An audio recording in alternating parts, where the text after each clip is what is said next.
a self-research? Okay, something you did on your own? Correct. Okay. And the philosophy? The philosophy was just based on how religion and the history of the biblical history interfolds between religions. Okay. It's based on taking a trip to Israel. All right, very good. That it? That's it. Very good. Thank you. Number 47 in row 3. Yes, ma'am. Good morning. Good morning. And what information have you been exposed to? I took psychology, sociology, and business law in college. Was that a part of a general requirement to get a certain degree, either an AA or a BA? Yes, Okay, we all had to take certain ones of those to get there, right? exactly. So it was just probably one class, 2 classes? Exactly, yes. Okay. Do you recall anything about those 2 classes that you're going to bring into the courtroom today? No, but I've had some life experience with managing convenience stores, gas station, that type of thing, and had issues where we had to let people go for certain reasons, or I've had an employee commit suicide, things like that I've had to deal with. All right. And you felt that information that you received in those classes assisted you with that life experience? Certainly. Okay. Thank you. Number 59 in row 3. Good morning, sir. And which areas have you been exposed to? Some college courses in philosophy, and my degree is in religious studies, and I'm in ministry. The philosophy class, can you give me just a very broad brush what that included? There's intro to philosophy, there's ethics, philosophy of religion.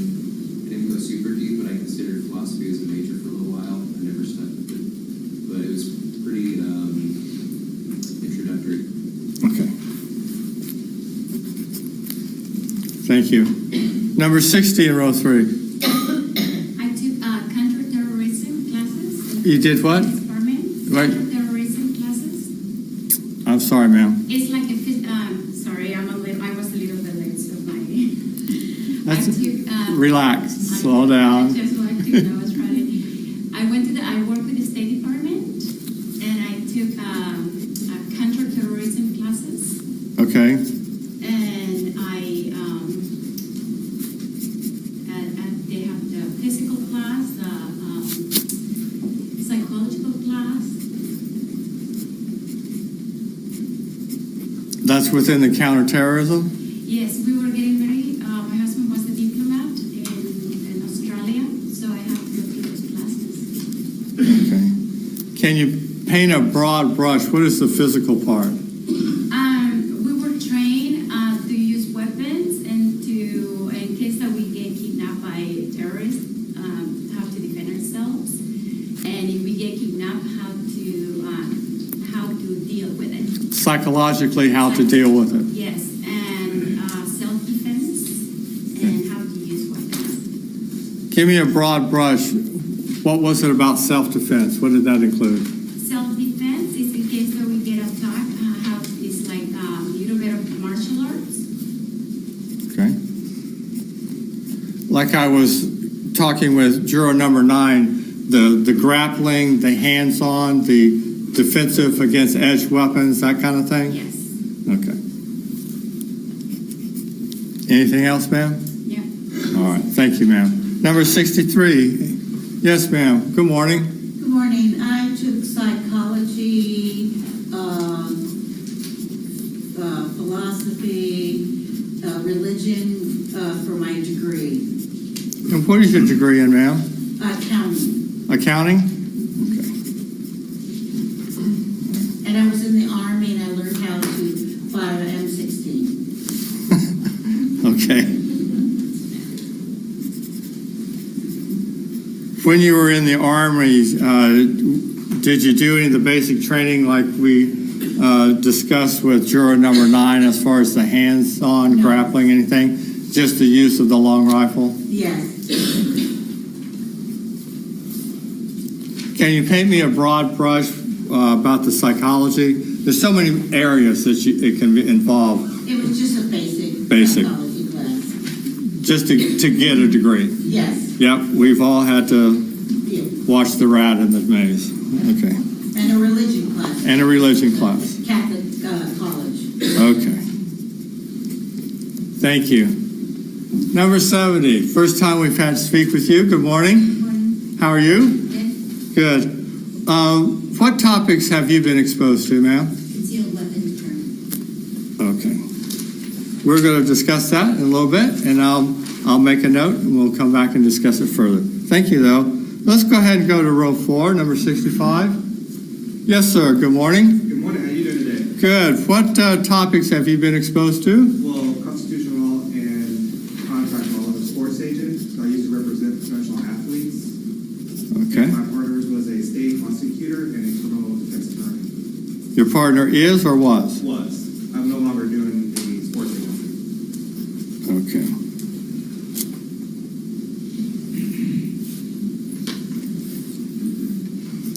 All right. Thank you. Thank you. Number 68 in row 4. Good morning. What topics have you been exposed to? Military police school, K9 handler course, specialized search dog handler course, K9 instructor trainer, various combat tactics courses, Marine Corps martial arts, training competing in jiu-jitsu. I took electives in psychology and religious studies. Okay. Paint me a broad brush about the psychology. Basic class to get a degree, or did you expand it? It's just the electives, basically. The basic one? Thank you, sir. Number 71 in row 4. Good morning. And what topics are you familiar with? In my bachelor's and master's level, just basic educational psychology. I was an education major for the master's and the bachelor's. So those were all education based. But in my current role in my job, I oversee discipline and code of conduct for the school district. And so we do a lot of research into the differences between criminal law and educational law.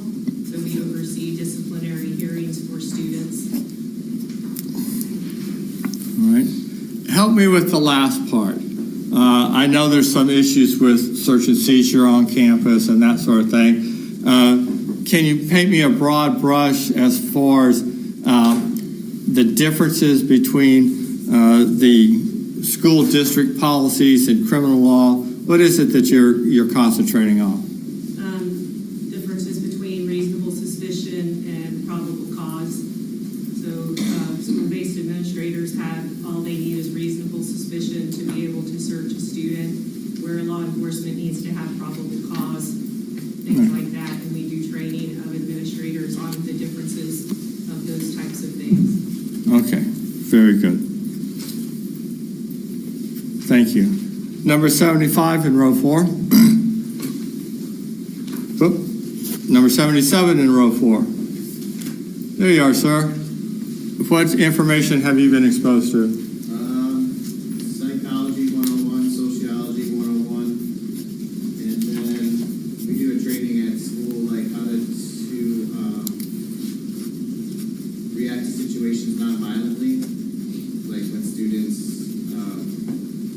act up, how to de-escalate the situation before they get to the point of like releasing their frustration on teachers and stuff like that.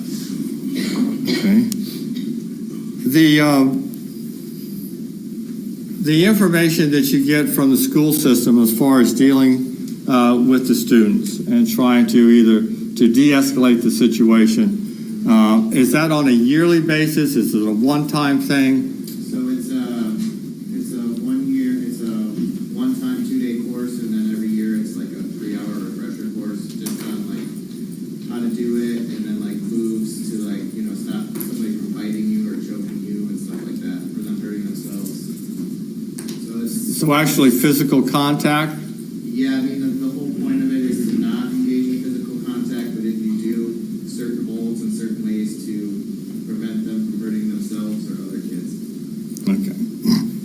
do you actually get to practice that as far as the de-escalation? Do you do mock scenarios where people are actors? Yeah, basically, you role play a lot. Like you're this student doing this, and then you're the teacher coming into the room, and so it's basically a lot of role playing, and then practicing the physical moves with each other.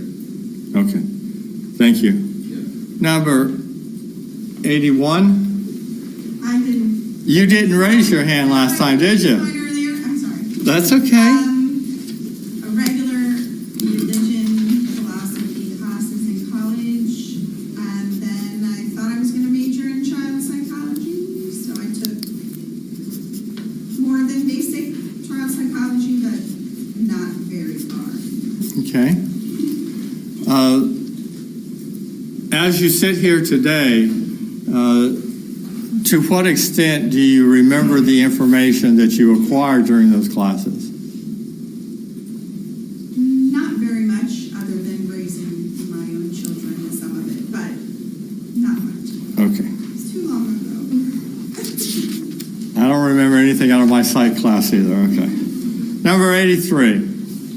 Good morning. What information have you been exposed to? Mostly just religion. I grew up as a pastor's kid, so I was very heavily into the church growing up, and was taught a lot by my father and just different religions. When you say you were taught by your father, I don't want to refer to an in-home school, but because of the makeup of your family, this is something that you were exposed to? Correct. All right. And it was part of your lifestyle as far as the church community and the home community kind of coexisting. Correct. And through that life experience is how you became familiar with the information that you have. Correct. Okay. Thank you. Let's go to row 5, please. Number 86. No, there you go. I'm sorry. Number 86. Good morning. 9 credit hours in ethics and religion, psychology, same training that gentleman had with the public school system. Okay. Because I taught him adaptive classes. And I took a constitutional law class 25 years ago, 30 years ago. All right. That I don't remember much about. Okay. There are 10 amendments. Okay. How did you either choose or had to, or was however you got involved with the ethics and religion? College that I went to required 9 credit hours. Okay. So it was forced. All right. We've all taken those classes. Okay. All right. Now let's go to, thank you, sir. Now let's go to row 5. Number 87. Good morning. Could you just flip your placard for me? It looked like 7. It was upside. There you go. All right. What information have you been exposed to, ma'am? I was a behavior analyst. Speak up just for me. I was a behavior analyst and behavior specialist for Pasco County Schools for a number of years. All right. Paint me a broad brush. What do those duties include? Basically looking at kids with behavior issues and trying to determine the function of the behavior. The function of? The function of the behavior, Okay. so that interventions can be developed. Okay. Now take me to the training for that behavior specialist. Was that provided to you by the school system? Was it some type of institutional, university, college class that you had? Both. Both? There was ongoing in-service with the district and classes I took at the college level. All right, very good. Thank you. Number 91. Mine's for later, concealed. Okay, thank you. Number 92 in row 5. Good morning, sir. And what topics have you been exposed to? Psychology,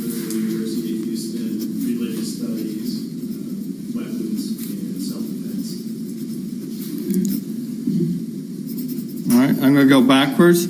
The self-defense and the weapons, is that combined or two separate things? Two separate things. Well, let's talk about the self-defense. It's ongoing training through the airline. And there's also a separate class that I take that is actual physical,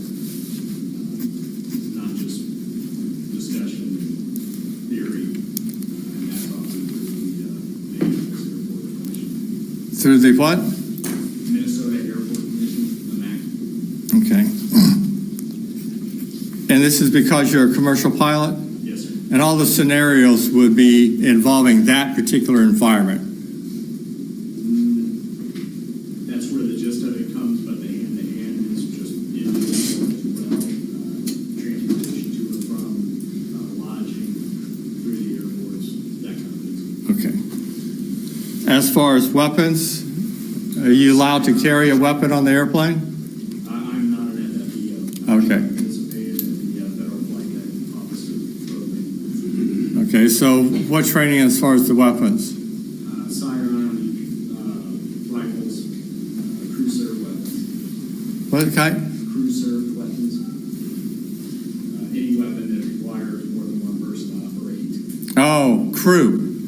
Okay.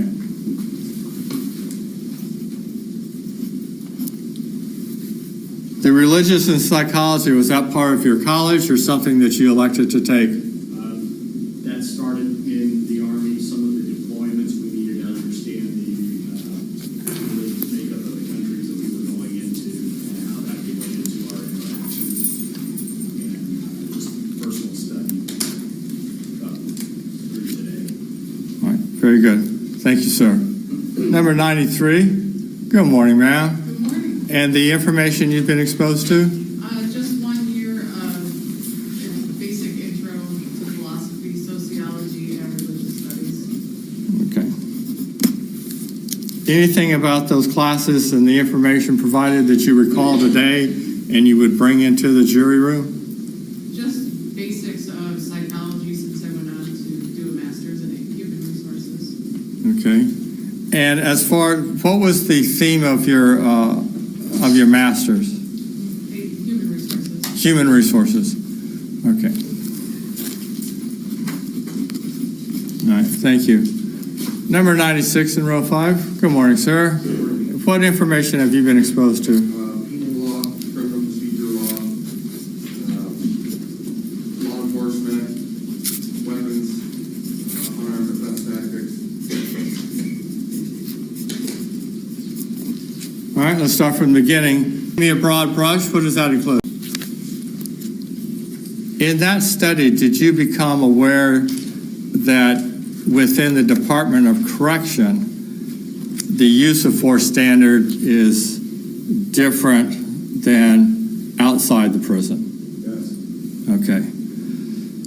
Now, having acknowledged that, your training under the 8th Amendment that you learned about for Department of Correction, can you kind of set that aside and listen to the instructions from the court? Yeah. That's not going to be a problem, right? No. No. Okay.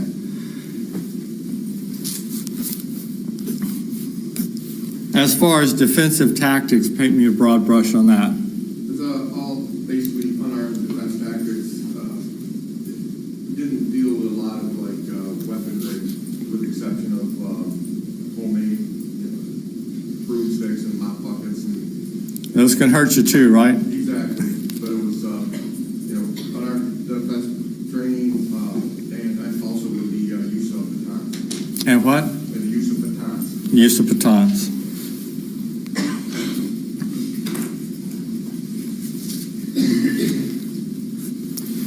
In that training, was there any training dealing with the de-escalation theory part of defensive tactics? That component of defensive tactics? You're always taught to try to de-escalate before you always have to put hands on. Okay. Thank you, sir. Number 101, I believe you'll be our last one. Number 101, there you are, ma'am. Good morning. Speak up for me and tell me what topics you've been exposed to. Basic topics Okay, the psychologists, those that we all have to do. Right, and the religious stuff is just on my own. Yes, ma'am. Okay. Is there anything about those basic courses you took in college that you recall specifically that you're going to bring into the jury room if you're selected? Not that I recall. Okay, very good. Thank you.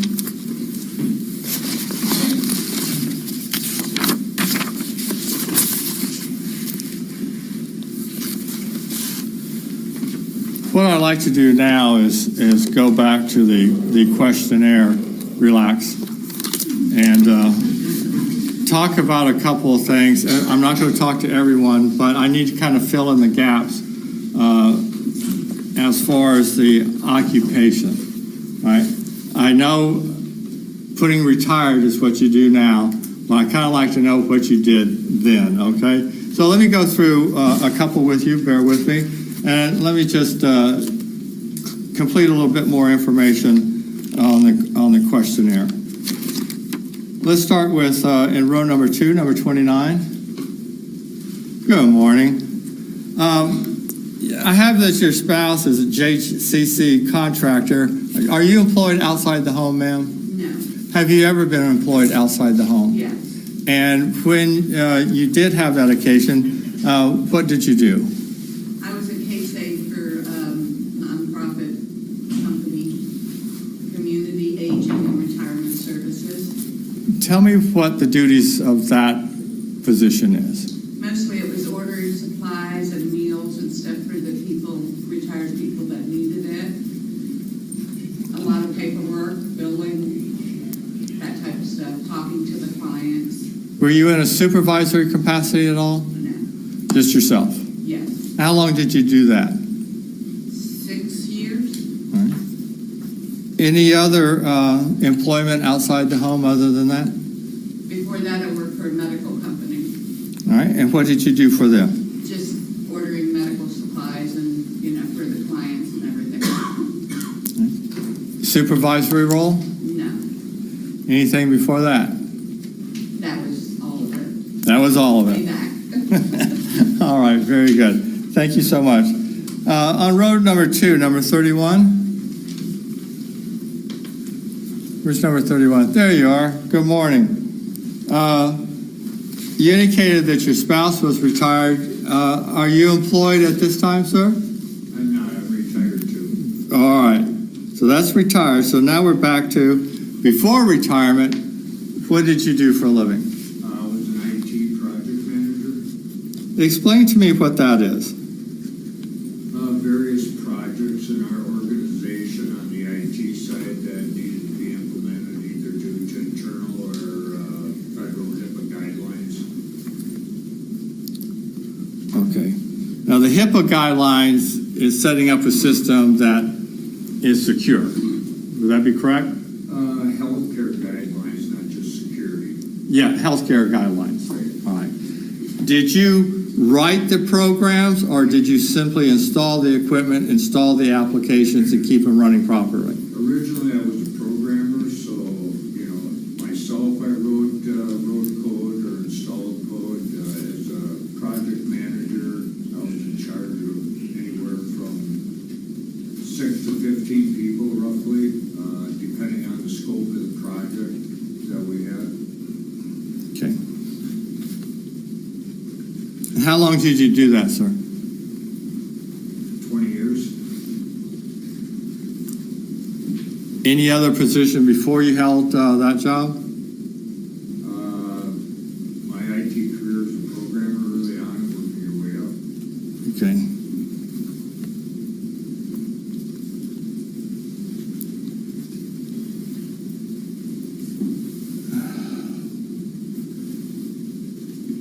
As far as writing the programs themselves, what kind of programs were you writing?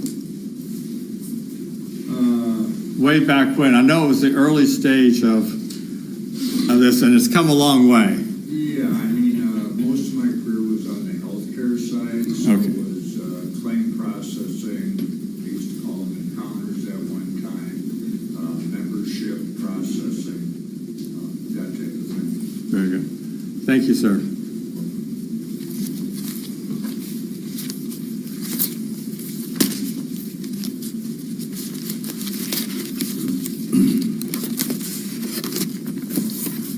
In row number 3, number 44.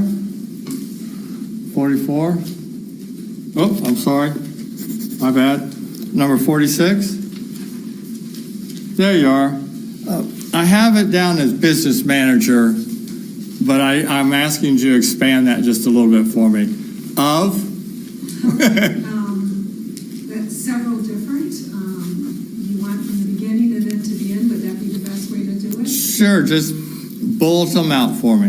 Okay, I was a manager for a dental assistant in my younger years, involved in the associations. Then I went from that into real estate, became a broker owner, and did some continuing education for real estate for the state of Ohio. And then I was a business manager of a cell phone business with my ex-husband. And then I became a business manager for a facility that we built for a veterinarian and built it into a 5-veterinary practice, over 40 employees and 5 doctors. And an eye doctor? Veterinarians. Oh, okay. And the last one was with the veterinarian? Correct. Okay. Is that something you started or you're employed? I was employed. Okay. Let's just do the last one. As far as the business manager of the veterinarian office, paint me a broad brush. What are your duties? My duties was for handling all of the accounting, income, profit, all of the legalities of the OSHA, anything relative to employees, to make sure the company and the business was functioning in a legal capacity for safety from all aspects of the business, the building, maintenance of the building, improving the business and in all aspects of the business. And how long were you with the veterinarian office? 5 years. 5 years. Oh, no, excuse me, 7 years. It's 5 years since I've been retired. Very good.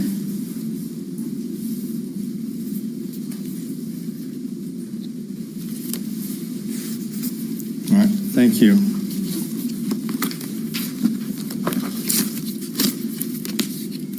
Continuing on row number 4, number 67. Where's number 60? That's all right. Do you work outside the home? No, sir. Have you ever worked outside the home? Yes, sir. And what did you do? With the Pasco County school system, I worked in the clinic. And what did you do in the clinic? What was your duties? I was a clinic assistant, so when the kids came in sick, I had to take temperatures, vitals, or let them call home. It was pretty much high school, so. Okay. Did you have any formal training, CNA, RN, anything like that? You know what I'm talking about, any type of degree to hold a position? About 30 years ago, I went to EMT school. Okay. Did you actually have an occasion to work as an EMT? I worked as an EMT for a company in Alabama. Yes. All right. And how long were you doing that job? Probably for about a year when my husband got transferred to Tennessee, and we lived in Tennessee for 10 years, and then I worked with the school system in Tennessee. All right. In the clinic, using your EMT skill? In the clinic, I was a substitute teacher, and I worked in a class with handicapped children. All right. In order to perform that duties, did you have any specialized training to be a substitute teacher, especially with that specialty? Did Tennessee require anything for you to Not hold? at that time. Okay. I think it was when we left Tennessee that, they came. Yes, ma'am. To be an assistant if they wanted more. Very good. Thank you. Number 68. Where are you? There you are. Former law enforcement? Military. All right. And I believe we talked about that, and your current occupation is where? Walmart distribution. And how long have you been with Walmart in distribution? 5 months. 5 months? Yes, sir. Prior to that, were you employed as a civilian? Yes, sir. I work for a mowing company. A mowing company? Okay. And how long did you do that? 2 years. And before that, did you do anything in the civilian world? I work for another mowing company. Okay. Take me one more. Before that, were you military or? Yes, sir. All right. Very good. As far as working at Walmart and distribution, are you in the warehouse? Or are you actually? Tell me what your duties are. I'm trying to. There's a lot of things you can do in distribution. Tell me what you do. I'm an unloader, so I'm loading trailers, and then I work part-time in automation. In Walmart? Yeah, we have the giant robots. Oh, right. All right. Do you program them, service them, or just make sure that they're doing their job? It's called feeding. It's called what? Feeding. Okay. Tell me what that is. Put freight into the Okay. robot. Very good. Thank you, sir.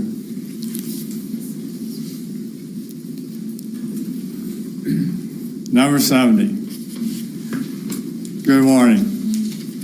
Do you work outside the home? Not anymore. All right. Did you ever work outside the home? Yes. All right. And what did you do, ma'am? I was administrative assistant at the Dade City Hospital and in Zephyr Hills Hospital.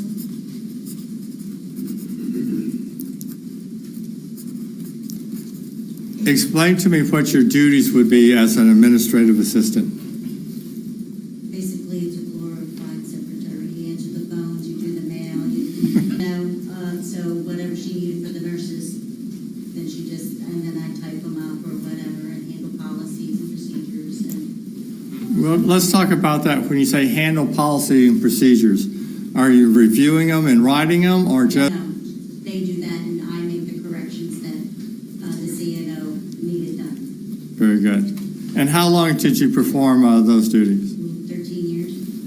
And before that, did you have any other employment? I worked at East Pasco as a insurance collector for Medicaid. And what are the duties of the function of an insurance collector? Trying to get money out of the insurance company to pay their bill. Okay.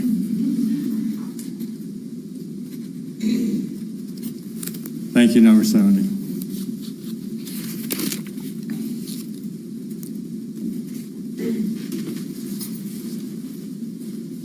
Number 77. There you are, sir. Help me out with your occupation. I know you're married. Are you employed now? Actually, I'm single, unemployed. Single and unemployed. No, I'm employed. I had it all wrong, didn't I? Sure you got the right number? Well, let's just go for it. All right, so I'm single, I'm employed. Where at? Well, I have a bunch.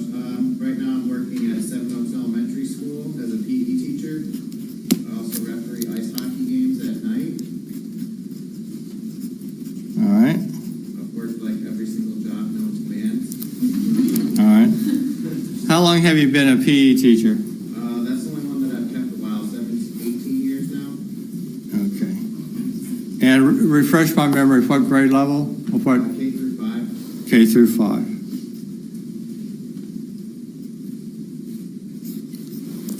Any specialized formal education or training in school to be the PE teacher there? No, just the college degree. And what's that in? The first one was sports nutrition and fitness management. The second one was phys ed. Very good. Thank you. You're welcome. Row 5, number 87. Good morning. I see that you're retired. Yes. Prior to retirement, what did you do?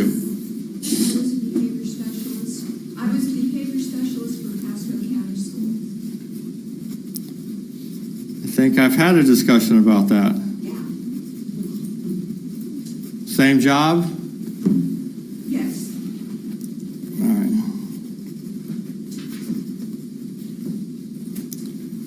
So we're talking about intervention and how to correct whatever problem we're trying to intervene. Right. Okay. Very good, thank you.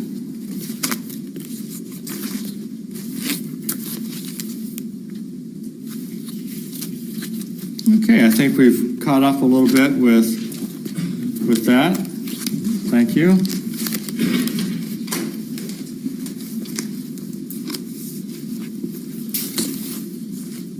Yep, we're good.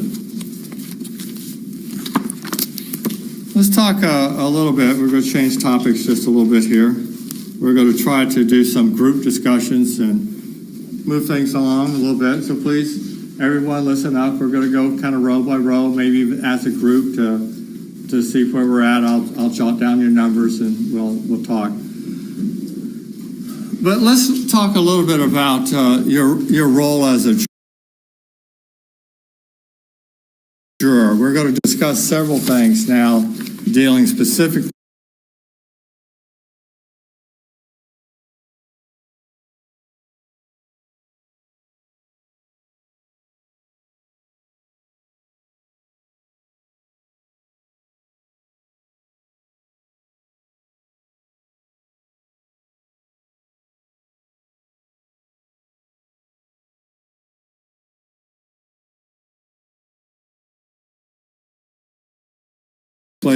with what we're asking you to do. And as I mentioned before, we all realize that we all bring different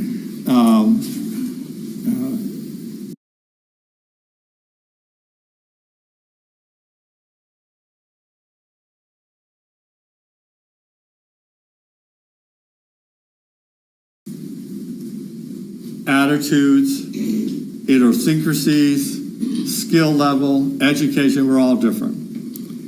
And some of the things that may be a problem for some people is expressing ideas in a group.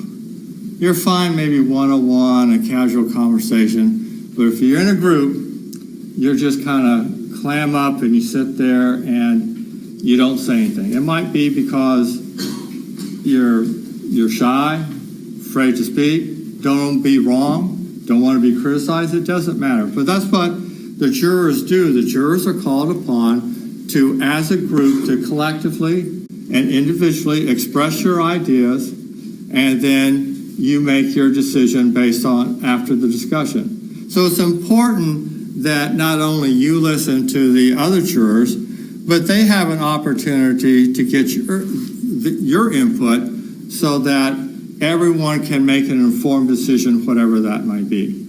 So my question to you is there anyone, and this is going to be a group, and we're just going to show of hands, is there anyone that once they get into a group and have to express what you think, you have a problem with that and maybe struggle doing that? Is there, let me just see a show of hands of the whole group, paddles up, and I'll write down numbers. Does anyone have that problem? Great. I see no show of hands. Thank you.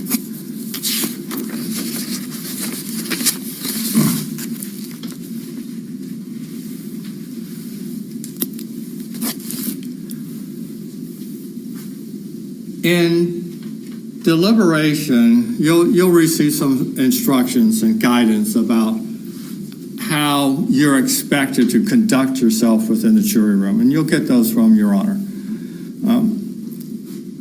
I want to discuss with you what is not appropriate. It's not appropriate to talk about the sentence, what you think it might be, or even have that come up in conversation. You are the fact finders and the law appliers. That's your job. Her Honor has her job. You do your job first. Her Honor does her job after the verdict.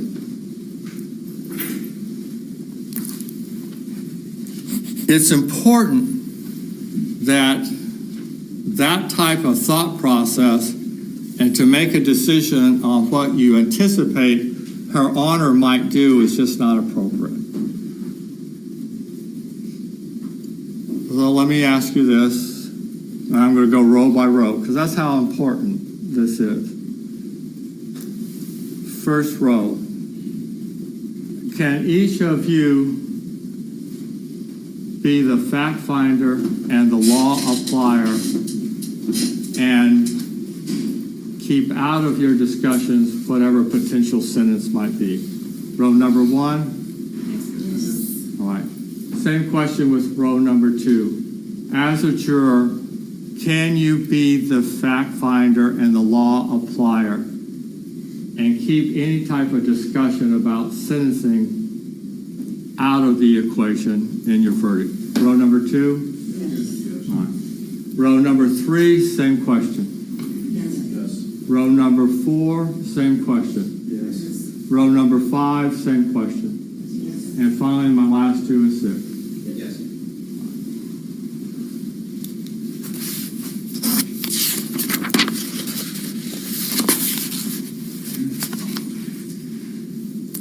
We touched upon it briefly in our last discussion about what your role is in following the instructions of the court. Her Honor, at the beginning yesterday of voir dire, talked about following the law. And as the jurors, you will receive the instructions by the court, and based on those instructions, that's what you're supposed to follow. All right.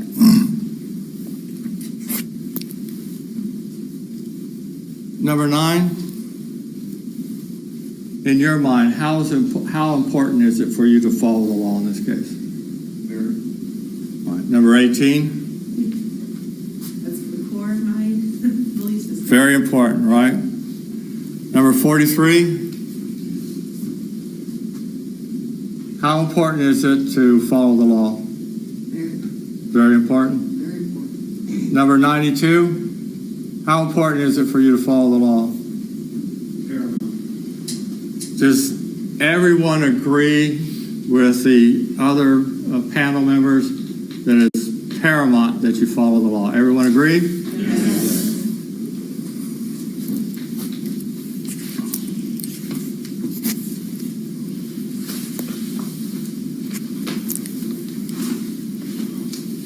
We've talked about how we're all individuals, and I keep saying this over and over, but we are, and that's why we ask these questions to see, because of your personality and life experience, are you the right fit for this case? And we just got through talking about following the law, and you all said it was paramount. There are some life experiences and beliefs that you hold that you might be struggling with, and some of those might be on a ethical or religious spectrum. And I've noticed a lot of people on the panel have had some sort of exposure to some type of religious studies, ethics in religion. We have a minister on the panel. And there's a lot of teachings in all the different religions that you may be involved in about sitting in judgment of another. And so that's what I want to talk to you about. Is there anything in your background, now that I've talked about it, we talked about following the law, rendering a verdict, is there anything in your mind now, based on your training, your upbringing, that you're going to have a problem sitting in judgment of another? Row number 1? No. Row number 2? Row number 3? No. Row number 4? Row number 5? And number 6? Everyone's no? No. All right. Yeah, that was a trick question. You need to say yes or no, right?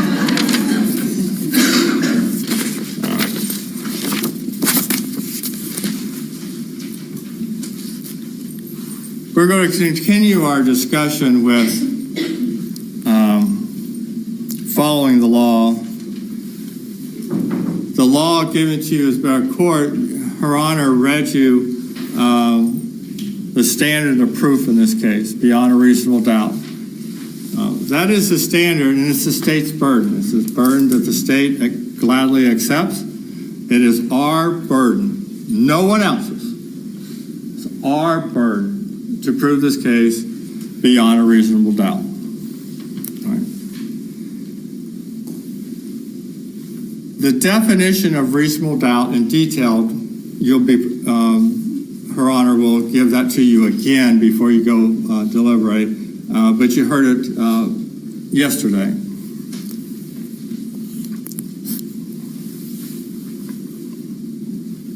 When you think about reasonable doubt,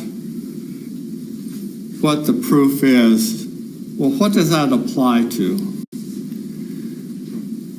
The court will give you instructions about the elements of the crime of second-degree murder and aggravated battery. She'll give you that. But the burden applies to the elements of the crime. That's what the state has to prove. So let's just do a crazy hypothetical, okay? Say this, if you kind of think of the elements as kind of like building blocks, that's what we have to prove. We have to prove A, B, and C beyond a reasonable doubt. Because once that is proved, then you make a determination of guilt or innocence.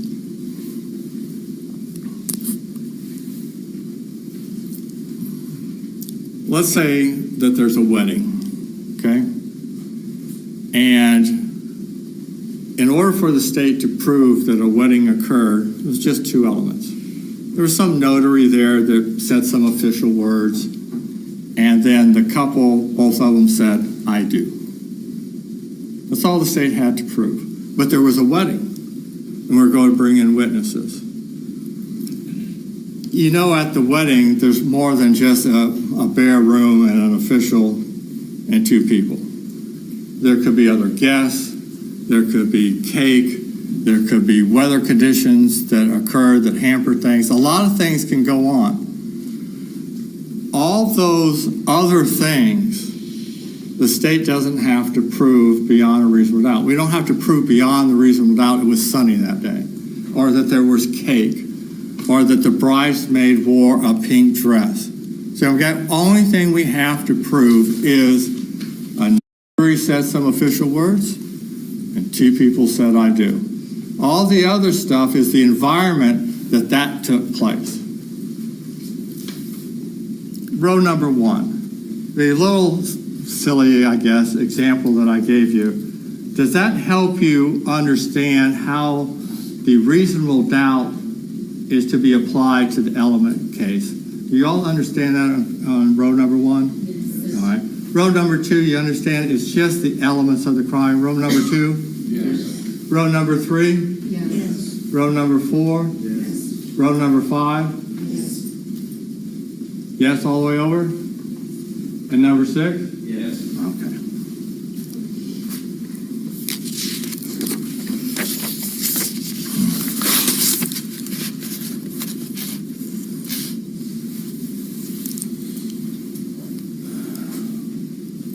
This particular case, you heard the charges. They were read to you.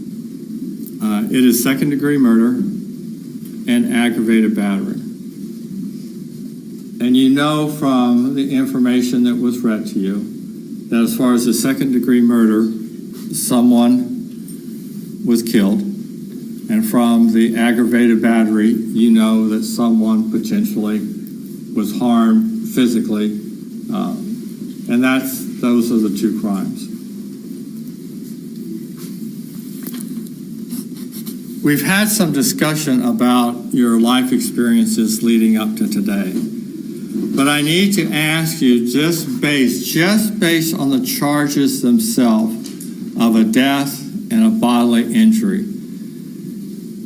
is there anything about your life experiences, now that we've talked about everything, that you feel maybe this just isn't the right case for you? Let me give you an example. If this was a DUI manslaughter where someone was killed by a DUI driver, and in your life you had a family friend or whatever that was killed by a DUI driver, and that just upsets you, maybe that particular manslaughter case wouldn't be the right case for you.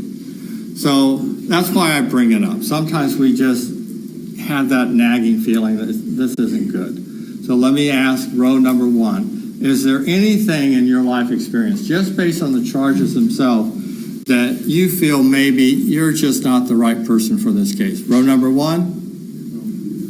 Row number two, say it out loud. No. Row number three? No. Row number four? No. Row number five? No. And the last two and six? No. Thank you. We spent a couple of days selecting, narrowing down, if you will, the last almost 50 people that have been in the courtroom yesterday and today. Part of the problem was the publicity. The case is, in fact, 8 years old, as you know. The incident occurred in January of 2014. And in this particular case, it did take some time to work through the system. Various reasons.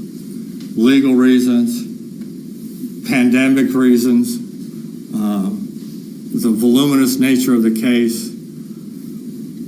So my question to you is, because of the age of the case, is there, and I'm going to ask this as row by row, is there anyone that's going to hold either the state or the defense responsible for the delay in the case, and that having a negative impact on how you view and judge this case? Anybody on row number one have that feeling? All right. Row number two, you're not going to hold anyone, quote, responsible for the delay and have a negative impact on your deliberations? No? Row number three? No. Row number four? Number five? And number six? No. Thank you.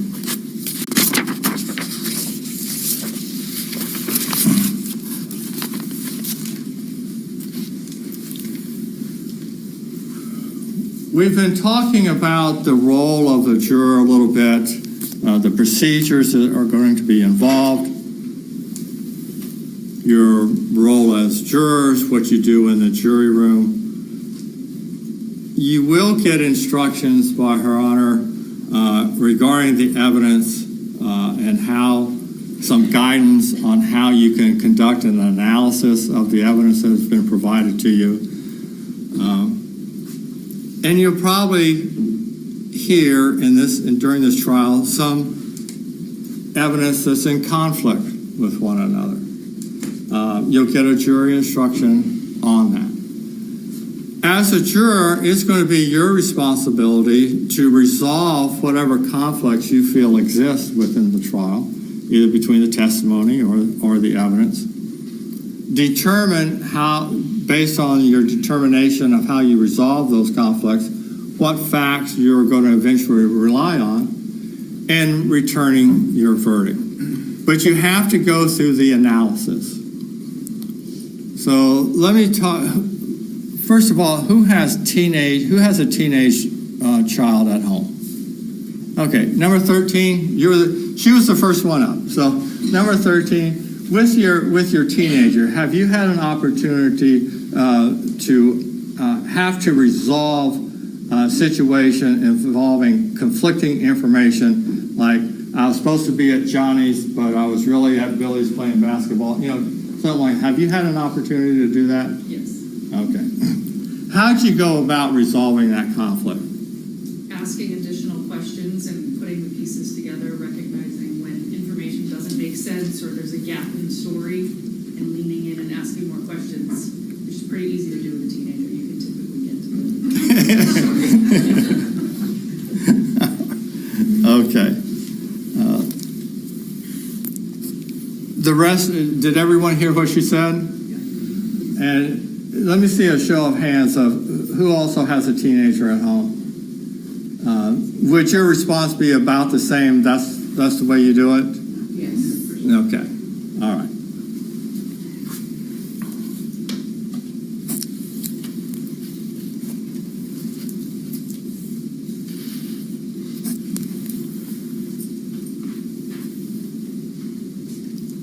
Who's been to a Bucks game? Oh, first one up, number 86. Now everyone's going to be looking at the shoes when I ask those questions, right? Number 86, you've been to a Bucks game? Yes. All right. When you're sitting there in the stand with 50,000 other people, you got people next to you, are you looking around, seeing everything that's going on? Occasionally. Yes. All right. Are you watching the game? Yes. Are you always watching the game? Not always. All right. Would you agree or disagree with me that even though you're at the same event, your attention may be directed one way or another away from the game, and you would not see portions of the game? Yes, sir. All right.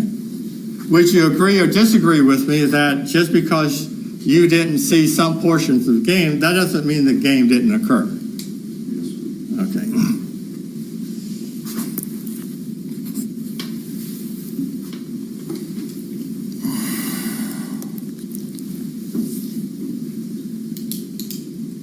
Number 5, let me just ask you a couple questions, all right? Is it also your life experience that individuals can perceive and have an opportunity to see an event, but because of the environment they're looking around, they may not see it all? Is that something that you have the life experience around? Yes, sir. That does occur? Yes, sir. Okay.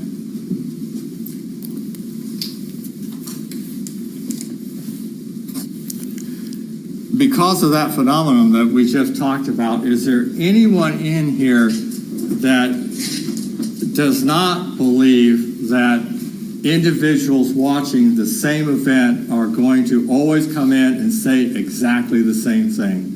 Does anyone believe that? Let me see a show of hands of anyone that believes that.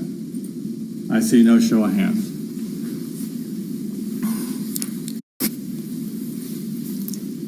Number 9, would you agree or disagree with me that people would have a different perspective depending on location, attention span, interruptions as far as perceiving event, and 2 or 3 people may come in looking at the same event and have different information? Yeah. In fact, would you agree or disagree that that information could also be in conflict? Yeah. All right.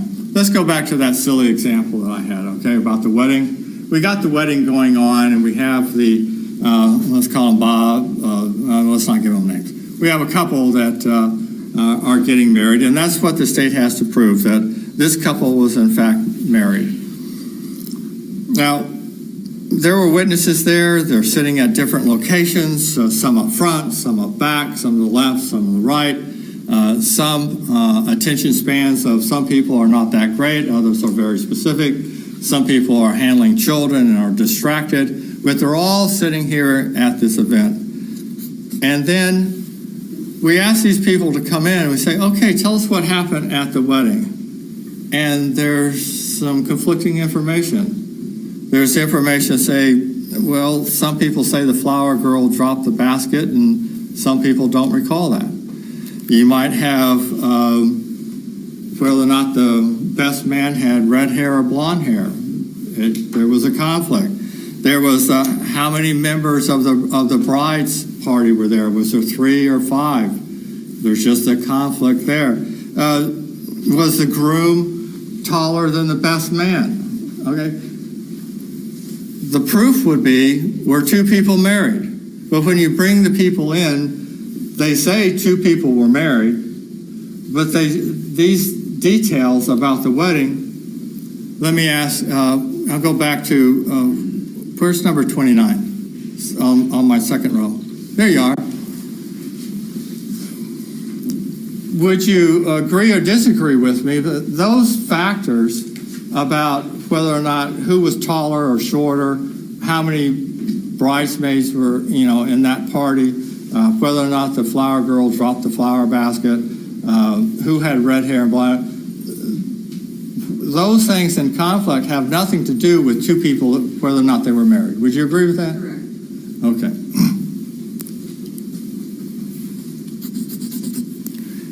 And if that was in this make-believe case, and that was the state's burden to prove that two people were in fact married, that was the only element, but you heard all this other conflicting information about what's going on around. Now, let me just ask you, hypothetically, would you believe that the state proved its case or not prove its case?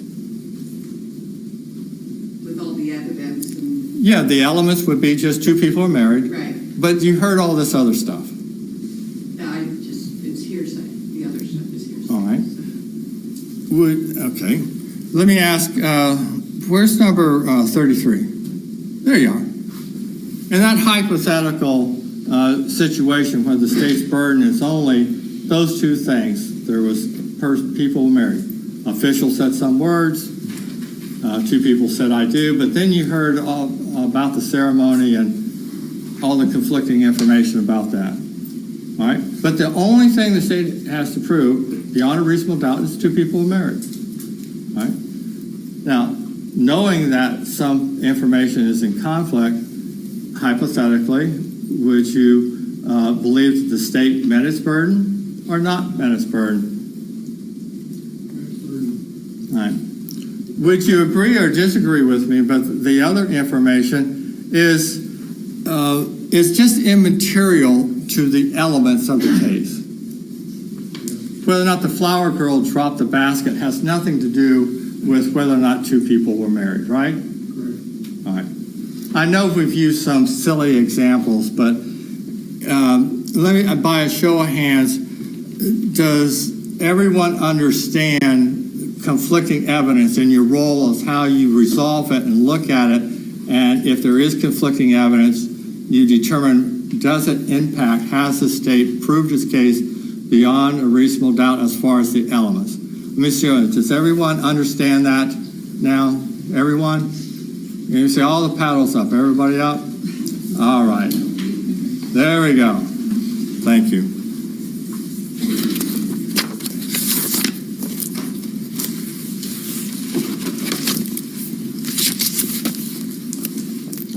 Next one's going to be a little long. What do you want to do? Well, it's been a little over an hour. I don't know. If everybody else is like me, you might have drinking an extra cup of coffee this morning and probably use a break. So let's go ahead and take a 10-minute recess. Just head back to the jury pool room and be ready to line up again. Remember my instructions during the recess. Thank you.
right, you wanna get them? We ready for them? Carrie, can you go ahead and bring that through?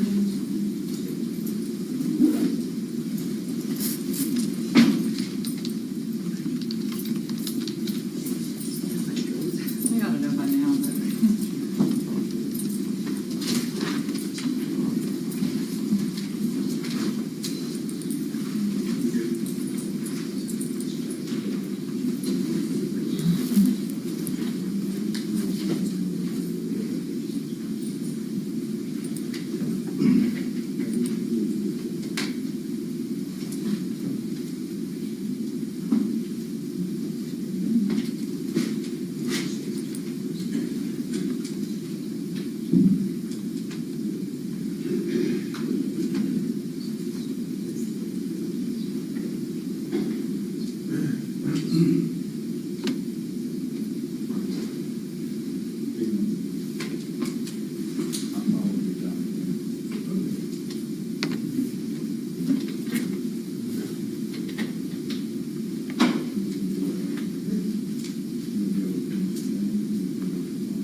Thank you. Were you all able to abide by my instructions during the recess? All righty, we'll get started again. Mr. Martin?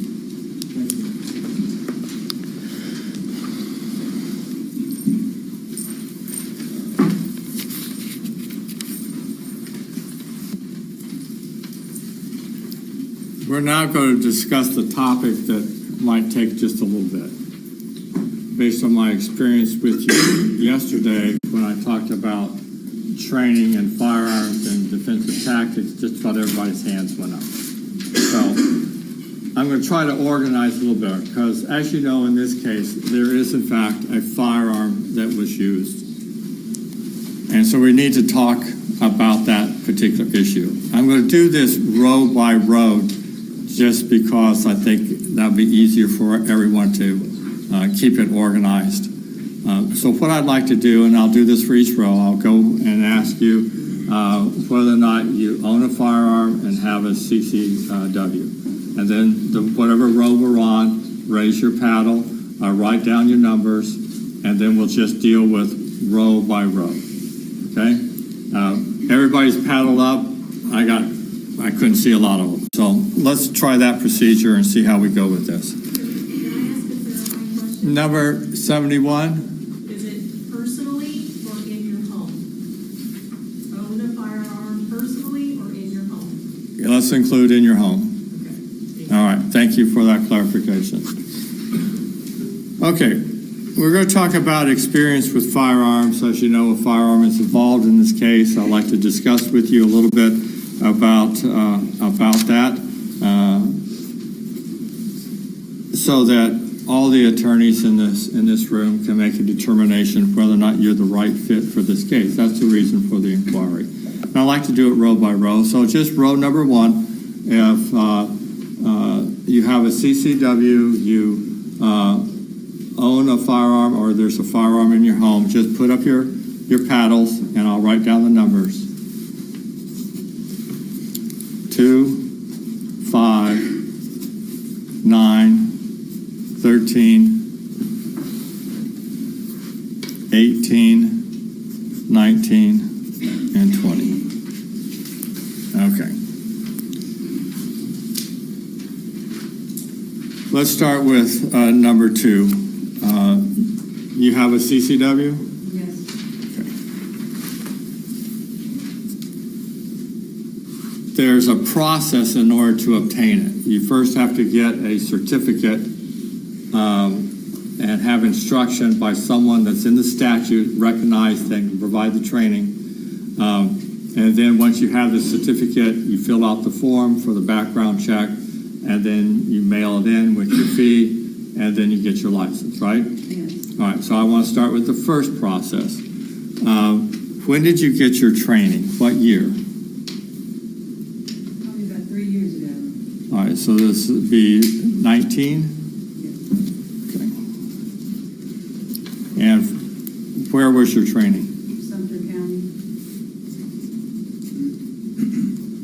There's several types of training that can go on. There can be an NRA course they have that you can take by an NRA certified instructor. You can be taught by someone who is certified by the Florida Department of Law Enforcement as a firearm instructor at a police academy, or you can just have your own law enforcement experience and that'll qualify. So what type of instructor did you have? The law enforcement.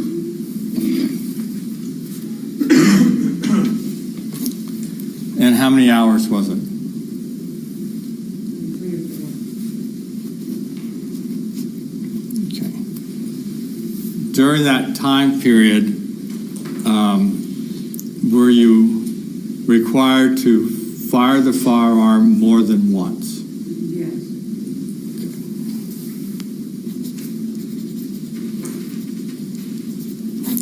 You got your certificate? Yes. And now you have your license since approximately 2019. Yes? Yes. Okay.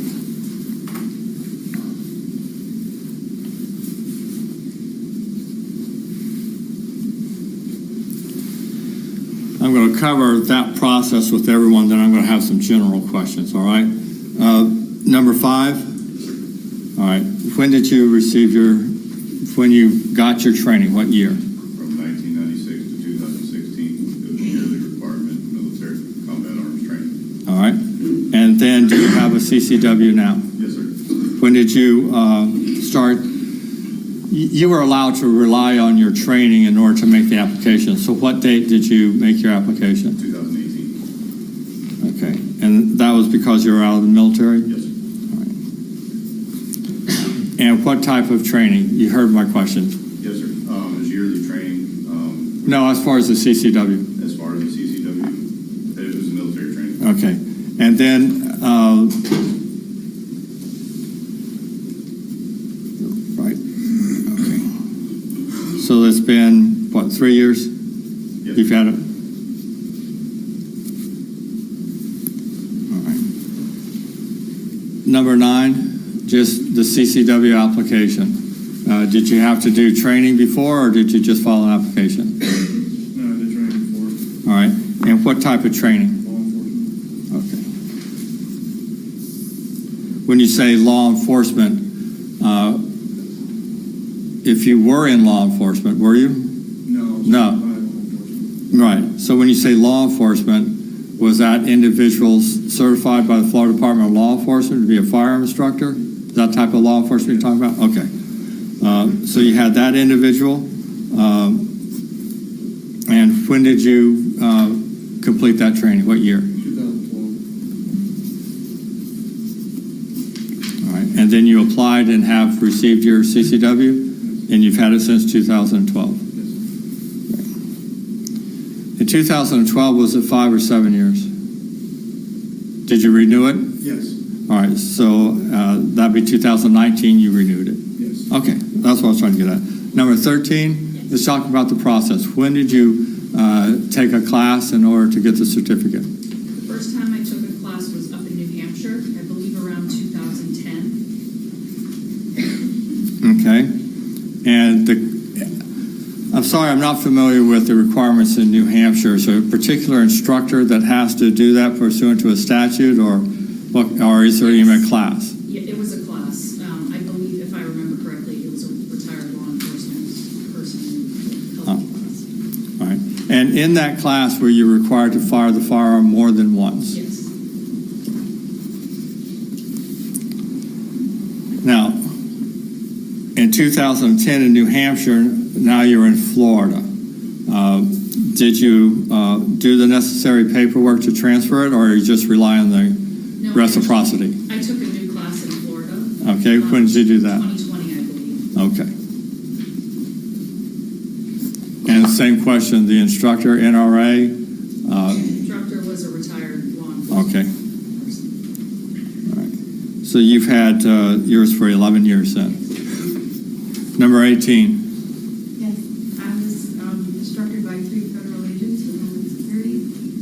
Okay, and what year did you get your certificate? 08, 09. Discharged probably 400 times. We have a firing range on our property. There you go. And I'm a better shot than my husband. All right. In 2008, your 7 years or 5 years, did you renew it? No, Do you still have your CCW? no, I don't carry. All right. When did you, so in 2008, was it a 5-year license or 7? I don't even remember. Okay, but you do not have one now. I do not.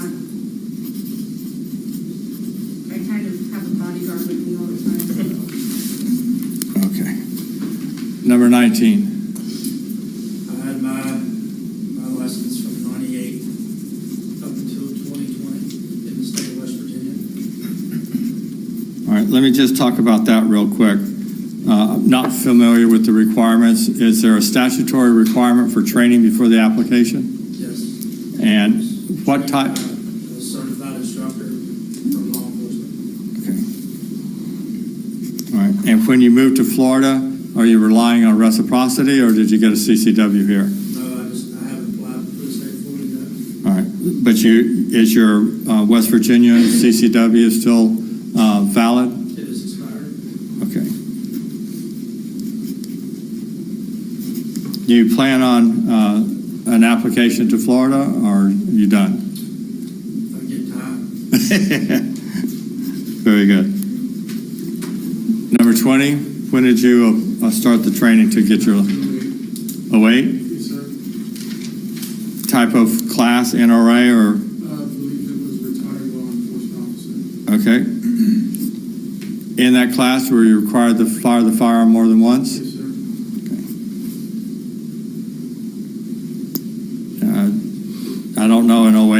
5 or 7. So did you renew? It was, I believe, 7 or 8, actually, and yes, I did. So you have it now?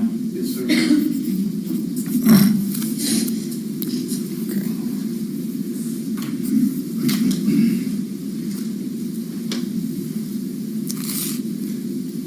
All right, let's go. Yes, ma'am, number 15? Sir, before you proceed to the second row, I did also get my training, my military training. I was under the impression that if I had my concealed weapon license, which I don't, but I do have training handling a firearm. Okay. All right. Right now, I'm trying to get through the CCW people, but you do not have that license in the state of Florida. No, sir.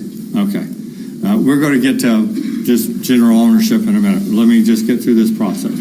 But thank you for bringing that to my attention. I appreciate that. Okay, let's go to the second row, please. Let me see the paddles on the second row. Everybody, I'll give you a few minutes to get up. So I have 2 on the second row, 29 and 31. Let's start with second row, number 29. You understand the questions, starting with the application process, training. Would you? My husband. Husband, very good. When did he get his training? Do you remember? How long ago? Whatever the state law is, I'm not sure. Not sure what that means. Florida, I don't know when you have to do it, how long it is. No, ma'am. Do you know when he first? Every time it's due. I understand that, ma'am. When did he first get it? Oh, probably about 20 years ago. Okay. Okay. And he's been renewing? Yes.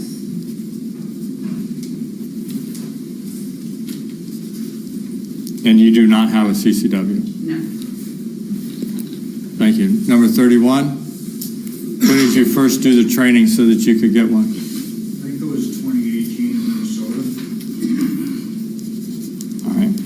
Before we jump into Florida, as far as in Minnesota, was there by statute a specific instructor that you had to do training or no training? Training, and I think it was ex-enforcement. All right. And in Minnesota, were you, did you fire the firearm more than once? Yes. Okay.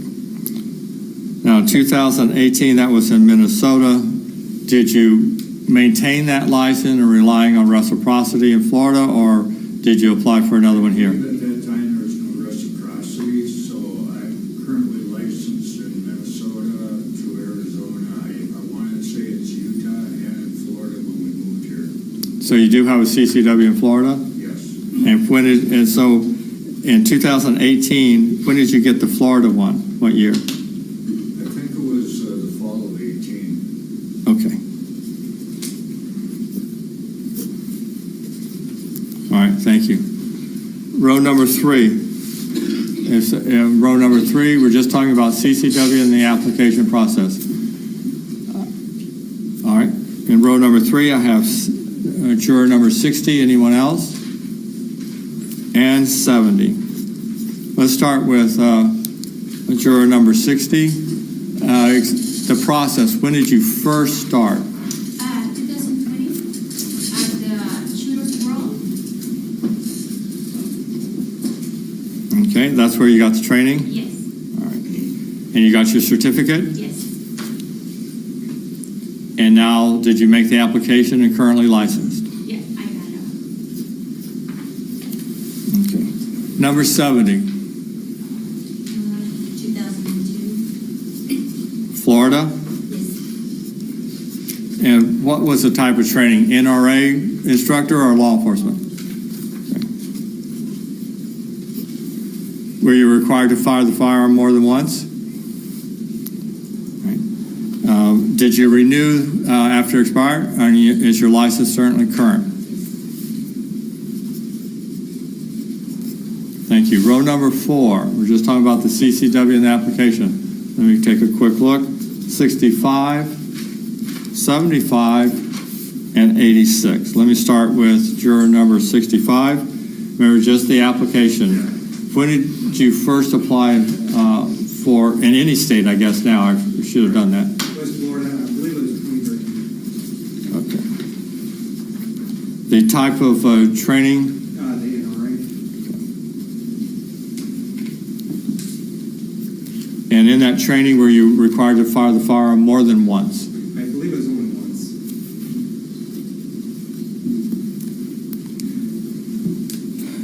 Did you renew your license? Yes, I have. And you're current? Yes, sir. Thank you. Number 75? 2010. One time? Okay. Did you renew it? And you're current? Thank you. Number 86? 2013, law enforcement officer, and I did not activate it. I did not turn it in to the courthouse. All right. So you did the training, but you didn't submit the application. I shot more than once, did not turn it in. So as of right now, none. Correct. Got it. Thank you. Let's go to the fifth row, please. Let me see your paddles on the fifth row. Hold them up a little bit higher. There we go. We have 91. Anyone else on the fifth row? All right. As far as the application itself, when did you first do that? A year or two ago. All right, so this is just now 2021, so we're talking 2019, 18? 19 or 20. Okay. Type of instructor? Retired law enforcement. I shot it once. Okay. And did you submit, I guess I should have asked, did you submit the application, but did you submit it? Yes. And you're currently licensed? Yes. And row number 6. I see no paddles. There's someone. 109? Yeah, I was just gonna say, I'm not licensed, but my father is. Okay. All right. Well, let's just talk about that just for a few minutes. All right.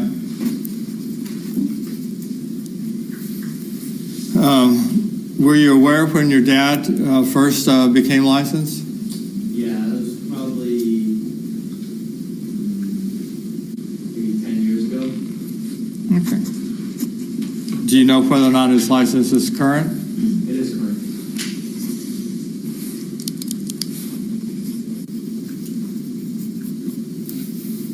All right. Very good. Thank you.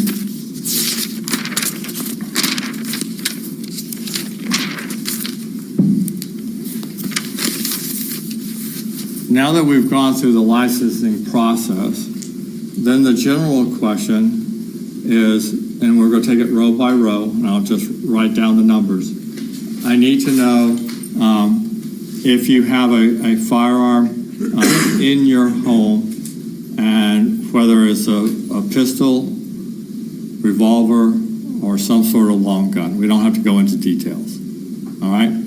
So let me just see the paddles on row number 1 for that issue. All right, I have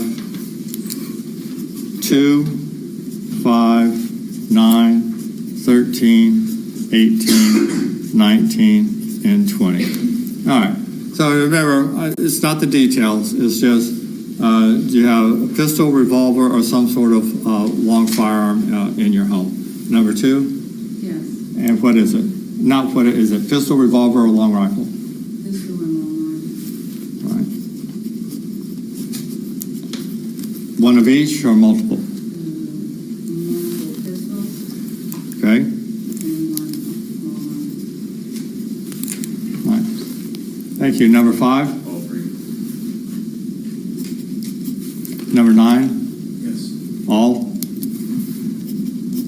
Number 13? Number 18? All in probably my husband's agency issue stuff. Okay. Number 19? Pistol, rifle, shotgun. Number 20? All 3 or? All 3. All right. Very good. Row number 2. Let me just see the paddles up high, please. On round number 2, we have 29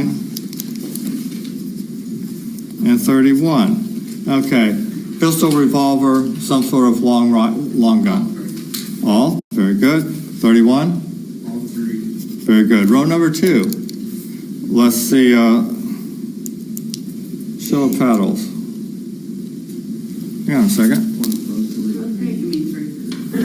Didn't I say 3? No, you said 2. I apologize. Give me just a second. There we go. All right, row number 3. And see the paddles? I have 47, 59, and 60. All right, pistol, revolver, some sort of long gun. Number 47? My husband used to have a long gun that we inherited. Okay. He no longer has it. Okay. Thank you. 59? Pistol and long gun.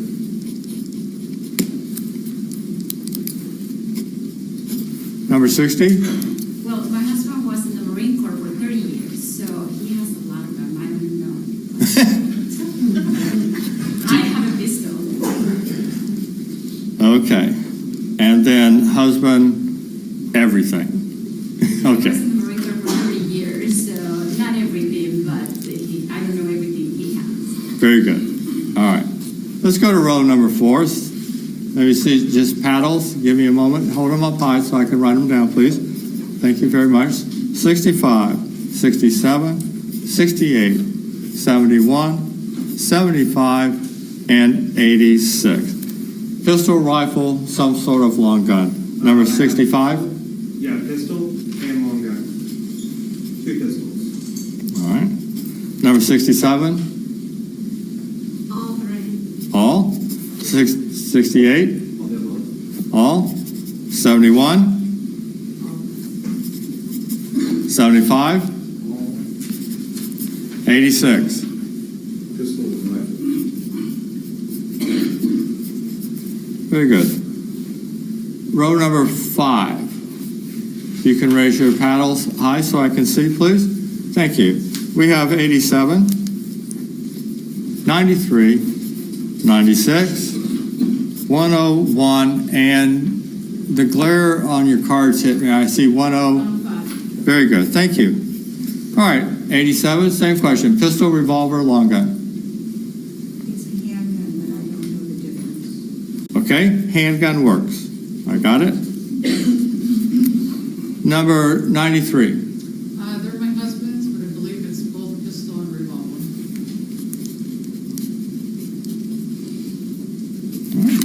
Number 96. 4 pistols, 1 revolver, 3 long guns. 101 and 105. Pistol and revolver.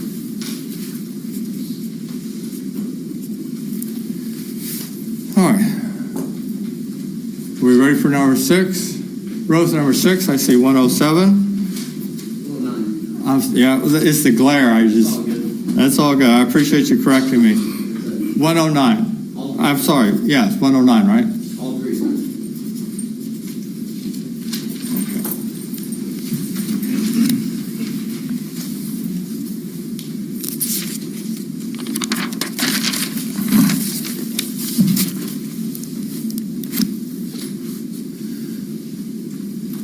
All right. The next questions deal with the items, the firearms that you've indicated you have in your home. Do you actually practice with them? So we're going to go row by row. As far as pistol, rifle, or a long gun, or revolver, row number 1, do you actually go out, let's say at least periodically, at least once a year, twice a year. I mean, we'll make it broad. You actually go out and practice. All right, let's see the paddles. We have 2, 5, 9, 13, 18, 19, and 20. All right, let's start with number 2. Where do you go to practice? Shooting range. A shooting range? All right. Any particular one? The one in Sumter County when I lived there. Okay. Is it outdoor or indoor? No, indoor, I'm sorry. Indoor. While there, are you taking any specialized training or instructor from any of the individuals that are operating the range? No. When you go there, have you formulated a plan based on research, reading books that you want to try to work on a particular thing? Or, and I'm going to use this very loosely, are you just slinging the lad down range? You know what I mean? All right, so when you go there, what are you trying to accomplish? Just the practice to better my shooting abilities. Okay. Since your training to get your license, have you had any formal training at all by anyone? No. Okay, thank you. Number 5, Yes, sir. practice. Yes, sir. Where? West Armory, they say run, personal. Yeah, I don't think you'll need a trainer. All right. Number 9, practice. Yes. You don't need a trainer either, right? No. All right. How often, number 5, how often do you think you'd go? At least quarterly. Quarterly? Yeah, every 3-4 months. All right. And number 2, how long do you think you'd go? Every 2 or 3 months, once a month?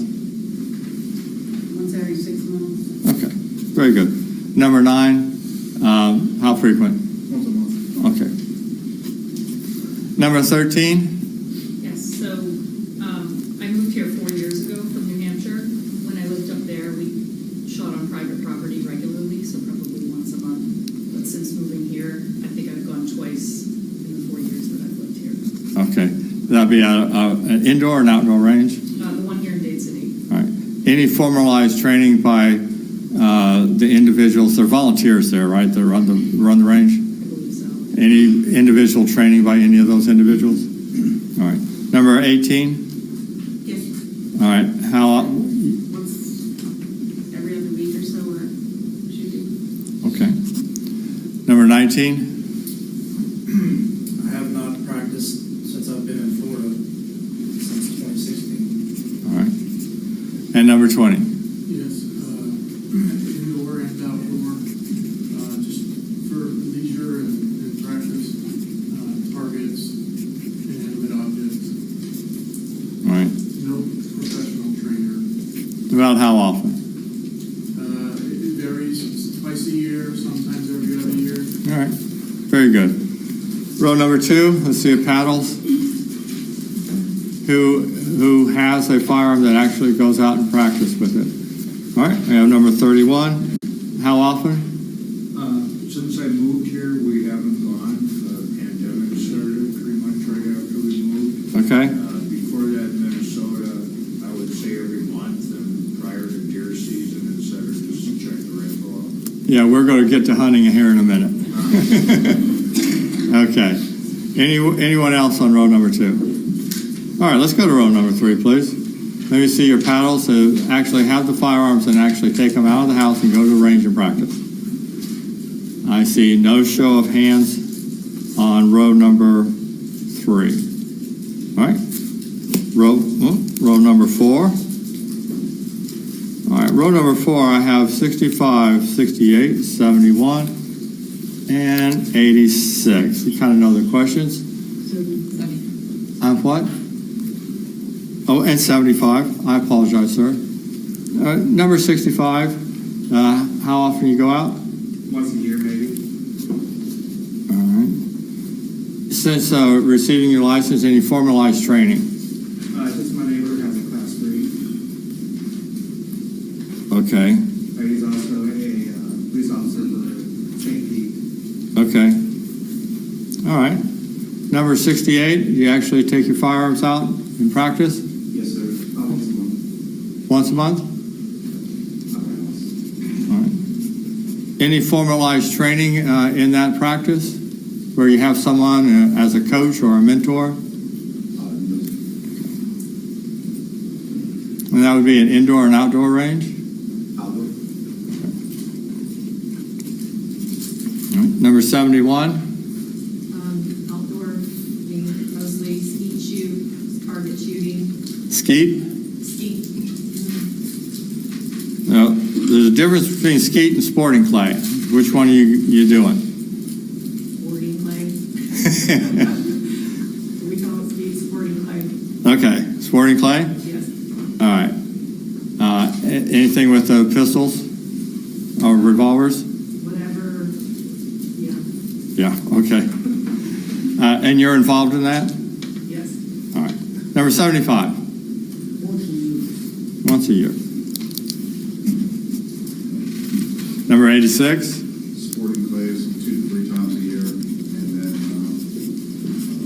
once or twice a year we go to shoot straight. All right. Row number 5.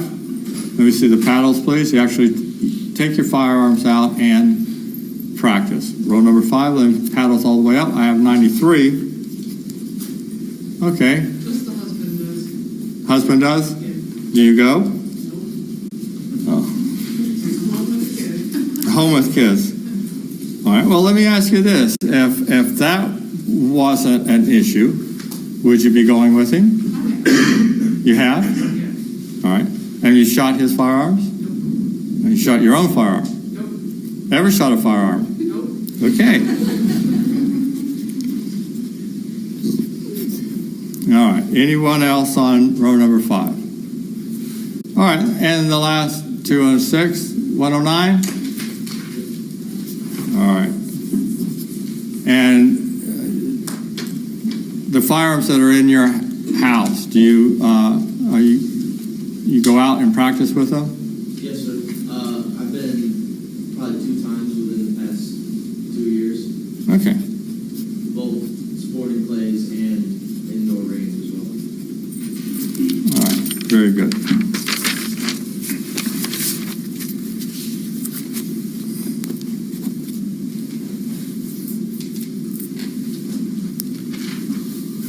We're going to take this one row by row. We're going to talk about being a member of the NRA. And being a member of the NRA does offer a lot of training through their program. And I want to discuss very quickly with you, if you are a member, your extent of participation and any type of training that you took advantage of based on your membership. So let's just start with row number 1 as far as NRA membership. Is there anyone that's a member of NRA in row number 1? I see no show. I see no paddles. Row number 2. Is that include spouse? Sure. He's in All right. So you're all right. So row number 2, I have 29 and 31. And 29, your spouse is a member? the, yes. All right. To your knowledge, does he frequent the annual membership conference, or does he go to the auctions that occur locally for them? No. All right. To your knowledge, has he taken advantage of any of the specialized training through the NRA? No. All right. Just let me mention some of the things that might jog your memory. The NRA offers the NRA Basics of Pistol Shooting course. That's what some of you took for the CCW. They offer a course, Refuse to Be a Victim, and they offer the NRA Hunter class. Those are kind of the ones you can do online and readily available. So that's what I'm talking about. All right, so number 31, your membership? Yes. All right. And how long have you been a member? Say probably 10 years. All right. And do you participate in any of the annual conference or any of the local auctions they use as a fundraiser? No. Have you taken part of any of the classes, rather like the ones I read, or anything else offered by the NRA? Not by the NRA, no. Okay. Well, let's go ahead and talk about that now. Have you had any classes relating to firearms as it relates to either proficiency, use of the firearm, liability associated with the use of a firearm, or any tactics use of the firearm? The only other one I had was a gun safety course in Minnesota so that we could get our certificates to hunt out of state. My son could hunt. He was required when he was young. Mm-hmm. That's like the NRA hunter education. A lot of states recognize that. It's very similar, yes. All right, very good. All right, thank you. Row number 3. Same question to NRA membership. I see none. Row number 4. I see none. Row number 5. All right, I have 93 and 105. 93. Husband is, and no, he hasn't taken any courses that I've been. All right, very good. Thank you. 105. My husband as well, he doesn't participate in any classes or any programs. All right, thank you. Row, see, that was number 5, right? All right, the last 2. Row number 6. All right, thank you.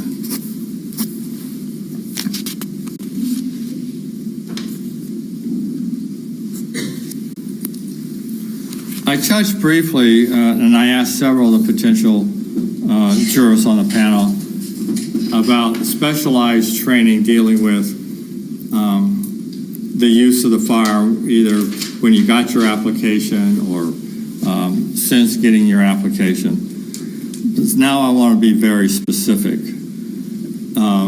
And we're going to go row by row.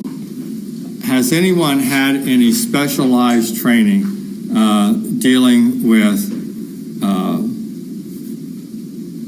how to effectively and accurately fire a firearm, dealing with the criminal and civil liabilities associated with the use of a firearm as a civilian, or training with respect to defense use of a firearm, not grappling or anything like, just use of the firearm. All right, everyone got the question? Kinda? I'll repeat if necessary, but anyone on row number 118? Like the legal training you're meaning, like what I understand as a former prosecutor, like what I instruct people? No, I'm looking for when did you go out and were you a student? Not were you an instructor, but were you a student where you received training regarding how to effectively handle, shoot a firearm, the liability associated with the use of a firearm criminally or civilly, and anything with respect to how to use the firearm in self-defense. Someone that's an instructor where you went to a class and not some online YouTube video. Okay? No. All right, number 9. All right. All right, so let's do that. Let's start with row number 1, and we have 9. The formal training in those aspects. You've had some formal training? Yes. All right. When did that training start? 4 years ago. Could you speak up just a little bit for me? 4 years ago, All right. Has it been ongoing since then? once a month. Okay. Has that training included the criminal and civil responsibilities and liabilities that can be associated with gun ownership? Yes. Okay.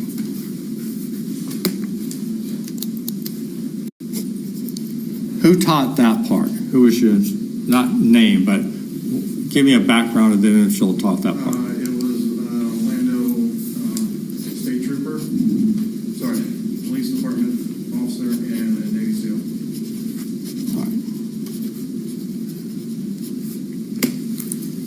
All right, thank you. Anyone else on row number 1? All right, let's go to row number 2, please. Same question, formalized training. I see no show of hands. Row number 3. No show of hands. Row number 4. Number 68. Other than the military, anything as a civilian? Just the military. Just the military. Let me talk about that just for a minute. In the military, you have what's called rules of engagement that apply. Right.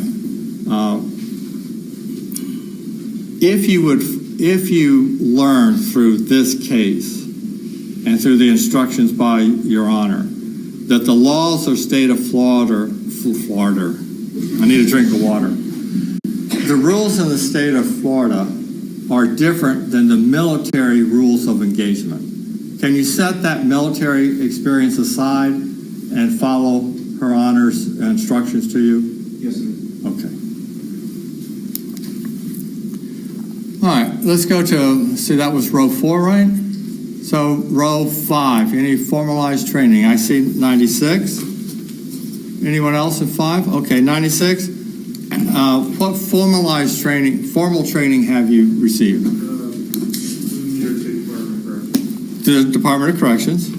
Yep, we talked about that. Anything else? That's it. All right, very good.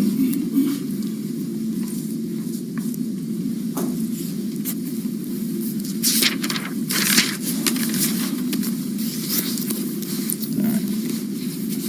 We're going to do this row by row. This is going pretty good. We're moving along.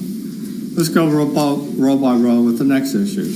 We have that some of you have applied and received your CW, that you actually have a firearm available to you if you want to carry, and those of you that want to practice, we've talked about that. Now the next part. Has anyone had to defend themselves with a firearm? And I'm going to exclude military environment, civilian. As a civilian, has anyone had to defend themselves using your firearm? Anyone on row number 1? I see no paddles. Row number 2. No paddles. Row number 3. No paddles. Row number 4. No paddles. Row number 5. 96. This wasn't in the course of my job, but in New York State, I was also a local fire chief, and I did have a carry concealed permit for the state of New York and my law enforcement badge. I carried weapons under. We responded to a possible suicide one night, and I was the first to arrive on scene, and out behind the garage walked a gentleman with a rifle in his hand. So I took cover and drew my weapon and had to do it if I had to do it. What year was that, sir?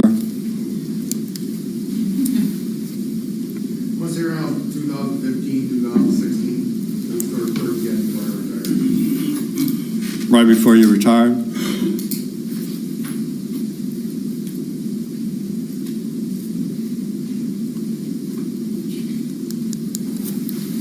Can you approach, John? Yes. Number 96, would you come up to the bench, please?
rifle if they order.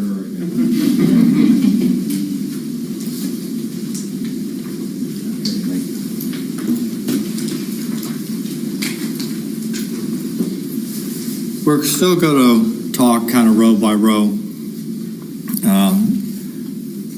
We've gone through several aspects of firearm usage. There's another aspect of it that a lot of people engage in, and that's hunting. Whether it be by pistol or long gun or black powder, bow and arrow. So let's talk a little bit about that. We're going to go row by row, and I'll write down the numbers. It seems to be working. We get through this pretty good. So row number 1, do I have anyone who participates seasonally in hunting, whether it be rifle, black powder, bow? I think that's the 3 that I'm aware of. Crossbow. That's right, this crossbow. So bow, crossbow, and black powder and rifle. All right, so row number 1, that would be 5 and 9. All right, sir. What season do you hunt? Deer and duck.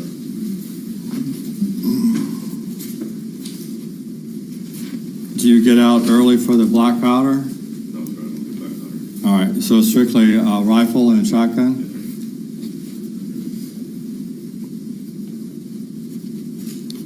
When you hunt the deer, stalking, blind, tree stand, give me how you do it. Blind and tree stand.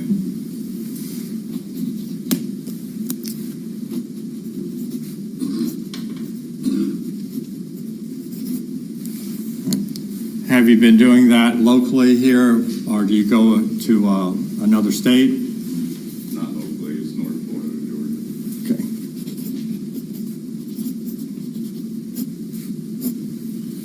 Okay. Thank you. Number 9? Deer and moose and hogs. Moose? Moose and hogs. Oh, feral hogs in Texas? Yeah. Yeah, okay, yeah, I gotcha. Watch them here. There, yeah, I know. Yeah, I gotcha. I only saw this show on Texas, so I'm sorry. But I was familiar with it. All right, deer and hogs. All right. Same question I did number 5 as far as the deer. There's several ways to do it. Stalk, blind, tree stand. Tree stand.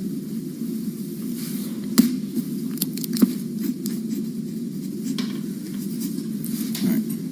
Anyone else on row number 1? All right, row number 2. Hunters seasonally go out. Number 31. When do you go?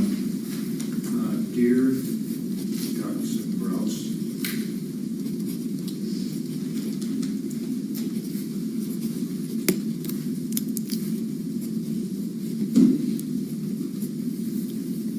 Okay.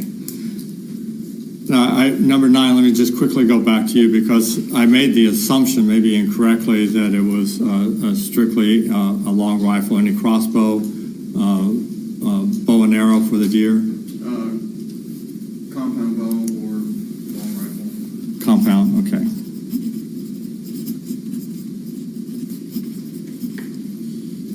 And let me just quickly follow up with number 5. Any crossbow, bow? Okay, very good. Now I'll know to ask everyone.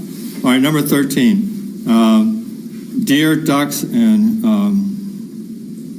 grouse.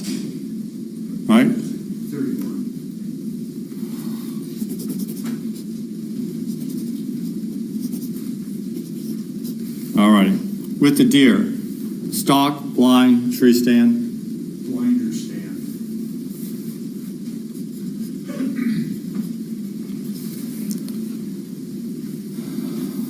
All right. And do you take part in any of the specialized seasons where you can hunt with a crossbow or black powder? No. Revolver, long rifle, shotgun. Very good. Anyone else on row number 2? All right, row number 3. I see no paddles. Row number 4. Number 86. What season are you participating in hunting? All right. That would be shotgun? Yes, sir.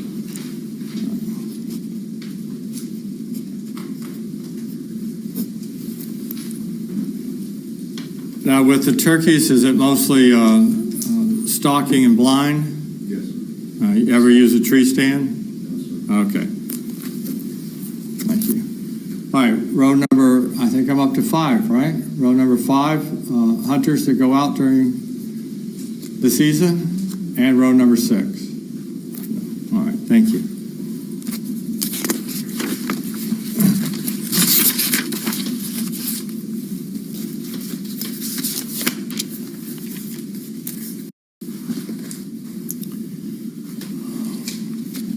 I want to get back now to talking a little bit about the process that you're going to be involved in.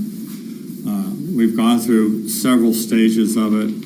One of the things that we previously talked about that's not appropriate in the jury room is thinking about the sentencing. We've discussed that. There's also another aspect that's not appropriate, and that is sympathy. Just as important that you not think or talk about sentencing, sympathy for any of the parties involved is not a factor in your deliberations.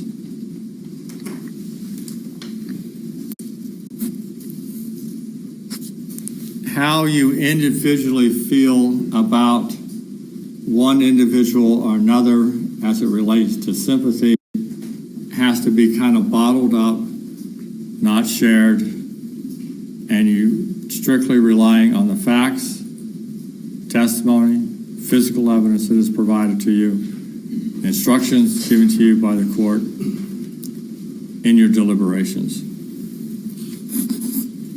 Just as I did when we talked about sentencing, let me ask a couple of you. Number 40, where are you? There we are. We talked about how important it was not to have the sentence percolate into your discussions.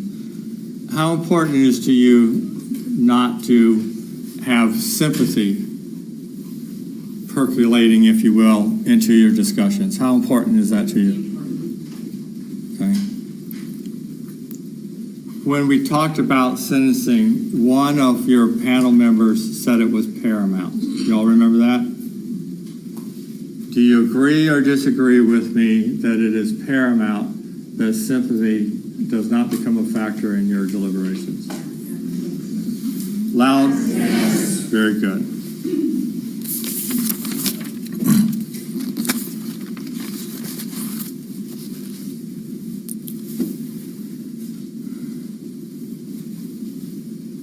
It frequently occurs during a criminal trial that people with specialized knowledge are called by either of the parties in order to provide you testimony that you may consider during your deliberations.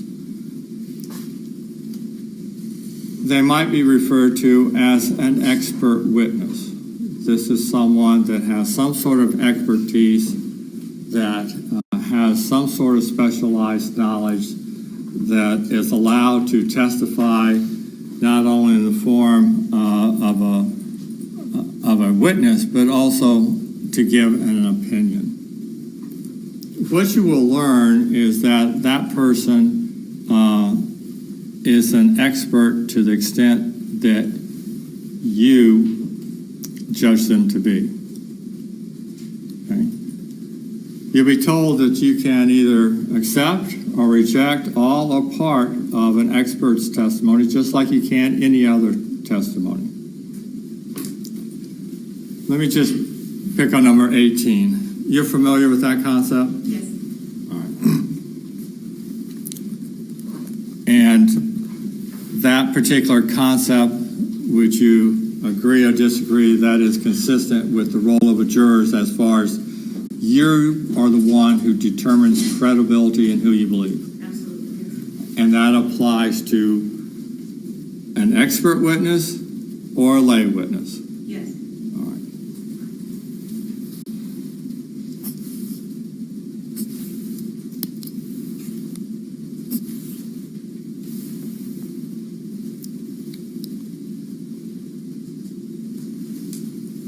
let me just ask as a group. Let me just go quickly row by one. Is there anyone who will automatically accept, without any further discussion or analysis, the testimony of someone who has been called an expert witness? Anyone will just automatically accept it and not do any thinking more about it? Anyone on the first row? Anyone on the second row? Anyone on the third? Fourth? Fifth? Sixth? All of you agree that you can weigh and judge the credibility of every single witness that comes into this courtroom, regardless whether they're a lay witness or an expert witness. Let me see a show of hands of everyone that can do that. Thank you. All hands up.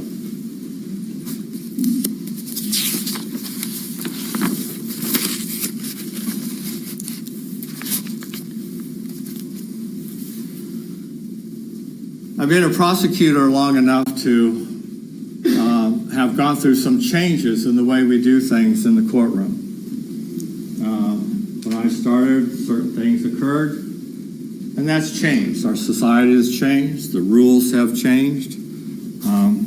The jury now, with the discretion of the court and some guidance by the rules that we have, can participate in some limited way.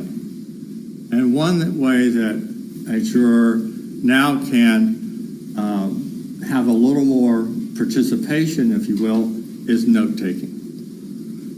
When I first started, you didn't have that option, but now we do. And I need to speak with you about note-taking because as adults, well, give me a hand. Who's a teacher? Don't we? Number 86. Are you familiar with the adult learning theorem? All right. People learn different ways. We're either visually, auditorily, or hands-on. Right? Okay. And that's what I want to talk about. See, when you start taking, if you're a note taker, then you're listening and taking down notes as fast as you can, maybe. Or you're a note taker that just does highlights. Some people won't take notes because they just want to listen. That's too distracting. See where I'm coming from? So I need to talk to you a little bit about you as a note taker, and kind of give me a feel of how you're going to, if you want to, accomplish that. So let me just start on the first row. Who is I'll just call it a note taker. Who's a note taker on the first row? Number 18. All right.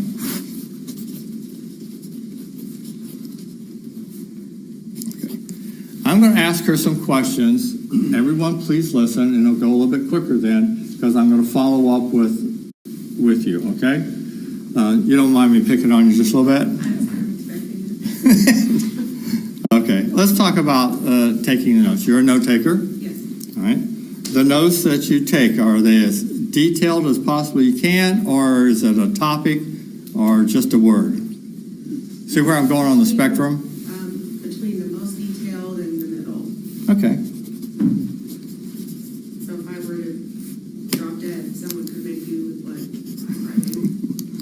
Okay. All right. You go back into the jury room and say there's 3 or 4 other note takers. And you're all looking at your notes and you're having your conversation. And then you have one of the jurors say, I don't have that in my notes. And you say, well, I have it in my notes. You see where it can go? Yeah. As some people will gravitate to a different aspect of what they put down on paper. Okay. How would you handle that situation? You're back there with those 6 people. You now have notes that just doesn't have this. It's not in conflict. It's just one has it and one doesn't. What are you going to do? I guess I would go with what my recollection is. Like, I would also probably have a personal recollection if I wrote it down. So I would go with what I can recall.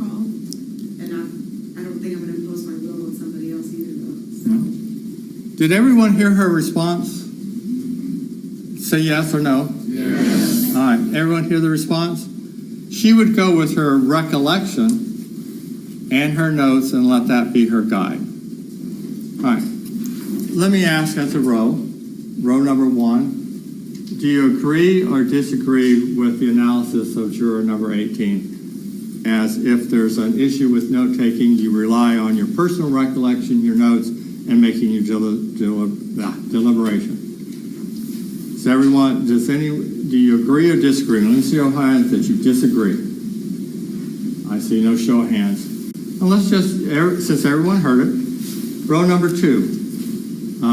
Show of hands that you disagree with the analysis that juror 18 just explained about note-taking. Anyone disagree? Juror number, let me get my chart, or hold up your paddle for me. All right, juror number 26. Tell me what your thoughts are on that. Well, maybe she missed something in the testimony. As far as her notes? Yeah.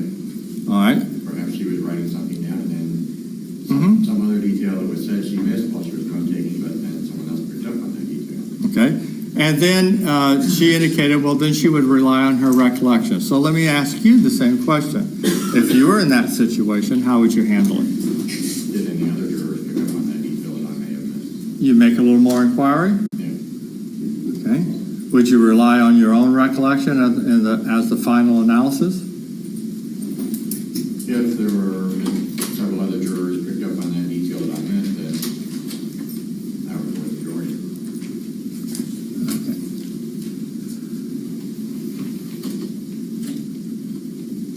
In the event that, in that situation, you had 3 note takers with 3 different answers to whatever's being resolved, all in conflict, and all you were stuck with were your own recollection, how would you resolve that?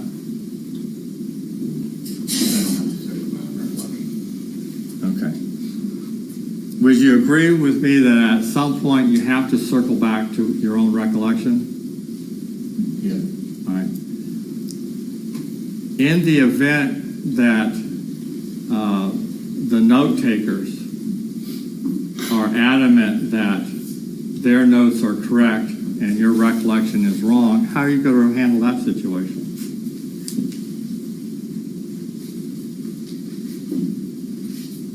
It could happen, right? Yeah, it can happen. Yeah, so I'm just trying to, there's no right or wrong answer.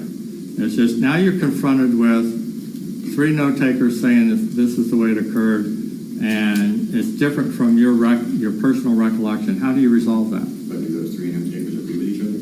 They all agree with each other, but your personal recollection is different than those 3 note takers. Where are you going to go? Well, in that particular situation, then I'm going to assume that I missed something. But if the other 3 note takers all have different opinions, then I'm going to rely on what I have. If it was the same topic that you didn't miss, but the 3 note takers had one answer and your, I'll call it an answer, was different on the same topic, how would you resolve that? Well, then we're going to have to talk it out and see if we can come to a consensus. Okay. And I guess the point I'm trying to make, would you automatically yield to the note takers if their collective recollection is different than your perception? Would you automatically yield? No. Okay. Did everyone hear his response as far as handling the situations and how you're going to rely on note takers within the jury room? All right. So, and I appreciate you bringing that to our attention. So let's discuss that a little bit with row number 2. In the event that you have a situation where the note takers are collectively against you on a particular topic, and on the same topic you have a recollection, is anyone going to automatically yield to the note takers? Anyone on row number 2? Number 15, let me ask you, would you do that? Would you automatically yield? No, sir. All right. Would you at least try to discuss it and to see, to come to some consensus? I mean, I would listen to what they have to say, but ultimately it's what I believe what the evidence was presented. That's what I would go by. Okay. I'm ultimately responsible. But you would be open-minded in the Yes. jury room to Correct. hear everyone else's. Correct. That's Okay. ultimately my decision, my recollection. All right. Anyone, I'll in just a minute, anyone. In any, on row number 2, would you automatically yield to the note taker if it's different from your recollection? Let me see a show of hands that would automatically yield. Number 42, you have a thought on that issue. Yeah, I think that if it were some kind of evidence that could be retrieved, like if I could ask the judge to show us. See a picture. Yeah, Was there a cat next to the dog and no one can agree? right. Okay. But there was a picture. Okay. And then if I could ask the judge to have us see the picture and maybe come to a resolution that way. If it was just testimony, everyone's writing down their notes, testimony from witnesses, doctors, experts. There's no physical evidence that you can rely on. It's simply your recollection. Are you going to yield to the 3 note takers to say this is the way it was, or are you going to rely on your own recollection? I'm going to go on my own recollection. Okay. Row number 3. Let me see a show of hand. Is there anyone that's going to automatically yield to the 3 note takers that have information written down that's different than your own recollection? Let me see a show of hands. I see no show of hands. Row number 4. Is anyone going to automatically yield to those 3 note takers? I see no show of hands. Row number 5. Same question, no show of hands. And row number 6.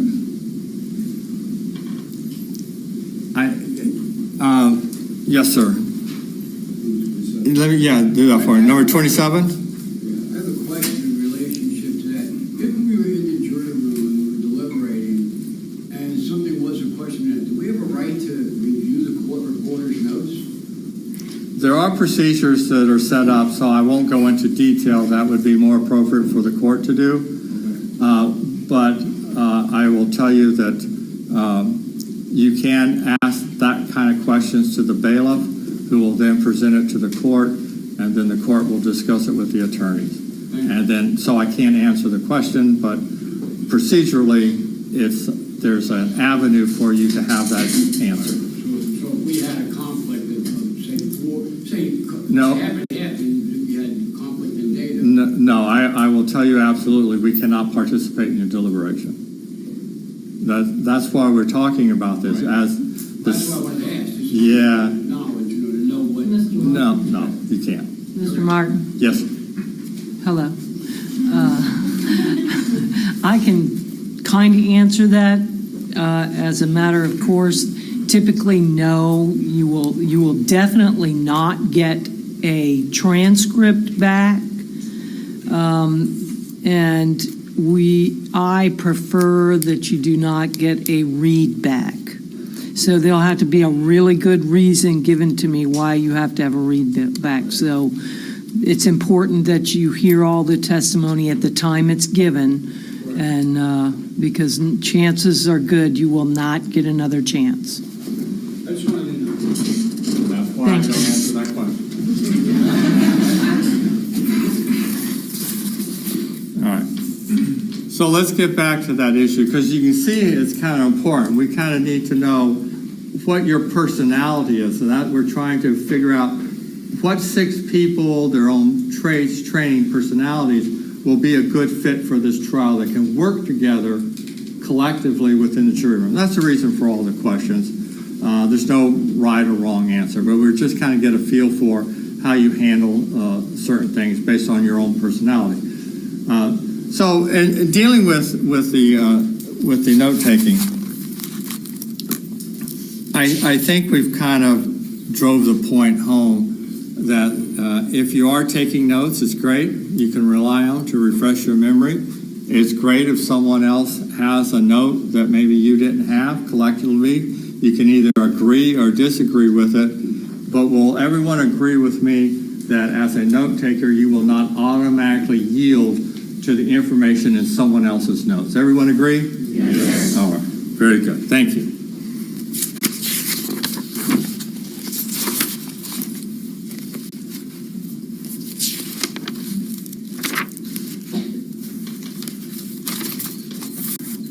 I'm going to get away a little bit from you and talk about this side of the bar. In a trial, the attorneys from both sides to facilitate the presentation of evidence that you can hear at times will have to, out of your hearing, have a conversation with the court. Because we want to make sure that the information that you receive is proper, lawful. Sometimes there's some gray areas, but it's the court, Her Honor, that ultimately decides, and we seek out her guidance. She'll give it to us, and then you'll hear the information that's allowed. But you're not going to be able to hear what we're talking about. There may be some type of testimony going on about A, B, and C, and then there's a question about D. Oh, objection. Oh, wait a minute. We know the question is D. I wonder what's going to be said. And all of a sudden, here's this confab up at the bench, and all you see is this part. All right? And you're going, I really like to know what D is. And we all come back. I get back to the podium, and I move on. The witness doesn't get to answer D. All right, so that could be kind of annoying, right? You're anxious, what's D all about? You're not going to hear it. So let me ask you this.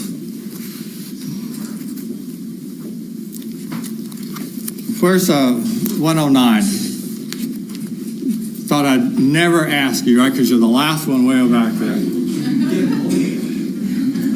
Would you do me a favor, sir? If you don't mind, just stand up so I can hear you. I'm going to use you. We're up here at the bench, and you don't get to hear the answer to 109, but you would really like to hear it. All right. And then we move on. How do you feel about being left out of that conversation and not hearing the answer to D? What would be your thought process if you sit there? Your business is your business. All right. Are you going to attempt to speculate or guess what the answer might be? No. All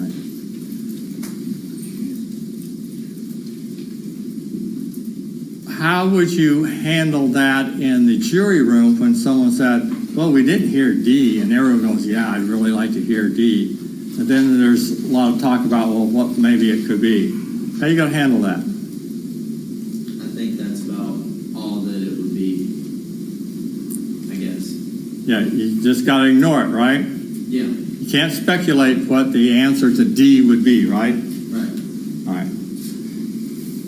Does everyone on the first row, thank you, 109, does everyone on the first row agree that in your deliberations, you can't even think about, speculate what you are not allowed to hear? Even though you're curious, it just can't come into your deliberations. Everyone agree they can do that on row number 1? Let me see a show of hands, row 1. How about show of hands, row 2? Same? You agree that you can just forget that?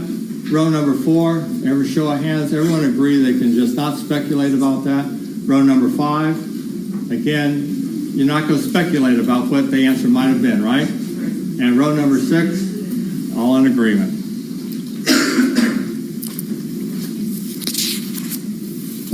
I discussed that with the jurors because it would be contrary to the instructions by the court. And you've heard Her Honor say numerous times, you can only consider the evidence that you hear in the courtroom. So by speculation, what D answered, you didn't hear it? If you did try to speculate and factor it in, you would be, I'm going to pick on number 18 again, because I know if you did speculate, would you be following the law or not following the law? Not following the law. And does everyone agree it's paramount that you follow the law? Yes. All right.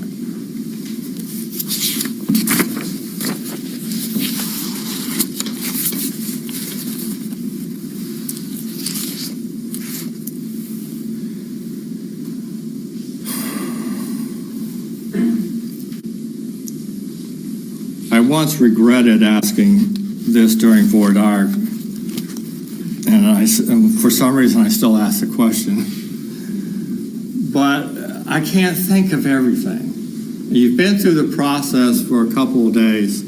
You've heard our questions. You know the process that we're trying to go through. We're trying to get a group of individuals that will be compatible enough to work in a close quarter, discuss the case, and to be able to voice their own opinions and to engage in the discussion and then collectively reach a verdict, right? That's what we've been talking about. Everyone understand the process that you're going to go through? Yes. All right. But I can't think of everything. And as you sit there, I'm going to ask you as a group, is there anything, now that you know what the lawyers are looking for, that you feel the lawyers should know as to whether or not you would be unable to perform the duty as a juror? Is there anything out there I didn't talk about or didn't ask about that you were going, yeah, now I know the process, this ain't for me? Is there anyone, this is the whole group, let me see a show of hands that has that thought right now. I see no show of hands. Thank you.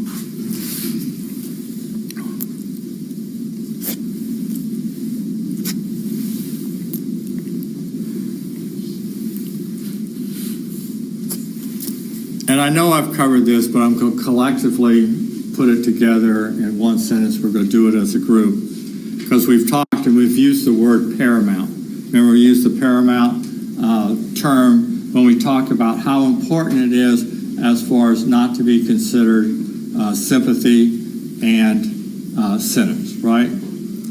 Can everyone agree now and understand how paramount it is that you follow the law, that you make your decision in this case based solely only on the evidence,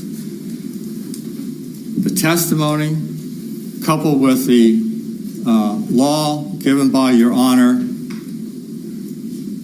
that is only thing that is considered to determine guilt or innocent, and that the thoughts of sentence and sympathy will be totally left out of your deliberations. Can everyone agree to do that? Yes. Yes? Everyone yes? Yes. All right.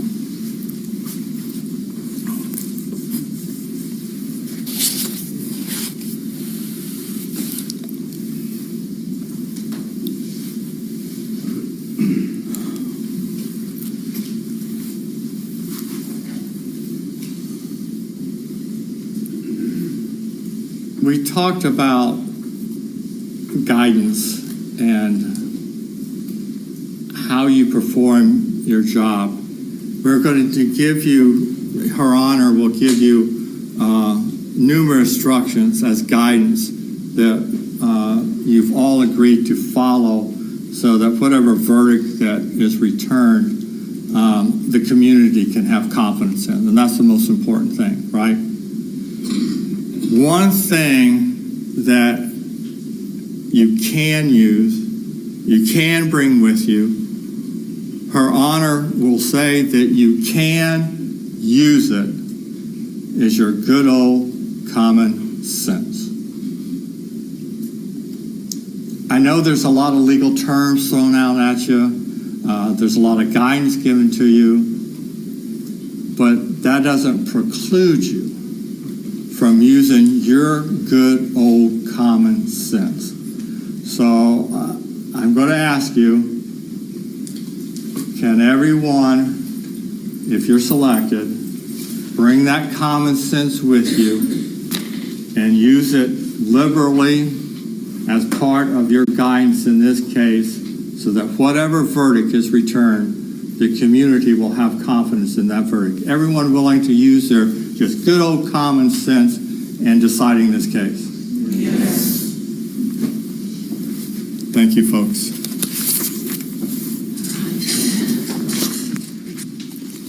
Thank you, Mr. Martin. It's a perfect time for a lunch break. We're a few minutes before noon. Who's going to do the questioning for defense? Excellent. All right. So Mr. Michaels will begin after lunch with his questioning, and then we'll go through that process.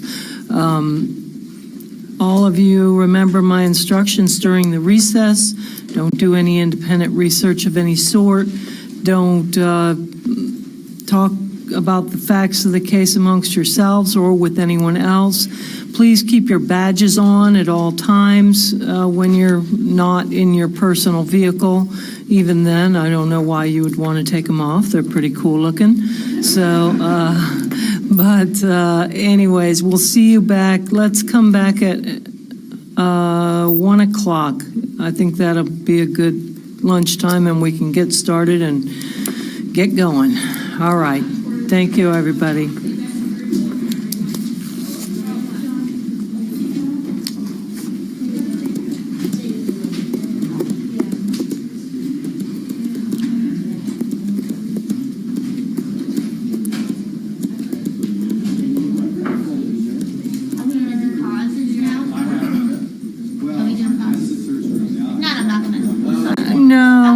No, we've only got one. That's right, and we're going to let him go.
I think we did drop 96, so he won't be coming back. But that was the only one. So, get started. You want to line them up?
Yes.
Thank you.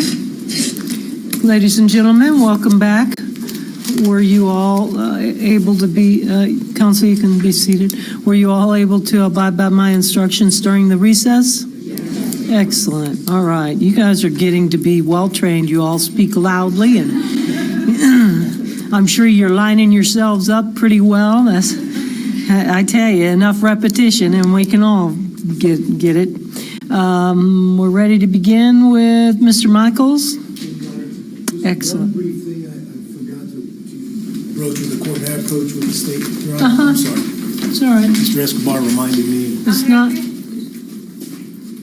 the record. Are you good?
I have a very small area here, and there's a lot of you, and so I have a lot of papers. So I may be walking back and forth to the desk over there while I'm talking to you. My name is Dino Michaels again, and myself, Richard Escobar, Matthew Funderburk, and Karina Flores represent Curtis Reeves in this matter. What I do before I speak to the prospective jury pool like this, the night before I try to think of something to say, because I know sometimes it gets kind of boring, just hearing the same questions over and over again, not just from the prosecutor, but from anybody. I mean, this kind of selection process is difficult, so I always try to think of something to come out and really catch your attention. And I really didn't come up with anything. This morning, early, I woke up, and it occurred to me, and I kicked myself because I'd never said this to a prospective jury pool before. And by the way, I know you heard this is called voir dire, French for speak the truth. Really, I think the English version describes what it is. It's jury selection. We're trying to select a jury. So in that vein, my thought is this morning it pops into my head, we're living the Constitution. And say we're living the Constitution. Because we are. We're living the Constitution today. We talked about, well, first of all, that's the First Amendment, the Bill of Rights, right? It was ratified a couple years after the Constitution itself, frankly, because the framers and the signers thought that it was embodied in the colonies already. So we covered the First Amendment because we're talking, and you can speak freely. We talked a lot about the Second Amendment. The first row, except for number 15, all have concealed carry, or had at some point. And so we've talked about the Second Amendment. Let's talk about the Fifth and Sixth Amendment. The Fifth and Sixth Amendment guarantee an accused individual the right to a fair and impartial jury in a fair and impartial trial, which is interesting. We use the term fair and impartial because really, if you look at it, the Fifth says impartial and the Sixth says fair. And so at any rate, we're going to be an impartial and fair. All right. And the interesting thing is we have somebody called the defendant. I'd like to talk to you all about that a little later. It occurred to me here, it's state of Florida versus the defendant, Curtis Reeves. But when you look in the Bill of Rights, it doesn't talk about a defendant. The Fifth Amendment talks about a person. The Sixth Amendment talks about an accused. So really we have a citizen accused here, and we'll get your ideas on that. The other thing that I was thinking about is really what I'd like to do is to get your help to help me understand what your thoughts are, your thought processes, your opinions, and your experiences in life to help me understand how you make decisions and what you think about these different ideas in our law. So let's talk about some follow-up questions on the state's jury selection questions. And some of the follow-up questions are going to be to just get some amplification on your answers, why you answer a certain way, why you do something. So I'm going to go through those first. I made some green marks to remind me.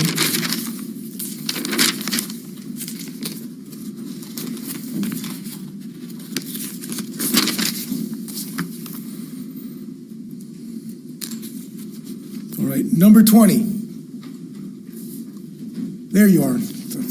All right, number 20. I know you answered a question involving a time when you were in St. Pete with some friends. You were young. Tell me a little more about that. How did that happen? Just, like I said, I was about 20, I was about 20, 21 maybe. Some friends said they were going to go out to St. Pete. I really only knew a handful of them. So we went in my vehicle. We were out there, met up with some other people they knew. And there, at the time, were tons of just crowds of young people going out that way to party, basically. And so we happened on a parking lot where an incident seemed to go down around us. And there were people fist fighting, hitting each other with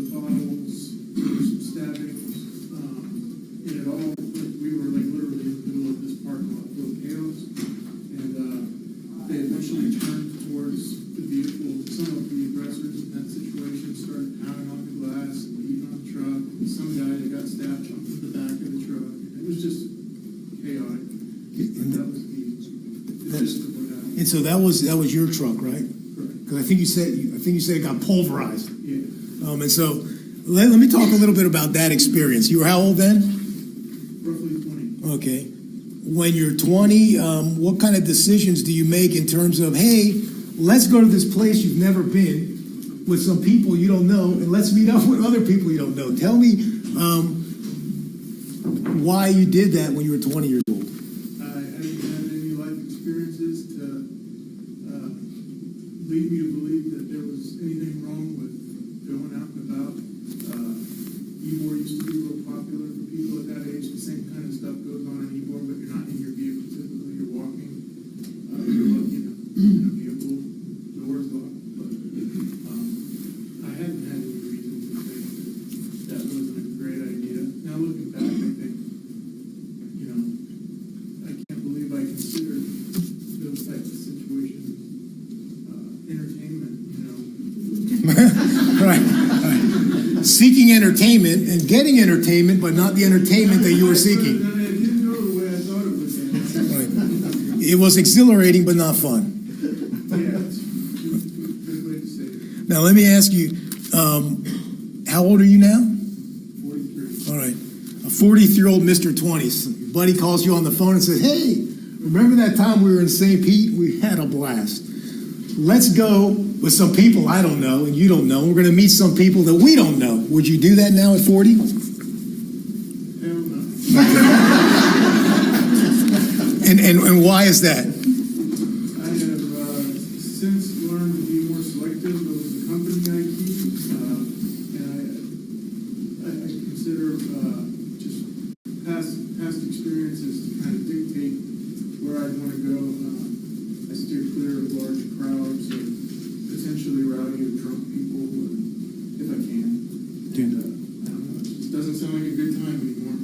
Now, tell me this. When you got to wherever you were going, did everything look all right at first? At first, yeah. And all of a sudden, it was not all right. Is that fair to say? It was like a light switch went on. Was it something that you expected? No. Was it something that you were looking for? No. And so did that teach you anything about being in unfamiliar surroundings? Yes. Okay.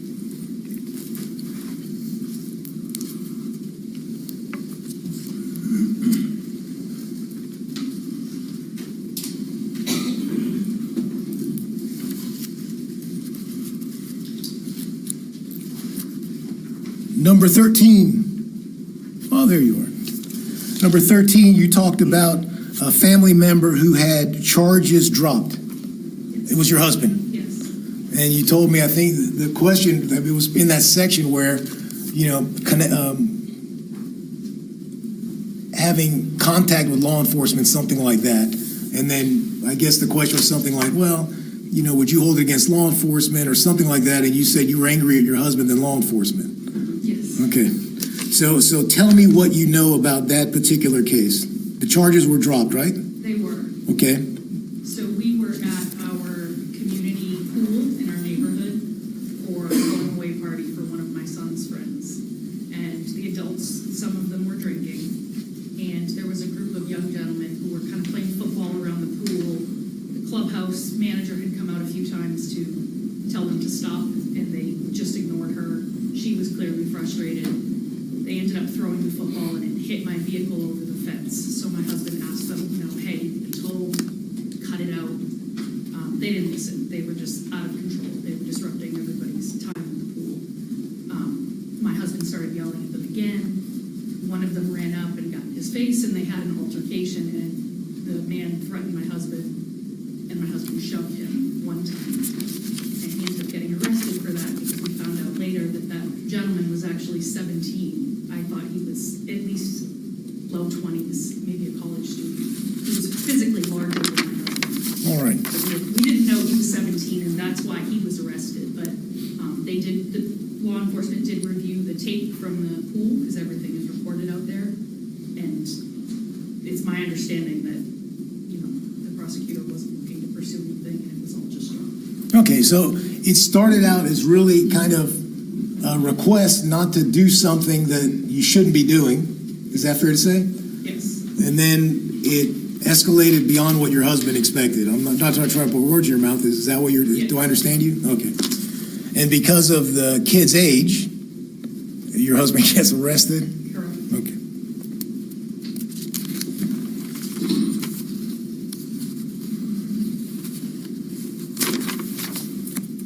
There were a lot of questions, so I have a lot of pages. I'm going through it. Mr. Martin did a thorough job. Let me see what I have here.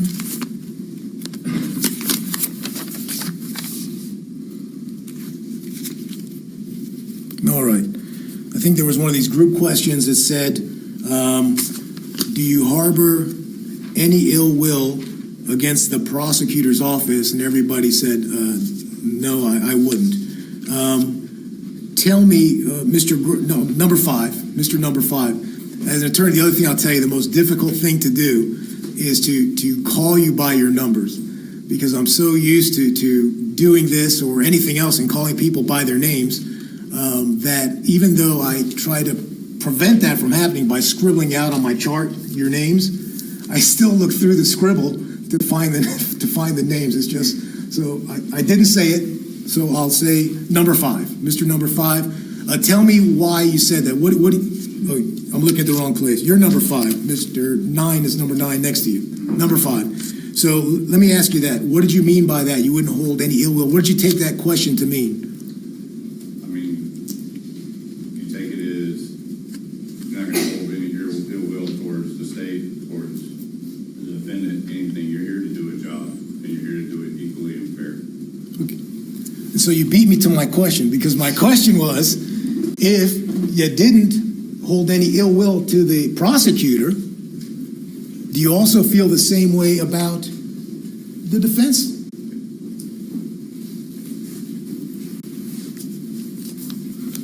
Number 46. There you are. What do you think of that idea? I believe the court has its rules, and they're going to provide us the information. We take that testimony based on facts and determine if there's reasonable doubt. Let me tell you where I'm coming from. I'm a defense attorney. From the very beginning of my career, all I wanted to do was to defend the accused people.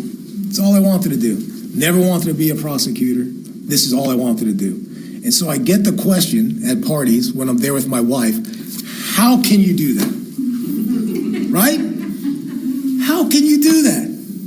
You must know some of the people you represent aren't innocent. How can you do that? So do you think that there's something wrong? You know, are you going to hold it against defense attorneys? No, you're shaking your head? I'm sorry. It's all right. Number 65? That's me. I know. What do you think? This time I was looking at the right place. What do you think of that idea? Like the prosecutors? Because, I mean, you told me that, or told the prosecutor, a lot of your friends are law enforcement, right? We have a lot of law enforcement, yeah. And so tell me how that sits with you. Well, again, I mean, I was a former sports agent, so my, partners were a prosecutor and a defense attorney going to the NFL draft and having those conversations between the two. I think each side has the right to prevent it, and it's going to be up to the jury to look at all the facts, whatever the facts may be, and be non-biased. And I know you mentioned that the fellow you worked with, the attorney, was defense attorney locally? Oh, yeah, Linsky. Okay. Right. Okay. The other thing, I didn't get to it yet, but since I'm with you, I'll talk to you about that. You talked about, I think it was something about grappling or boxing. I know that you said a sparring partner. Yeah, sparring partner. That's what I wanted to ask you. Yes. When you say sparring, tell me what you're doing. Yeah, we actually spar, train, cardio, but also self-defense, but really improving ourselves physically, but also mentally, boxing-wise as well. Okay, so boxing. Yes. Good old-fashioned boxing. Yep. The sweet science. The sweet science. Not using your legs. Not kicking. Not choking anyone. Not choking, just, complete boxing. All right. Let me talk to you a little bit about that. Can you hurt somebody by punching them? You can, absolutely. And so what kind of injuries have you seen that a punch has done? Well, personally seen, just knockouts in the gym, so on. Just knockouts, you say, very nonchalantly. Just knockouts. I mean, certainly you've seen, I used to watch boxing. I can date myself, I think, I do remember watching Ali and Frazier, and I did watch Thomas Hearns and all that, but I see cuts on the eye. Can that happen? You got cuts on the eye, nose, you can miss a teeth or a tooth. Right, You can be missing depending on how hard the punch is. right. Jaw, you can have ribs, chest injuries. And if you're Holyfield and you fight the wrong guy, you can have part of your ear missing. You can have the ear,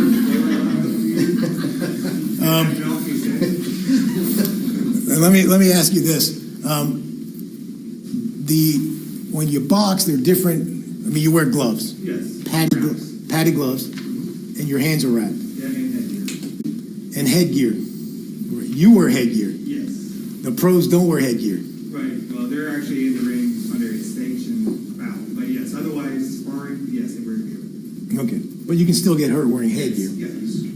Tell me why it is that boxers wear gloves. Well, they have the different types of, you have your regular padding, you have horse hair inside the gloves. Sanctioned 8-ounce gloves for professionals. But the state record, the state commission for boxing says 8 ounce for professional fighters. They have to meet a certain criteria. They all have to be the exact same.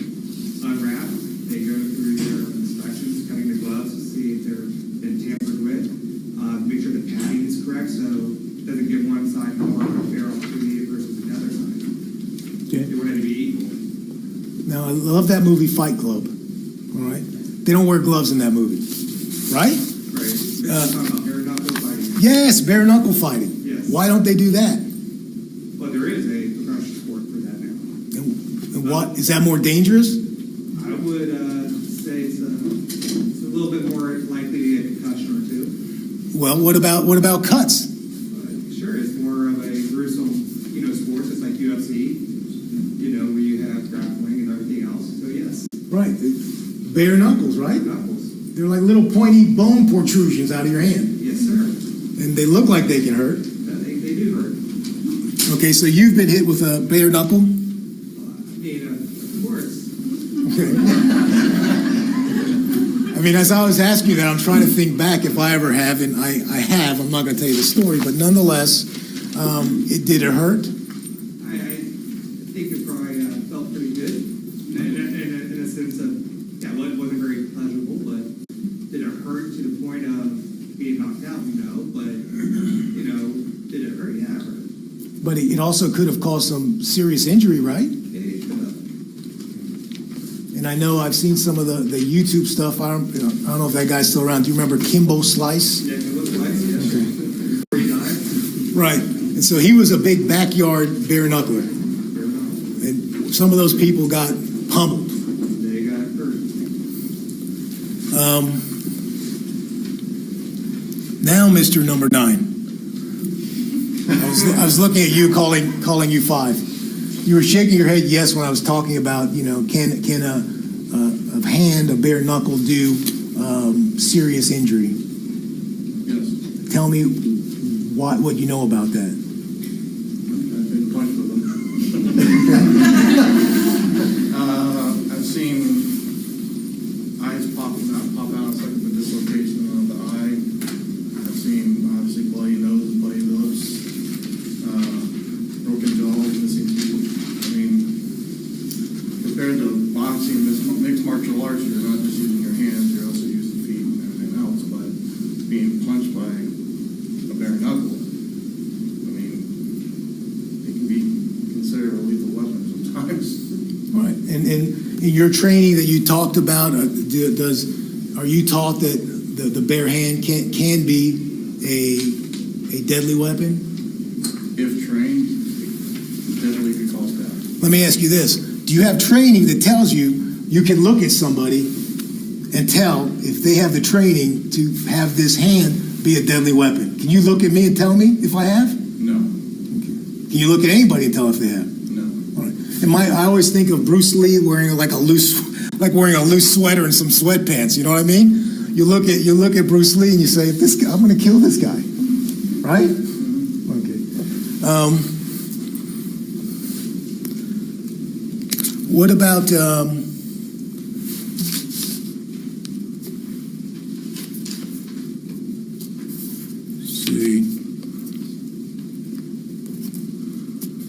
Number 63. Yes. There you are. What do you think of that idea? You know, you were part of the group that said, yes, I have no ill will towards a prosecutor. Now that I said it a couple times, ill will actually, that's like having a bad feeling. What does ill will mean to you? That you don't have any animosity That you don't against have, anyone. okay. So animosity would be like an emotion, You're right. and is that like hate Mm-hmm. or like love? Right. I mean, you got to put an effort into having that emotion. Is that right? And so take the emotion part out of it. Right. As a human being, let's talk about this fair and impartial, or as the Bill of Rights tells us, impartial and fair thing. We say that as lawyers, we forget what we're saying half the time. We speak in this lawyer speak like voir dire, fair and impartial. We say these things, and really when I think about it, sometimes I'm driving home and I say, what the heck did I just say? Do I even know? We're so used to saying it. And so I think that what we lose sight of as human beings, in order to be fair and impartial in this arena of living the Constitution, we have to maybe put it into a human context. And so my best way to illustrate it is I would say a story, but it's not a story. It happened to me regarding my wife. She worked for hospice. She did house care, health care in the house. She's a nurse. Did it for many years. Always been in houses. Some of the people who needed help lived in terrible, really dangerous neighborhoods, not great conditions. But she went. She was a little soldier. She still is. And I also tell you that so you know I'm married to an angel. But that's just me. And so she'd been doing this all this time. She came home and she said, "Honey, today I got bitten by a dog." So I'm thinking, well, I know you've been around pit bulls. No offense to anybody who has a pit bull. I had one for a little while. You've been around whatever dogs, goodness only knows. It was a dachshund. A dachshund. A dachshund is on the way out, jumped up and bit her right here in the hamstring. It didn't break the skin. It shook her up a little bit, but like I said, we've always had dogs. So she's a trooper. She went on. Within a week, I think it was 4 or 5 days later, I don't remember exactly now, she's in another house. You guessed it, a dachshund. Even worse, to add salt to the injury, to the wound, this dachshund was paralyzed in the back legs. And somehow, as she was bending down to help this woman, jumped up and bit her very close to that same place. And so when she came home and told me that, I will tell you, I love dogs. I've had a Dobermans my whole life. My wife had a Yorkie, although she'll tell you the Yorkie was mine and hers was a Doberman. But I can tell you that to this day, this was 10 years ago, 15 years ago. To this day, when I walk down the street and I see a dachshund, guess what I think? That little rascal. If it wasn't a little innocent creature, I'd wring its neck. And it's not even the dachshund. And so I know that I can't be fair and impartial to the dachshund. And so the way I like to look at it and talk about it is, if somebody called me up and they said, "Dino, congratulations. We think so much of your work as a defense attorney, you're going to be the honorary judge in the dog show of Pasco County." I would have to tell them I would love to, but if there's a dachshund there, I can tell you that dachshund is not going to be one of the winners. If somebody asked me to do a calendar for a no-kill shelter, I would love to. I'll take photographs. Guess which dog is not going to be October or any other month? A dachshund.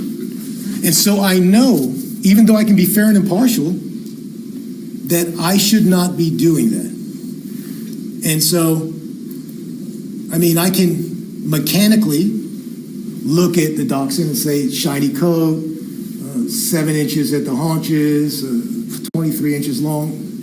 But I know that somewhere inside me, I couldn't do it. And that's why when I ask you these questions, Thea, we talk about things, I mean, that's kind of the context to look at. I mean, part of this living constitution, which amazes me, think about it. 220 years, this document, we're still living by it. Those first 10 amendments, they guide our life. We haven't changed them. We haven't gotten rid of them. So impartial and fair, that's what it is. It's your feeling. So when I ask you about, I won't say ill will, I'm just saying, do you have any kind of negative feeling towards defense attorneys? Do you? No. Okay. I almost said the name again. Number 42? Yes. There you are. Yes, Miss 42. What do you think of that? I think it's a fair question to ask a jury. Okay. That everybody would be fair and impartial. I mean, this is democracy at its best right here. Okay.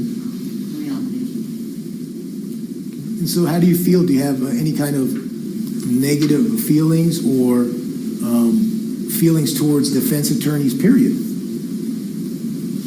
No. Okay.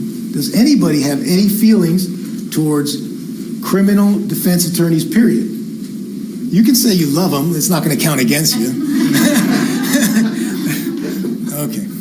Well, and frankly, you know, as you go down the street, there's a lot of smiling lawyers with giving you their phone numbers. They want to help you if you get in car accidents.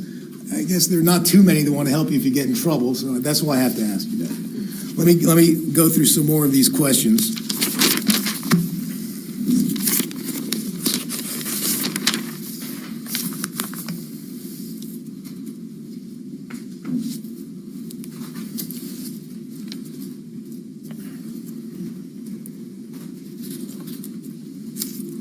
Number 46. There you are again. Well, I'm going to talk to other people too. I'm not picking on you, but you asked a question, you answered a question, and what you said is dear to my heart. The question involved life experience being a volunteer. Being a what? Volunteer. Yes. And one of what you talked about is being a grief counselor. Correct. Okay. And so tell us, as a grief counselor, what it is that you did. We met with people who had just suffered the loss, and the people that I dealt with, it was usually a husband or a wife of older age. I was the primary caregiver of my mother, and the church recognized that based on my learning through the psychologist how to be calm and patient and understanding, that I can be a very good listener, and that so I took that course and I did that for a short period of time. For how long? About a year and a half, and only because things changed in my life that preoccupied me at work where it was more difficult to do it. And more difficult because of the time demand or the emotional demand? My demand of my job. And I know a little bit about it. I'm not going to act like I know because I know. I know because, again, my wife did that in Miami Beach for like 27 years. And what she did was she would counsel, like you said, basically the living spouse of somebody who died. And it took an emotional toll on her after a period of years. And so I guess what I'm asking you is, in this case, what we're going to have is, we're going to have a deceased, we're going to have his living spouse. And so going back to this whole idea of impartial and fair, and like I said, it's really something that comes from within, and again, you know, I know you've heard this, everybody keeps on saying there's no right and wrong answer. That's true, but really it's not a question of grading you, it's a question of abiding by the Bill of Rights of our United States Constitution.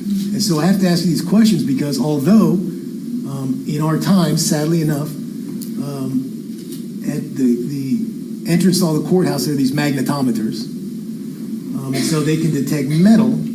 However, they don't detect certain feelings you have. So they don't say, oh, you're going into that courtroom D. Well, this is what the case is about. And so as you go through it, it sucks out all those feelings. And then when you go home, it puts them back in. It doesn't happen.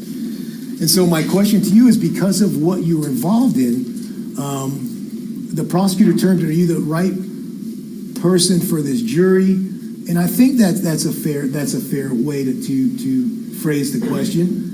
And so let me ask you a little different way. Do you think that you can be a person who can take any experience you had out and not bring it back? And it goes into that thing that the prosecutor said is sympathy. You know, it's easy to ask a question, hey, you all promise not to have sympathy. Oh, yes, I promise. It's easy to do that, but I'm asking you individually because of your life experience. So tell me what you think about that. I don't think I'd have a problem with that. This may sound cruel, but I somehow have the empathy to sit and listen to people, but I can walk out and party right afterwards. Okay. And I mean that in the most genuine way. It's that's what they need. They need a good listener.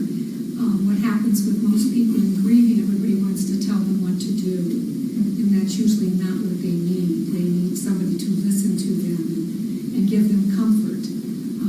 But I don't take those things home with me or bring them into any of my personal situations. And I know sometimes those people, especially some spouses, the other spouse took care of them to such an extent they're almost helpless.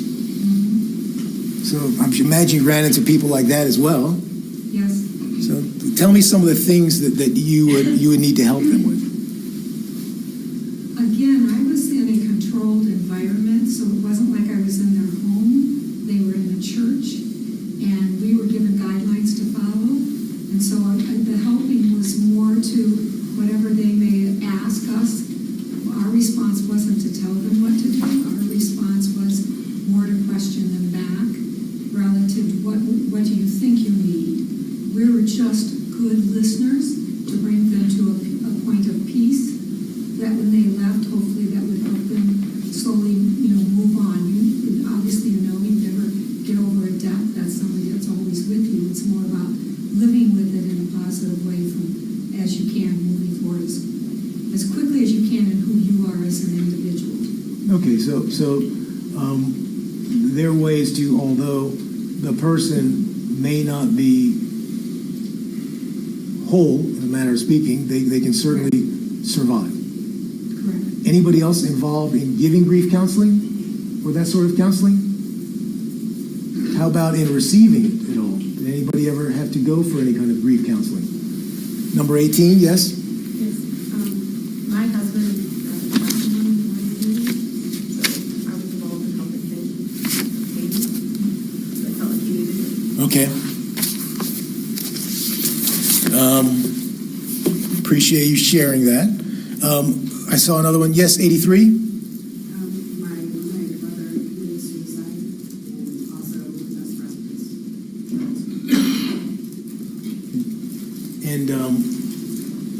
And so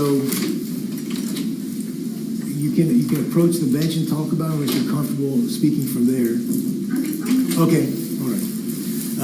So let me ask you this, because you've been through an experience being close to somebody and going through that sort of loss. In this case, as I described, you're going to hear somebody talking that has suffered a loss. Is that going to cause you to have, I don't want to use sympathy because everybody said yes, they wouldn't be sympathetic, but I guess would you be able to somehow compartmentalize that and not have it interfere in your decision making over there? Absolutely. My emotions don't. I don't really bring my emotions to other things that I present. I usually keep my emotions to myself, not like for work and dismissive or these my witnesses and stuff like that. I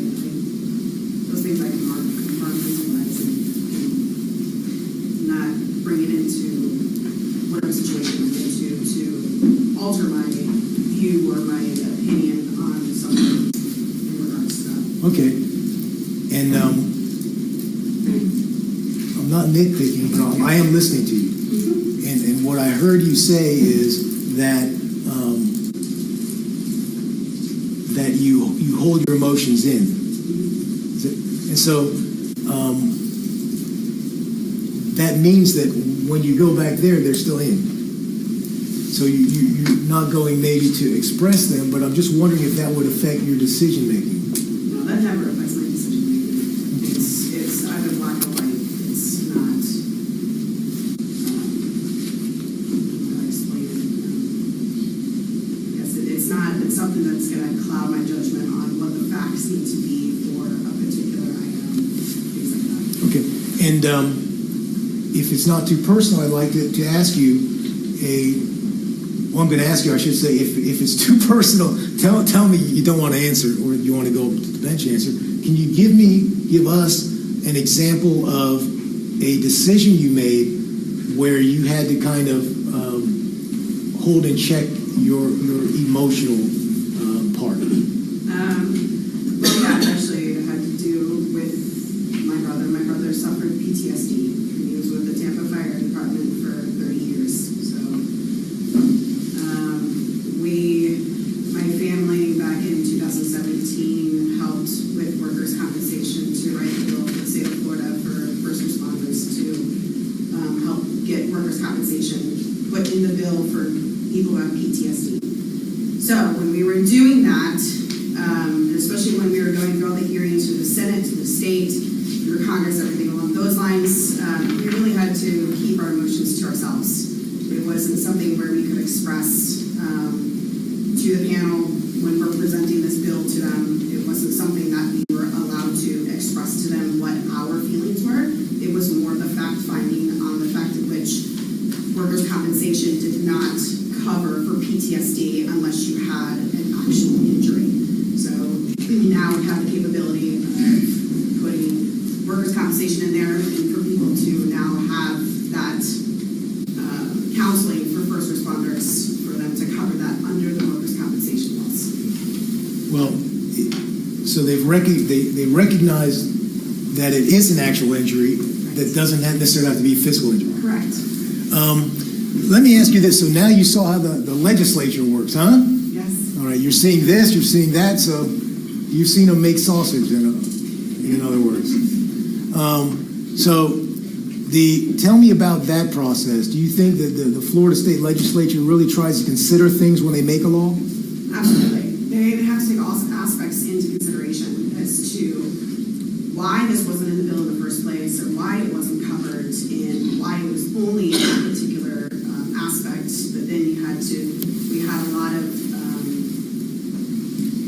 people who have PTSD, but we had a lot of witnesses that their family members do have PTSD and how it affects the family, how the emotional toll on it, what other things can go on with the particular families like alcoholism, depression, addictions, things like that stems from that. From seeing, it's not just like you have to get injured on the job for you to have PTSD, like I understand with the military and stuff like that. But when you're going on the job on a day-to-day basis and you're seeing bad things on a regular basis, it will take a toll on you. And you don't have to physically be injured in order for you to have those emotional stresses on your day-to-day life. And so it sounds like to me that the Florida State Legislature just doesn't come in there and say, oh, we're going to do this or we're not. They consider a lot of things. Correct. We had to rewrite the bill probably at least 3 more times, but we got it passed in 6 months. And so I guess you recognize that the laws under which we're going to operate in this trial were pretty well thought out, right? Absolutely, have to. Anybody else have any experience while we're on that topic for right now with the Florida State Legislature and making bills and all of that kind of stuff? Anyone? No hands. All right, let's ask some more questions here.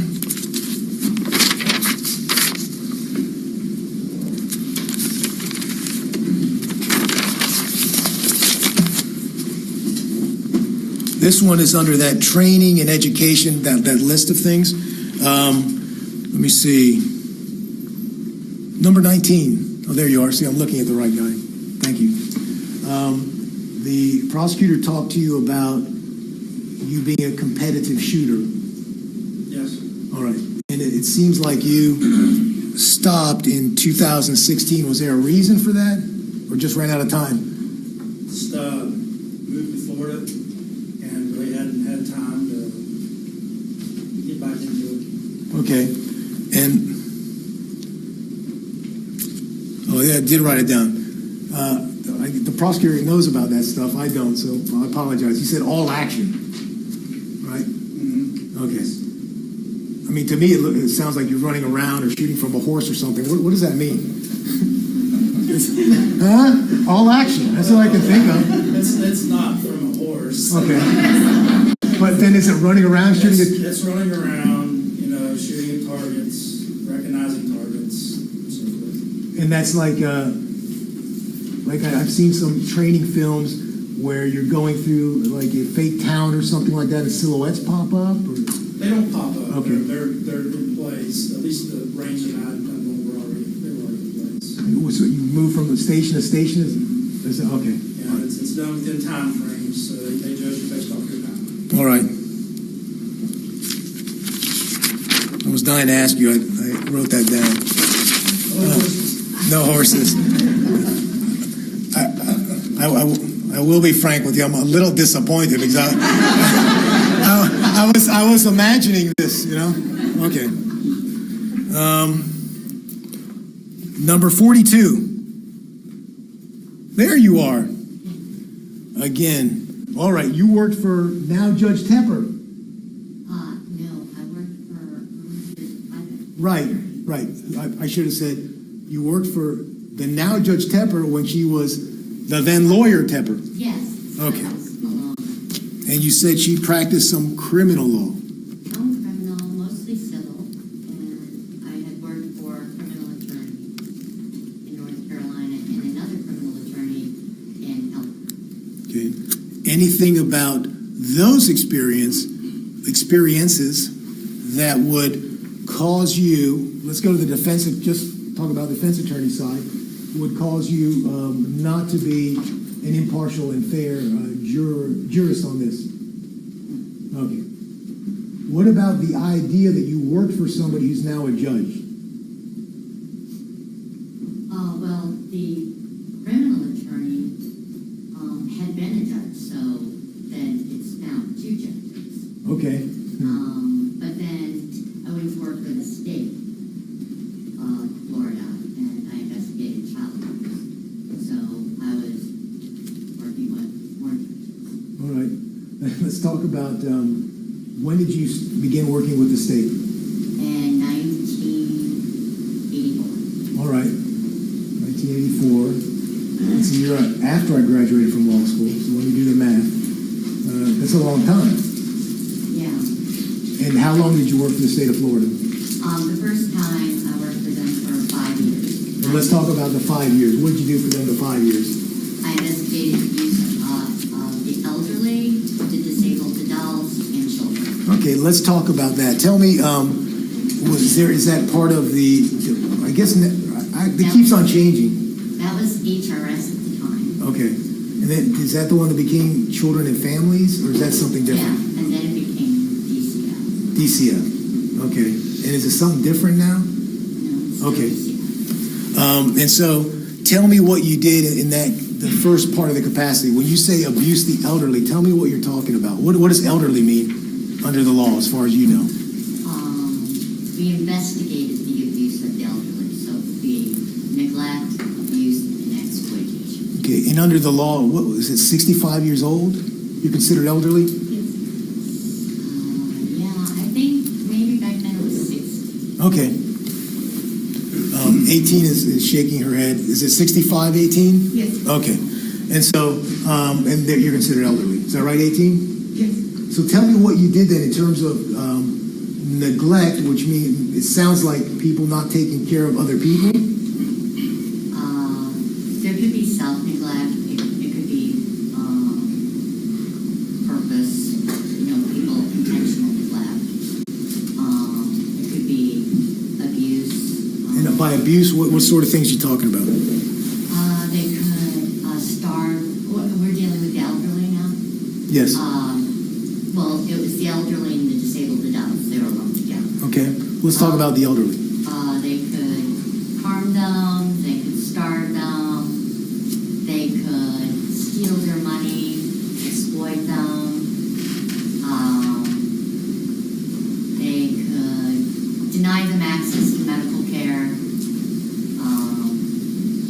And so then I would have to file some paperwork in the court to get them protected. All right, so it's like a Kind of like dependency. dependency, and I don't do that, but what I understand is that's when parents or some biological being that's attached to a child, the state of Florida tries to take them away from those people to take care of them? No, when it's the abuse of the elderly, you're looking for people that are trying to exploit them, harm them, take over, abuse them. And so basically you want to put them in an environment where they're safe. Okay. And are the elderly, in your experience, people over 60 back then and over 65 now, are they more vulnerable as a class? Yeah, well, they would have to be if the state considered it necessary to investigate them. Okay. And do you agree, 18? Is that, I'm sorry. Yes, they're more Okay. vulnerable to abuse and exploitation. Anybody else work with the elderly? Okay. There, thank you. 81, tell me about that. Well, I've been in the medical field since the 90s, done a lot of different things. Tell me some of the things you've done in the medical field.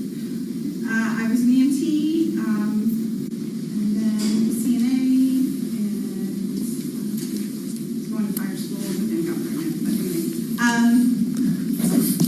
I am a CPC now. What's that? A professional coder. And Tell me about what does a professional coder do? I mean, I kind of have an imagination.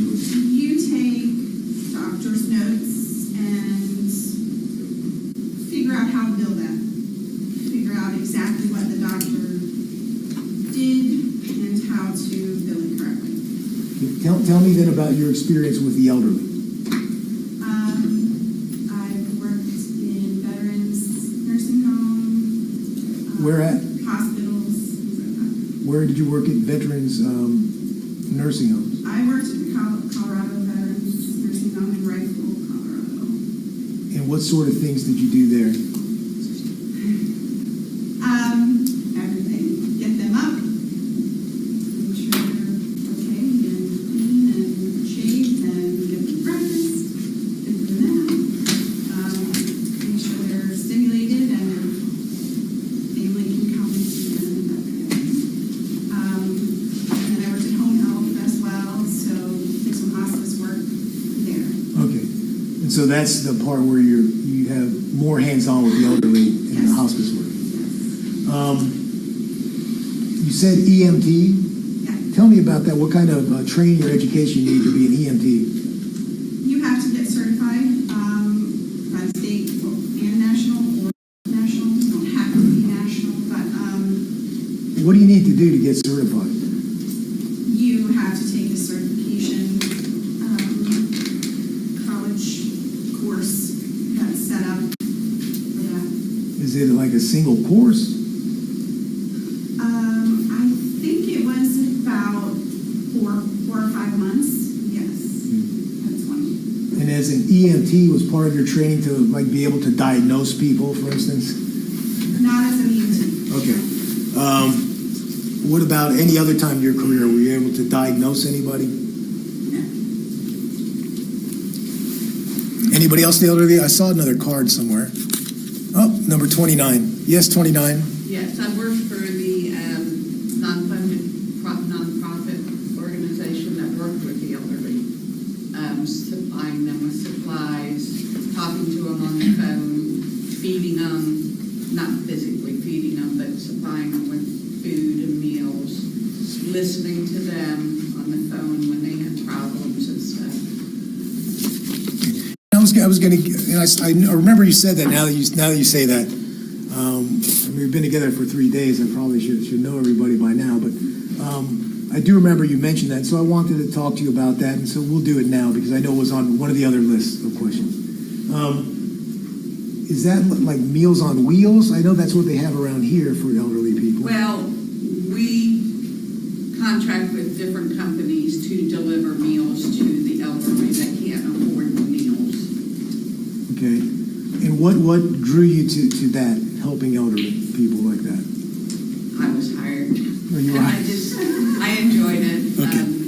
Had to be certified with dementia, Alzheimer's, different prospects of the elderly. So I was a case aide, so there were times that I might have to go out into the home to do an evaluation on a client or something like that. Okay. Number 27, I saw you shake your head up and down when I said Meals on Wheels. Did I get that wrong? I used to do Meals on Wheels. They're out of Hillsborough County on Hill Road, just west of the river. Okay. We just put in a big, huge facility. My wife and I would deliver it to the elderly that need the meals. Okay, and that's just to help people? Yeah, just to help. Yeah, they got on a list, however they got on it, and then different volunteers would be the ones that would actually deliver it. So you're doing really a home check at the same time. Besides, just delivering the meal, you're making sure that they're going to answer the door and that they're okay. You ask them questions and so forth, and you leave them their meal. Okay.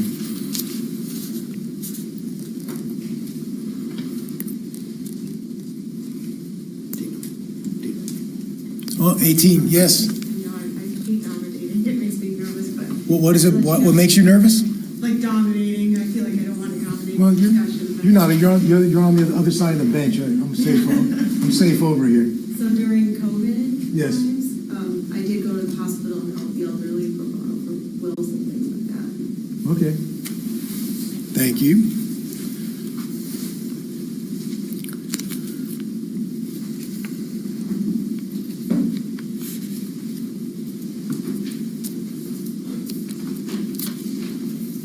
Oh, I just remembered. Yes, number 42.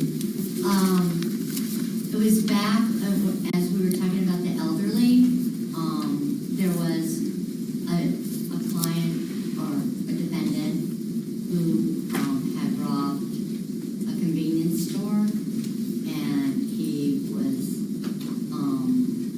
African American, and he was given $1 million bail or bond, and the judge called me up and had me come to the courtroom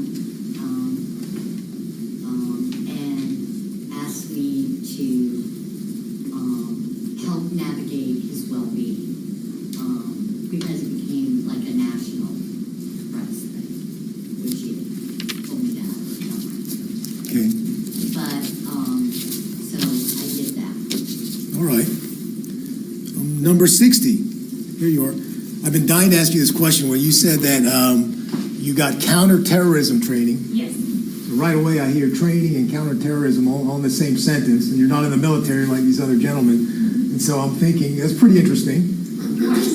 My husband got picked up to be a diplomat in Australia, but they trained 60 different diplomats, so even though we were not going to dangerous places, he had to take the class. So, yeah. And so when you said your husband was a diplomat, he was in the Marines for 30 years? He was in the Marine for 30 years. Well, I think you're not allowed to say he was a Marine. You have to say he is a Marine, but he was in the Corps for 30 years. He probably wouldn't like you to say that, but okay. Once a Marine, I was a Marine, right? Right? So, yeah, 30 years, and the last 3, he was a diplomat in Australia. Okay. And so tell me, what was his rank in the Marines? Lieutenant Colonel. And he was a diplomat. What sort of, was he assigned to the embassy there? Is that what it is? He was assigned to the embassy, yes. Okay. 68? Yes, sir. I saw you smile when I said once a Marine, always a Marine. Did I get that right? All right.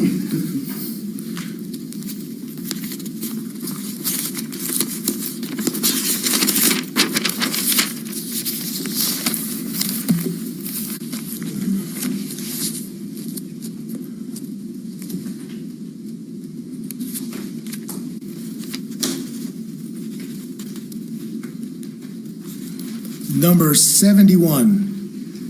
Oh, there you are.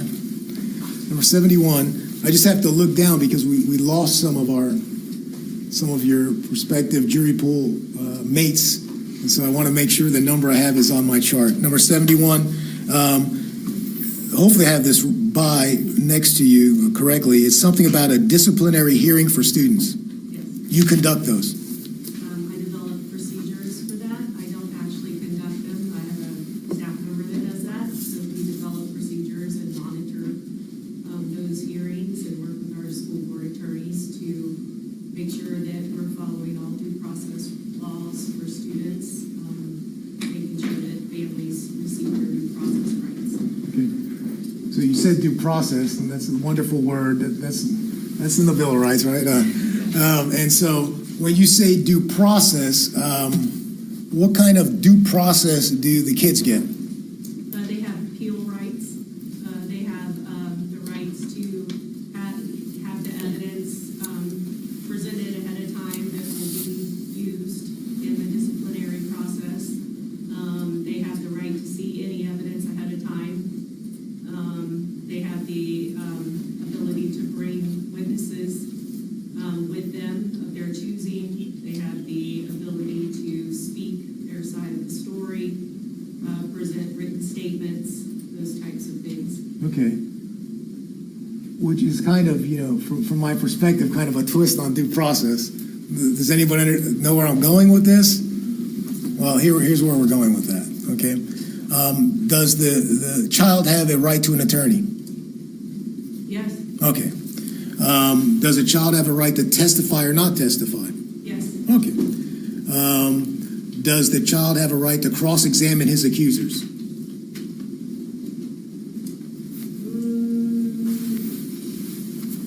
We would be very cautious of that. It's short of that. We have an independent hearing officer that monitors that, because we do have civility. So we do have a hearing officer that facilitates that process. So they do have the right to ask questions if they don't have an attorney, because most of the time there's not an attorney or an advocate involved, but the parent or student does have the right to ask questions. And I see you. It's not as formal as this. But I see you emphasize ask. Yes. And you talked about civility. Yes. Now, and we're going to talk later on more about reasonable doubt, burden of proof, and this whole thing. But when you said due process, I was asking because maybe that means something different to some people. So we were doing great until we got to the part where that they have the right to cross-examine witnesses against them, right? So they can ask questions. So it's a little different here, as you can imagine. It is a little different. And so certainly in this arena, in this cathedral of the Constitution, an accused individual has a right to have a jury make a decision. So it's a school board due process. Yes. Okay, so you didn't model it like after the Constitution or anything. Okay.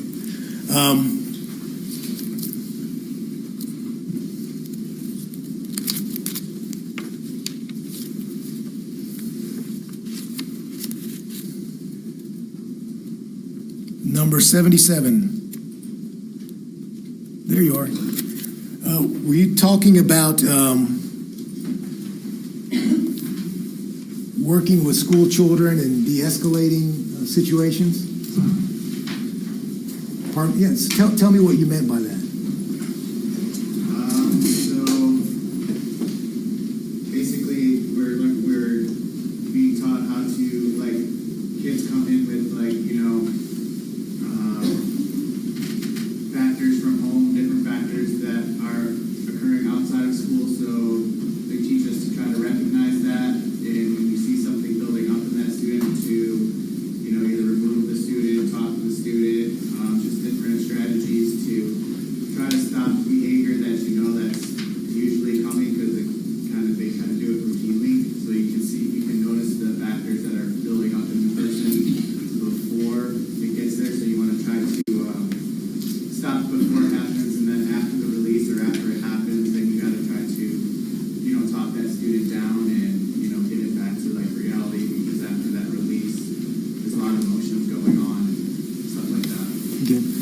when you say release, what does that mean? It could be a bunch of different things. It could be like just someone going against, banging their head against the wall, and throwing chairs, throwing stuff at other classmates around the classroom. So it could be, anything. It could be shutting down, just sitting in the corner. Everybody's different. Everybody responds to different stimulus and situations differently. Okay, so those are behaviors, well, correct me if I'm wrong, are those behaviors that build up over a period of time that you're taught to recognize? Sometimes it could be over a period of time. Sometimes it could happen instantly.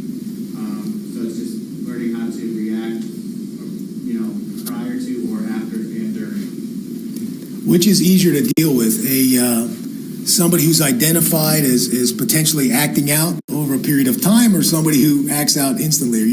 When it's instantly, are you able to stop it all the time? No, instantly. It's easier to work with people who you know more, know better, and you can see it coming.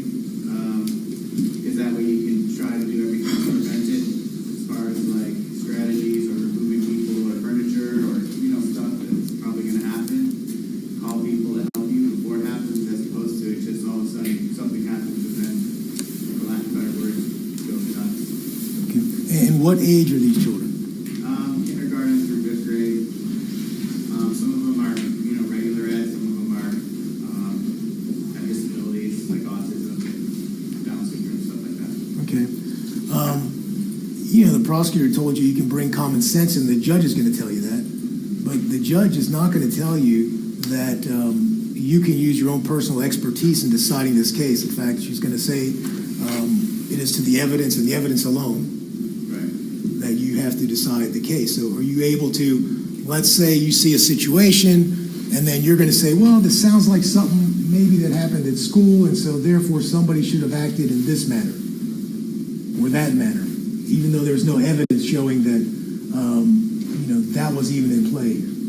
Right. So what's the question? So the question is, can you put away your expertise in sort of what you're talking about? Absolutely. It's just, it would be based on, what is presented to me. I would make a decision based on what's presented.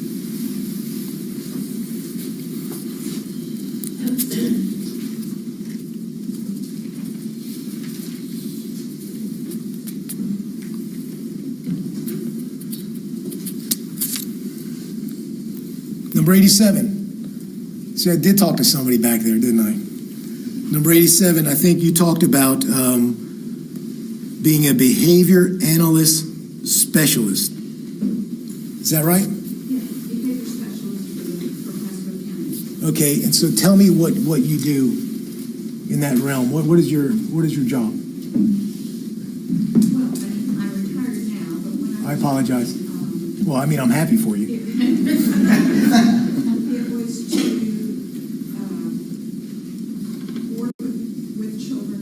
I worked with elementary school age children and pre-K who were having behavior issues, to try to determine the function of the behavior, what was driving the behavior, to write a plan that hopefully would address the function and provide that child with the kind of interventions to help them be more successful in the school setting. When you say function of the behavior, what does that mean? Well, you can say the motivation for the behavior. A lot of times, it's the function might be they're doing XYZ behavior, they're seeking attention, or they're trying to escape from a non-preferred activity, or they're trying to access something they want. And those are, you formulate a plan based on the behaviors that are presented to you, or do you do some sort of evaluation of the individual? Yeah, the behaviors are presented to me. We do observations, take data, get together as a group and try to formulate a plan that can be done in the school setting. Okay, and sometimes is there not enough of a pattern to have a successful plan? In other words, can somebody behave behave in a way that's not expected. Yes, that does happen. There'll be a severe behavior that is not part of the normal pattern for that particular child. But that usually is kind of a one-off, you know. You deal with that more as a crisis than something you would write a plan for. Okay, right. That's what I was going to ask you. All right, but that was within your realm in terms of behavior that's interruptive. That's not a word. Behavior that's that kind of interrupts the learning process and the tranquility of the school. Right. Okay.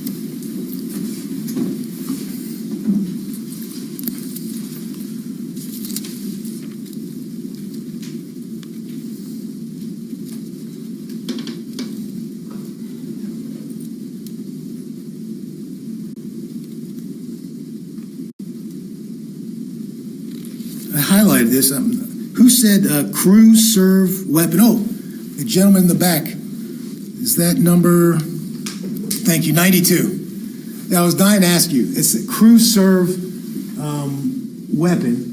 When you said it, I know that you're a pilot. So I'm thinking whacking somebody with one of those carts, but I figure, well, that's not it. All right, what is that? What? Anything like a M60, Mark 19, anything like truck-fed weapons that would require two people to keep the operation, the machinery. Oh, okay. So not like a professional wrestling, like not two people holding a clothesline or something across somebody's neck. All right. I mean, that's the only thing I envision. You're talking about heavy artillery. And so let's talk a little bit about that. You were talking about learning self-defense tactics. Yes, sir. And I guess when you say self-defense, are you talking about defending other people in the plane?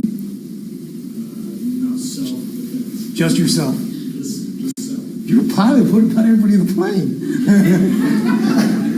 All right. That's what they taught you. I feel if I get to go home at the end of the day, Right. everybody else is going to go home. You know? And I wish I thought of that, because if you defend yourself, I'm going to land in the plane with you. So let me ask you this. Were there certain tactics that were taught? Because it's been a while since I've flown, since COVID. As I recall, the planes are kind of small when you sit in regular class like I do. The seats are kind of close together. The aisles aren't that big. So do you learn tactics that deal with confrontations in limited spaces? Yes, sir. Okay, tell me about that. Are there certain clues or certain things that are taught to you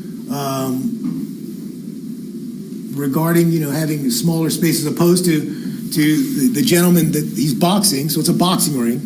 You know how big the boxing ring is. So, depending on his style, he's got room to maneuver. And so tell me about a plane. What difference do you think there is in defending yourself in an airplane as opposed to like a boxing ring? You're not going to be doing roundhouse kicks. Right. First off, the flight attendants would actually deal more with the initial close combat, so to speak, and obviously would start with de-escalating tactics. As it gets to the flight deck, by that point, obviously things have gone horribly wrong. And if they breach the flight deck, we're usually strapped in, so we don't have any room really to stay up in there. So we are looking at what is available to use, an improvised weapon, be it fire extinguisher, a sunshade, crash axe, something of that nature. Generally, we would have a heads up because things are reinforced and there's certain things that I can get into. But we have to say, okay, one of us is flying the airplane. We have to fly the airplane. The other is going to worry about the defense of the flight deck at that point and what tactics we're going to initially start with. Would you agree or disagree with me that in an area that's a compact area, to use my gift of understatement, I've sat in some of those seats, let me tell you, I don't know how they do that. Some people should be charged for 2 seats. Me, probably 1.5. But anyway, and I always sit by, at any rate, is there some special consideration in the kind of pronouncement of danger? In other words, is it more dangerous to be in that small and confined area? Do you have to react more quickly, would you say? Have you taught that?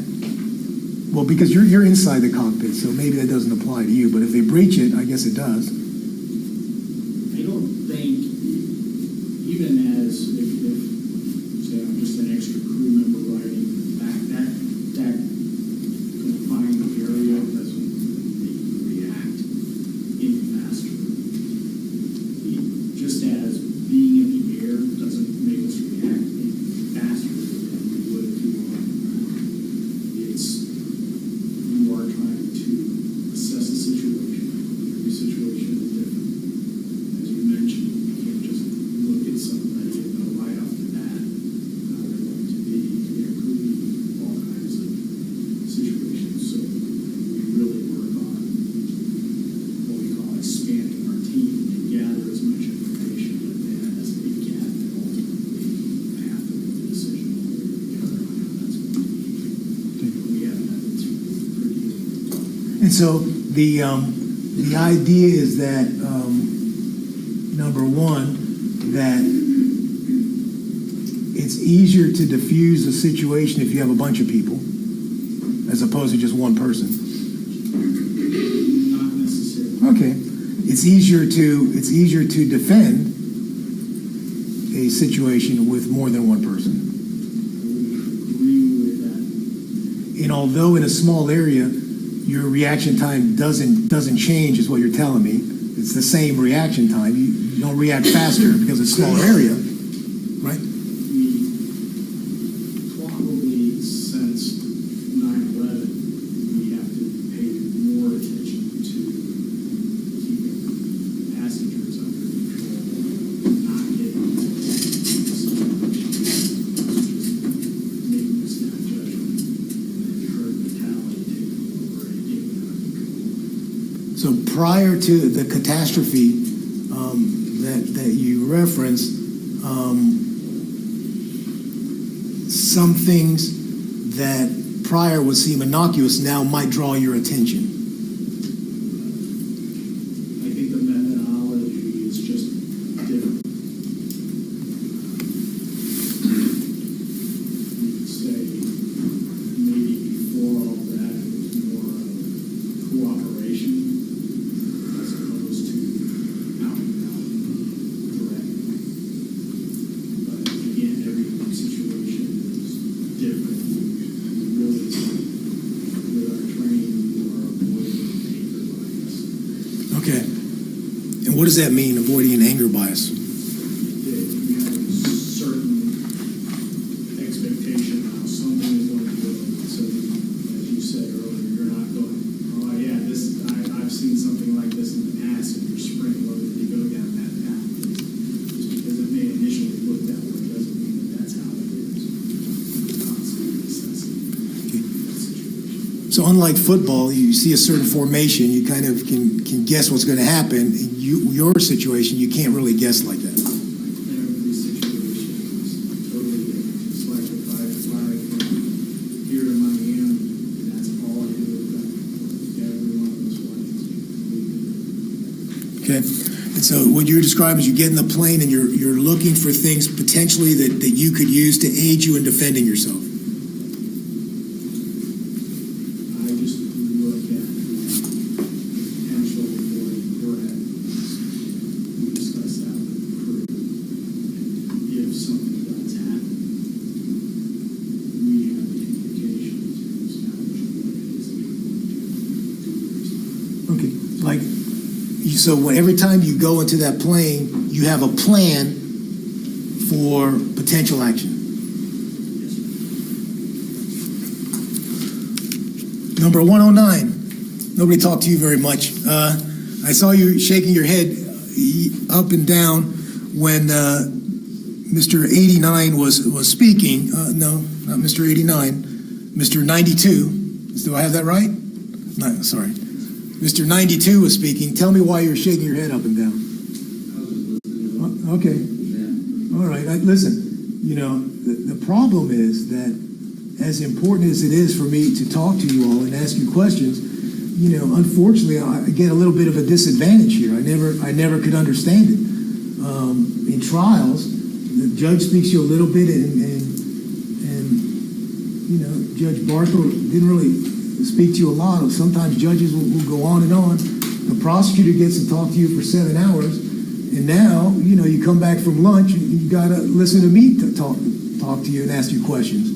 And me talking to you all and learning about you, and you helping me to understand what you know is like the most important thing I do almost in this trial. And so I always get offended, especially late in the afternoon, that I have to put you all through this. But on the other hand, there's no other way I can do this. So now that I said that, let me ask you this. You were shaking your head up and down. Mister, I saw that you wore an Ohio State sweatshirt today. Yesterday you had an Ohio State shirt on as well. All right. Let me ask you an easy question. Why is it you have an Ohio State sweatshirt on? Well, I'm not from Ohio. I know. No, this lady over here is. You're not from Ohio, but tell me why you wear an Ohio State University shirt. So, I used to live in Virginia. The first 5 years of my life, I moved down here when I was 5. When we lived in Virginia, we had some good friends that lived across the street. They were family friends. And then they moved to Ohio when I was about like 2 years old. And after that, like a year later, they sent me a package of Ohio State gear stuff, and then Okay. And in Florida, it only gets cold once every so often, so I have sweatshirts that are like 25 years old. All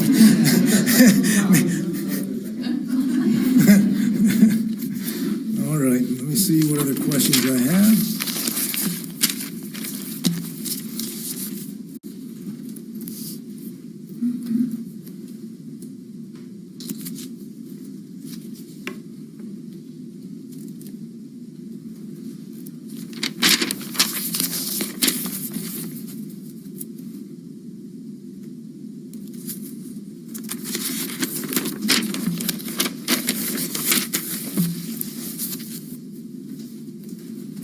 All right. It was an unexpected segue. I didn't do it on purpose, but it works. Ohio State football. Mr. 86. Have that right? Okay. Prosecutor asked you about going to a Bucks game, right? Yes. All right. Who else has been to a Bucks game? I know a lot of people raise their. Let me see cards here, please. All right, 83. Oh, see, I missed my opportunity. 109 went. Let's see how it's spoken. 26. Let's talk about it. 9-2. You been to a Bucks game? Yeah. Where'd you sit? Well, I actually worked the concession. Worked the concession. Okay. Did you cart the stuff like up and down the stairs? No. Okay. Well, you worked at the stand itself? All right. You don't know what you're missing out on. When I was a kid, I used to work in the Orange Bowl with those Cokes, the big trays, running up and down the stairs. So you exercise that way. well, it made better money probably to be behind the stands. Let me see, number 9. You been to a Bucks game? Yes, sir. Where'd you sit? 50-yard line. 50-yard line. Okay, so you saw things pretty good, pretty well, right? Is that right? Yeah. But from your perspective, if the Bucks are going to your left and you're looking at the left tackle, let's say the line, I always watch the line. Do you see? Okay, I figured. Can you see the right side from where you're at all the time? If I'm on the 50-yard line, I'm looking at the offensive line. And they're right on the 50. Can I see the right? Yep. Okay. Okay. And are you high up enough to do that? Sure. Okay. Are there certain angles where you can't see everything or everyone on the field? I'm trying to figure.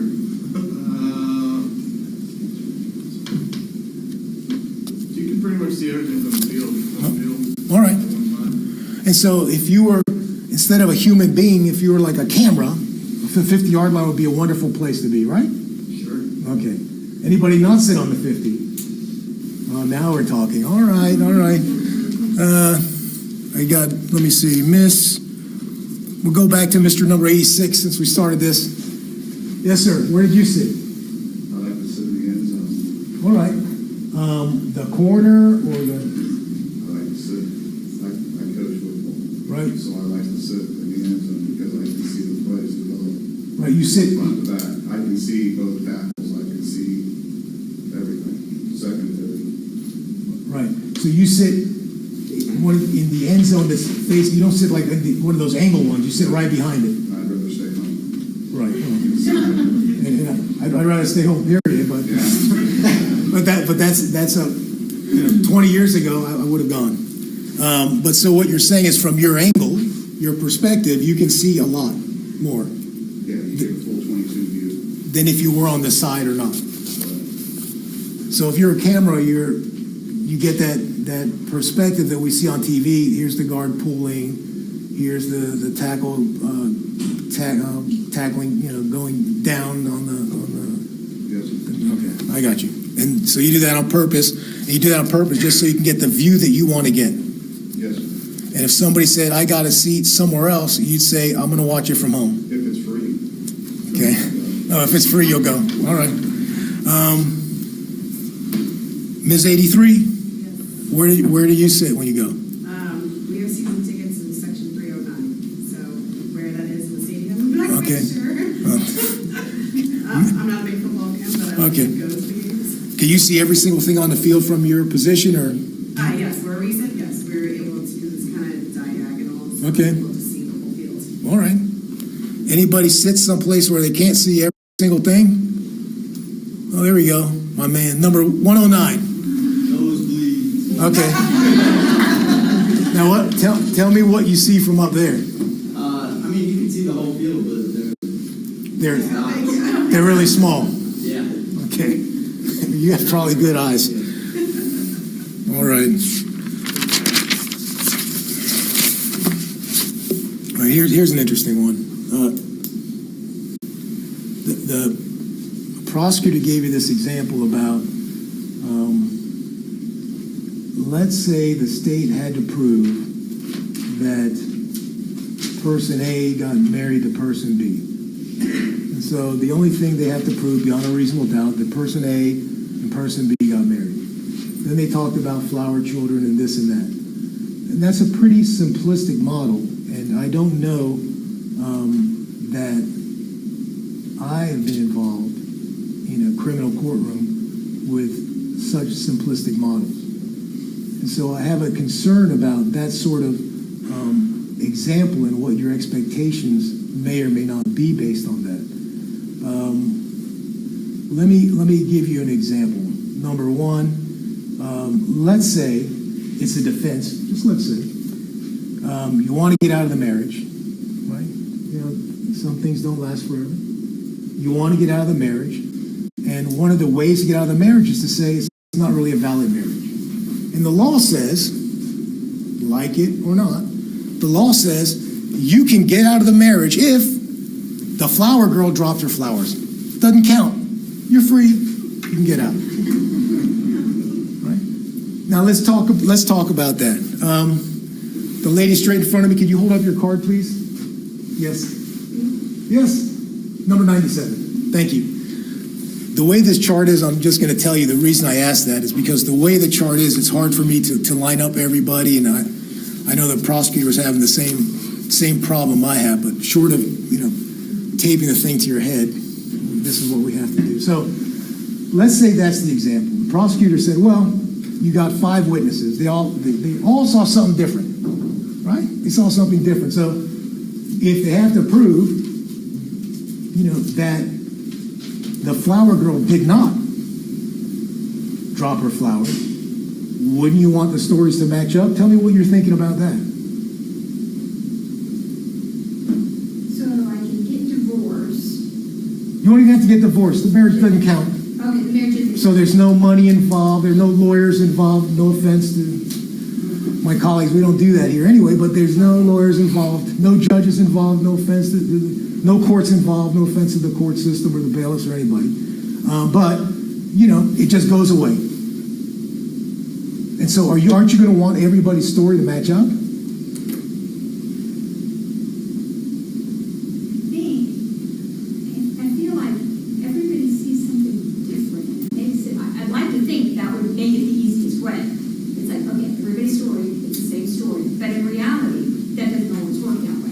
Okay, So that makes it more difficult, all right. as a lot of people are saying different things. Okay, and that makes sense. And the prosecutor talked a little bit like that. And you see a car crash, four people see it, lights green, lights red, blue car, all that. And so let's say that before the person asking the questions, let's say the police were called because there was a question on the wedding and they wanted to do an investigation. So before they got there to do the investigation, that all the people in the wedding had gotten together and were talking with each other.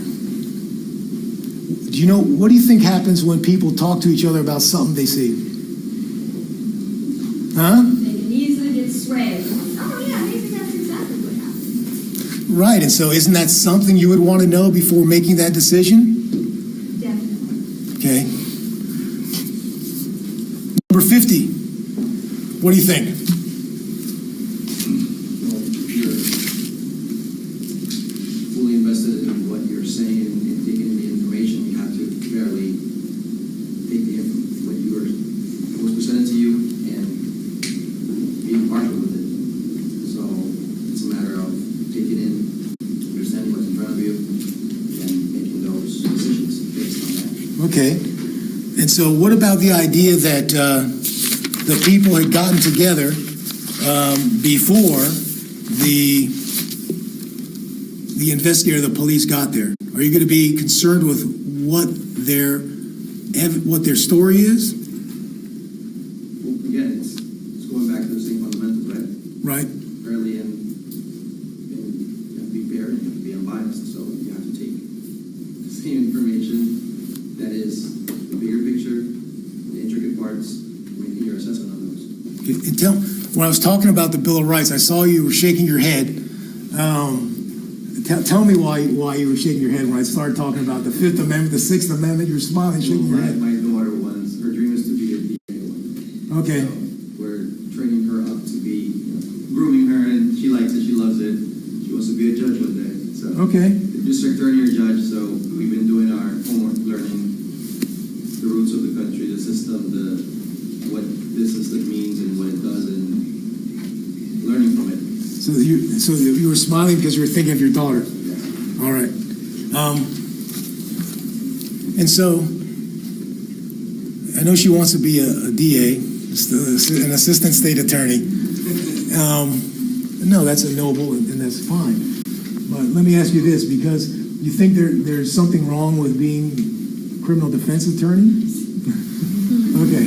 It's just what she wants to do. Yeah, she has many titles, but I mean, through the study of the Constitution and everything, she comes to appreciate it, understand it. I mean, she's only 15, so she's like, we also, I mean, I wasn't born in the United States. I became a citizen when I was 21 years old, but I was raised here. So to me, I understand it, I cherish it, I uphold it, I respect it. And where are you from again? I'm sorry. My country, Yes. Colombia. Okay. Anybody else Colombian here? No? Okay. Thought I'd check while we're talking about it. All right. Mr. Michael, might be a good time to take a break. All right. Thank you, Judge. We're about almost an hour and 40 minutes or thereabouts, hour and 30 minutes. So we'll go ahead and take a quick comfort break. Everybody remember my instructions during the recess and go back to the jury pool room and be prepared to line up again. Thank you, everybody.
Okay, we ready to get them back in?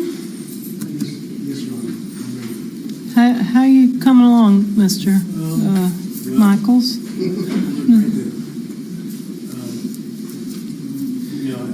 don't think I'm going to be able to finish today.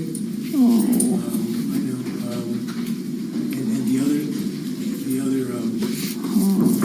caveat that I would mention is that I know it's part of the deal.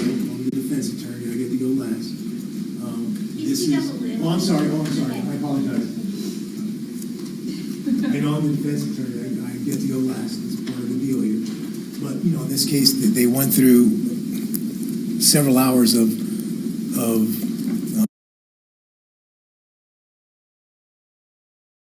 day by the state. I think there were 7 hours in total. I'm not saying that I'm going to take 7 hours, Judge.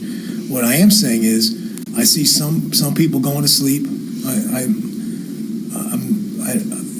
It's not a personality thing, but I don't know why. I'm sure they're tired after all these days. I'm trying my best to. I even wore a bright colored suit to try to keep their attention. I figured we'd be going late, and so one of the problems I'm thinking about is I feel comfortable finishing today, maybe at the end of the day, and coming back and tomorrow and finishing up, and because I don't know if I have anything else that Mr. Martin said that I'm going to go at. I have a list of my own questions that Mr. Martin didn't ask, and then I have some things we didn't talk about. We didn't talk really about burden of proof, only that I have the burden of proof. We didn't really talk about. but you do not. Pardon me? Burden of proof. Well, I mean, I'm paraphrasing the state. Oh. We didn't have any discussion about it, but for the state Well, saying. that's usually one of your things. I know. So I have that thing. I have the civil, the things that I have left. The court is aware of, certainly, and so there's a significant, and we have to talk about the idea of justifiable use of force too. And so, and I would hate to have them here till 7 doing it. Good Lord. We've just got to finish today. We just got to finish today. We can't go another day. We cannot. I'm sure we've all done death penalty cases in less than this, or somewhere along the way. We just can't. We can't go another day. And if we do, we're gonna give up the rest of our panel. We're not. I can't bring in a panel of 50 tomorrow. And what if? Then what? I'm thinking tomorrow is our cushion in case we get to our final selections, even if it's at 5 o'clock tonight.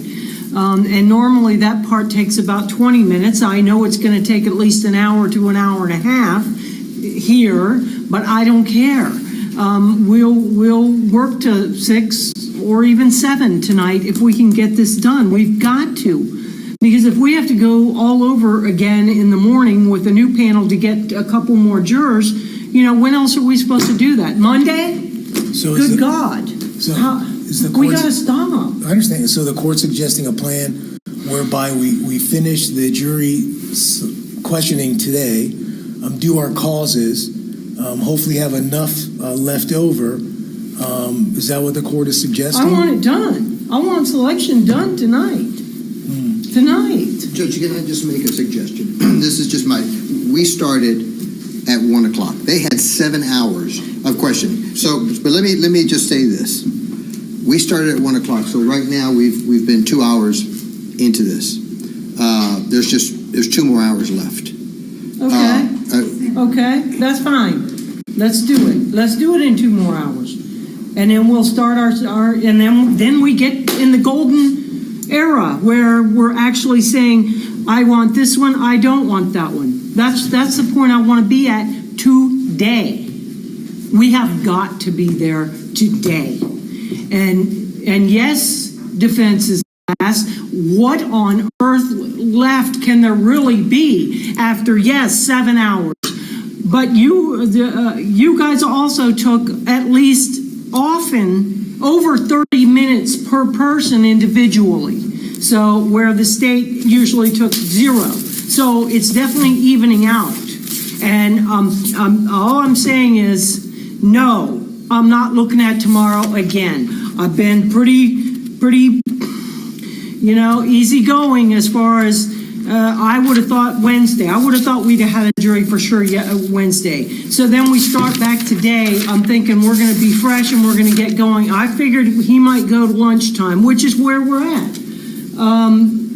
And you guys started at 1:10. So typically, by the time it gets to you guys, you do have a lot less to talk about, and you have already utilized a lot of your time, which I'm thinking ferreted out a lot of the normal cause issues right there in the individual voir dire. And I just can't wrap my head around the thought of telling these folks, you got to come back at 8:30 tomorrow morning. Can't do it. There's no need for it. I know I've been present for Mr. Michael's voir dire more than once. And I believe one time it was a first degree murder. Granted, it wasn't near the publicity, but, it wasn't a grand theft. So I'm just asking that you move it along a little bit. We've got to do this. Watch the clock. We've got to do this. I don't care if it takes you another 2 hours. I'm good with that. But we're going to finish. We are not going home at 5 o'clock and starting up in the morning with our selections. These people are going to know by the time we get done here this afternoon whether they're coming back tomorrow as jurors or whether they're done. So that's, we are getting a jury today. That's it. There's no reason we can't. So let's do it. Let's get them back in.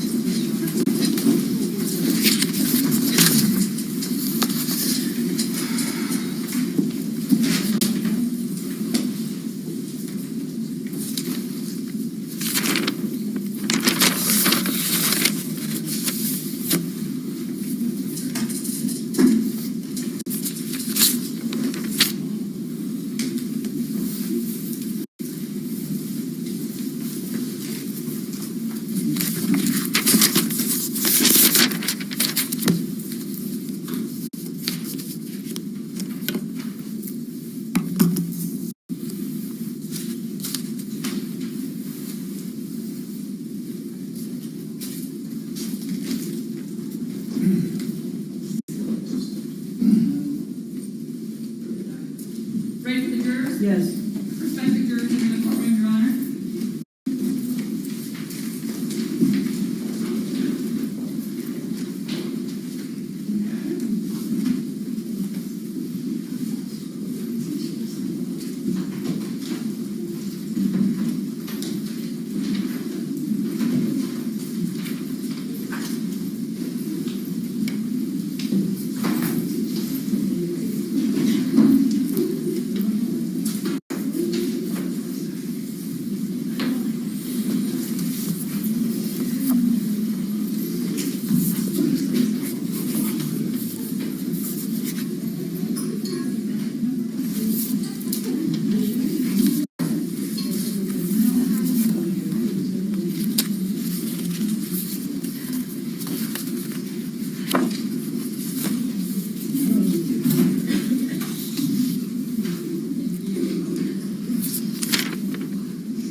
Thank you. Mr. Michaels, go ahead. Thank you, Judge.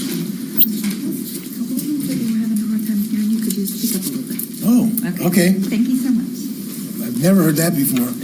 Who's having trouble hearing me? I do. Okay. Yeah. All right. I'll stay closer to the microphone. Is this better? Okay. I know Mr. Martin has some firearm-related questions, so let me ask you a couple that he didn't ask.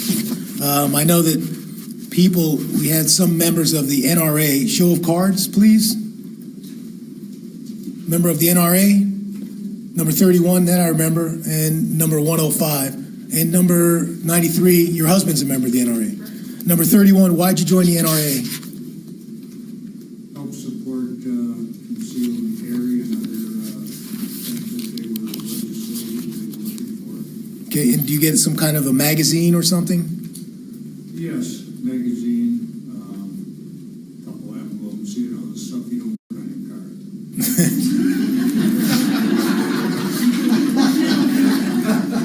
I would think that's something you want to put on your car. Not all of it, no. Okay. Somebody else in the back here?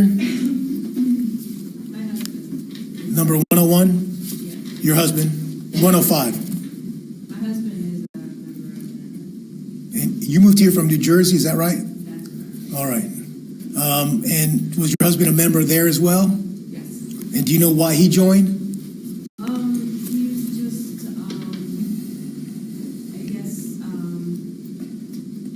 he just likes to target you pretty much, and of course for, I guess, protection purposes as well. Okay. Anybody here anti-NRA? It's free speech. We can all disagree. Number 18. Okay. Why is that? Not saying anti-NRA, but because obviously we have a lot of guns in my house, and my husband is law enforcement. And I don't think only law enforcement should have guns. So, not saying that. I do have a problem with anybody, anywhere, bringing a gun. I have a problem with that. Okay. In this particular case, the scenario is that Mr. Reeves had a gun with him in the movie theater. And so, because you have that problem, and I understand that you're an attorney, and I understand you were a criminal attorney on both sides, but you're not, right now, although that is your profession, right now you're a prospective juror number 18. That's right. Agreed. And so as prospective juror number 18, a person, should you be on this? If you think nobody should carry a gun? No, I didn't say that. I don't think anybody anywhere should be able to, it's not a free-for-all. Like, there are certain places that should be restricted as far as where you can bring a gun in, so. Okay, Church, I think should be a restriction. all right. What about movie theater? Because we had this talk when we talked about pretrial publicity. Yeah. And I remember your reaction was to that, you said, shouldn't happen. Yeah, my first gut check is no. I don't think someone should be bringing a gun in the movie theater. But as you know, like I stated, my husband brings his gun everywhere, like a little, those people who bring dogs around everywhere with them, that's like my husband with his gun. Okay. So anything about that would make you not the right juror for this particular case? Your profession aside as a human being, because, I mean, frankly, we have to be able to make those calls and be frank with ourselves. Yeah, and I'm telling you, like, not as a lawyer, because we can argue Second Amendment like all day, Well, I don't want to argue it. Yeah, we can do it if we really wanted to engage in it. It's there for a reason. See, it's hard for me to want to impose that too, because I know the level of security maybe I feel because my husband has a gun. Okay. When I'm walking around with him.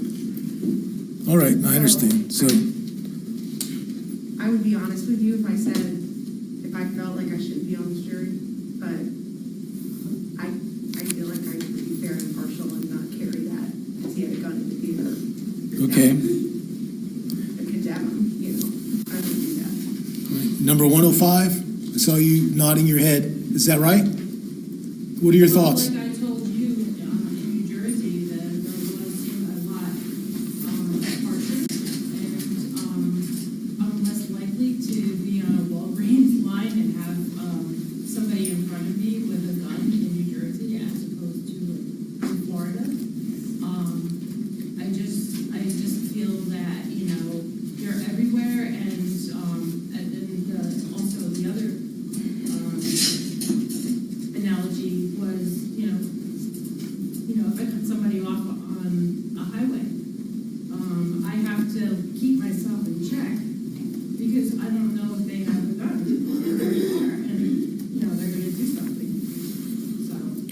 I just feel that, you know, the laws down here are so much more lax and there's more abundance of guns. Okay, so the idea that more people have guns, does it promote better behavior? Is that valid? Yeah, that's a valid question, and, keeps me in check, for sure.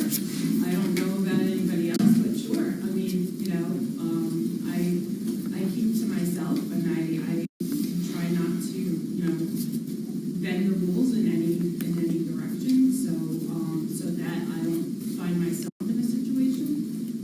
Okay, so based on the way you feel, still impartial and fair, or not the right jury for you?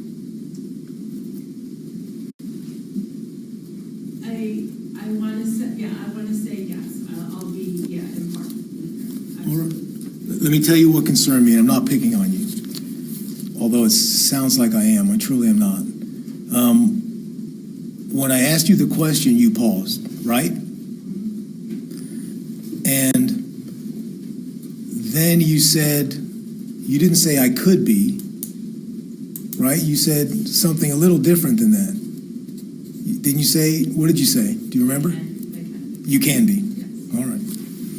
So I thought you would say something to the effect of, you know, that you would, or you hope you would, or something like that.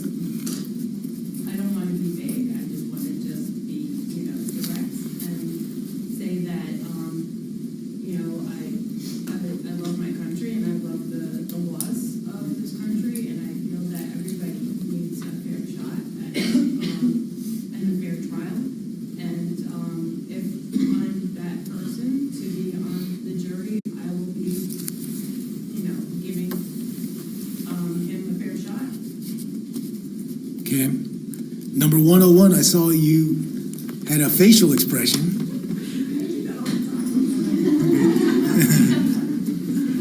Tell me what you're thinking. What I think is that, I'm not sure that this is accurate, but that the states that allow more guns have lower levels of crime in some instances. I'm gonna carry a gun, probably will carry a gun. I have no problem with other people carrying a gun. Okay. As long as they're trained.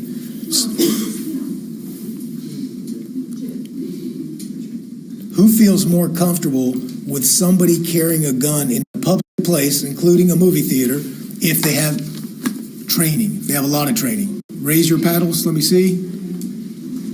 Can I have paddles, please? I appreciate it. Let me see. It's number 1. Oh, number 2. I'm sorry. Moved over. Thank you, 5. I appreciate that. Number 2. Tell me what you mean by that. Why is somebody with a lot of training better? Well, if they've had the training, it's their right, according to the Constitution, to bear arms. Why are you more comfortable with somebody with a lot of training carrying a firearm in public? They know the safety and they know how to shoot. Okay. What do you think, number 2? You're number 2. I'm sorry, I did that again. Number 5, I'll get it right. I called you 9, I called you 2. All right. All right, number 5. I've been around guns all my life.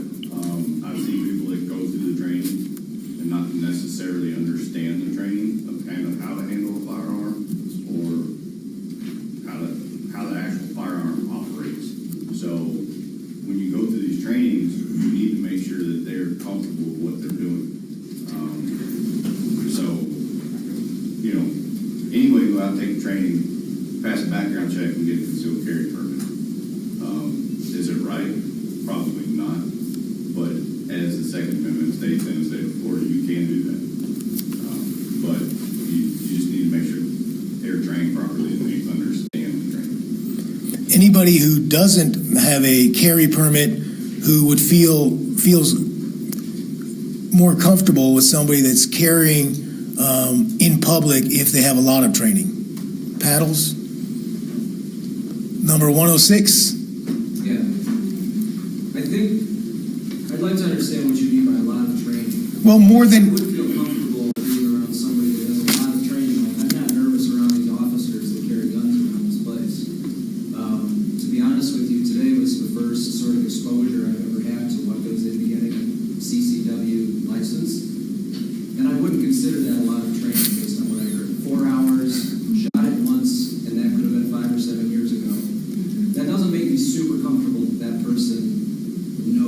how to use that gun in every situation. Right, but as you said, if you see a police officer, you know that police officer has had a lot of training. I would assume they have a lot of training, no one uses it. And you would be more comfortable with that individual carrying than somebody that shot the gun one time, got a permit, paid the... Yes. Number 91. That's you. Nobody talked to you. There you are. Tell me, what do you think about that? Let me ask you this. Are you afraid of guns? Okay. What do you think about an individual who's licensed to carrying a gun in public? Kind of like what he said. I mean, a police officer, I'm definitely comfortable with, but you need to have a nobody who's going around not knowing how to handle it. They don't know the safety's on, and then just accidentally pull the trigger. I mean, they have it in their hand and their fingers on the trigger, and that's obviously not good either. So instead of having it out and out. Okay. Does anybody is anybody afraid of guns? Don't want to have them near them. Don't want to see them. Number 46. Tell me about that. I'm not sure it's afraid, but there were a group of us together, and we happened to be with a police officer and a sheriff. Actually, the sheriff was in town from Miami-Dade, Florida, and they were all talking about who's getting a gun or whatever. It was when it's a time when the Fifth Amendment was in the news everywhere. And whatever expression I had on my face, they walked me through to realize I should never own a gun. So I don't know if I'm afraid of them other than the fact that I don't think I could ever shoot anyone, and I just know I should never own a gun. And the sheriff, his wife was a detective as well, and she pulled me aside and she said, whoever you are in your personality, I'm just not someone owning it. I'm not afraid of guns. I don't mind the protection of other people having guns. I just should not own a gun. And so in this case, because there's a gun involved, are you... No, it doesn't bother me. Does it bother anyone?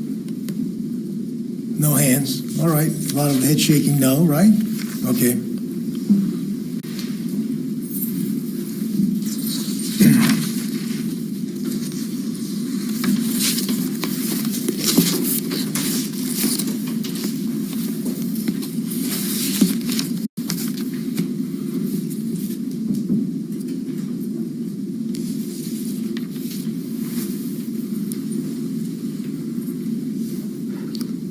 Here's a good question. Has anybody been to a movie theater?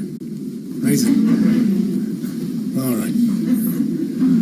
Let me see the paddles. Okay. I guess I can pick anyone. All right. Let me pick number 93. All right. When's it? I thought you had an aversion to Florida State or something. No. If you must know, that's where I went to school. So let me ask you this. What theater did you go to? Grove. Okay, where this happened. Is that right? Tell me why you go to the movie theater as opposed to, these days people have these gigantic screens and surround sound and all kinds of streaming and video feeds and all of that. Why do you go to the theater? It's an experience. We used to go to the Sun Bistro, more so before COVID. You got big comfy chairs and people serving you, and it's turned way out louder than I would ever have in my house. All right.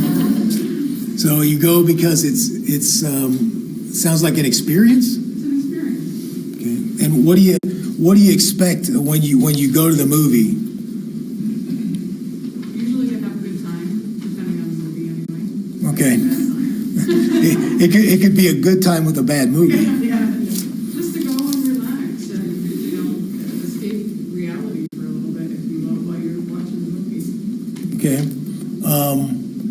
Let me ask, I saw, and I haven't spoken to this gentleman, let me see.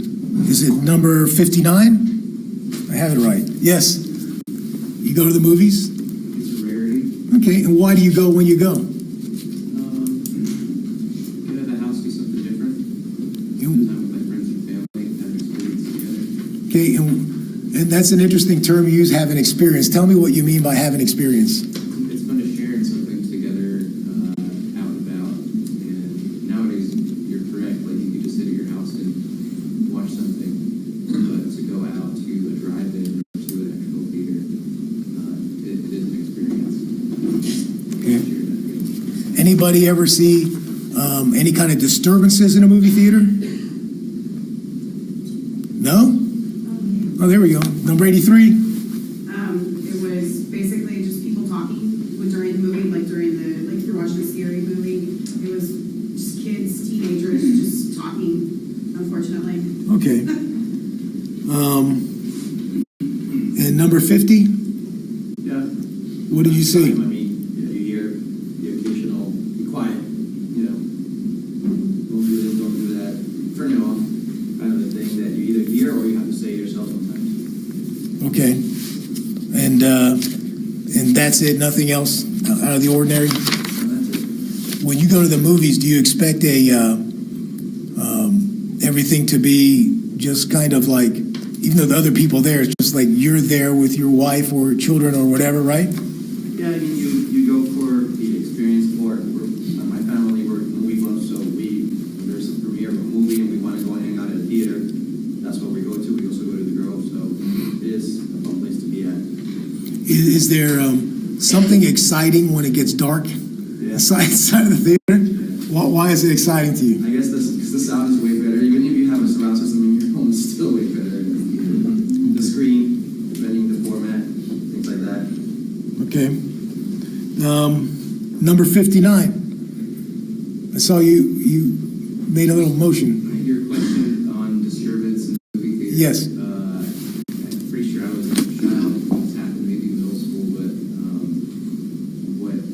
what they say happened is some teenagers went outside and started setting a fire outside the movie theater, like emergency exit. And so people saw smoke coming in or smelled smoke inside the theater. Again, I was a child, but to answer your question. And so did you have to evacuate the movie theater? Okay. That's one of those First Amendment questions they always ask you. Oh, free speech, but you can't yell fire in a movie house, that kind of thing. So again, you lived the Constitution then, even before today. Okay. Anybody else?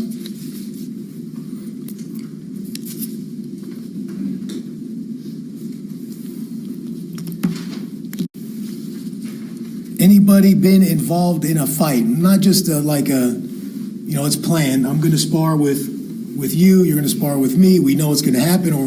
Or number 9 is going to practice mixed martial arts, right? So you know that I'm going to go hands-on with this guy. Anybody ever get in a fight, a physical fight that is, that was unexpected, that you didn't plan ahead of time? Number 81.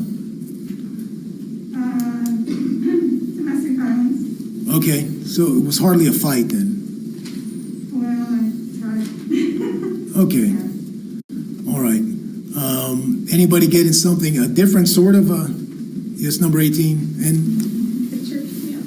Okay, a church camp. We completely beat the crap out of each other, both of them. All right, and so did that happen pretty quickly, or was it building up over time? No, it built up. It happens bad.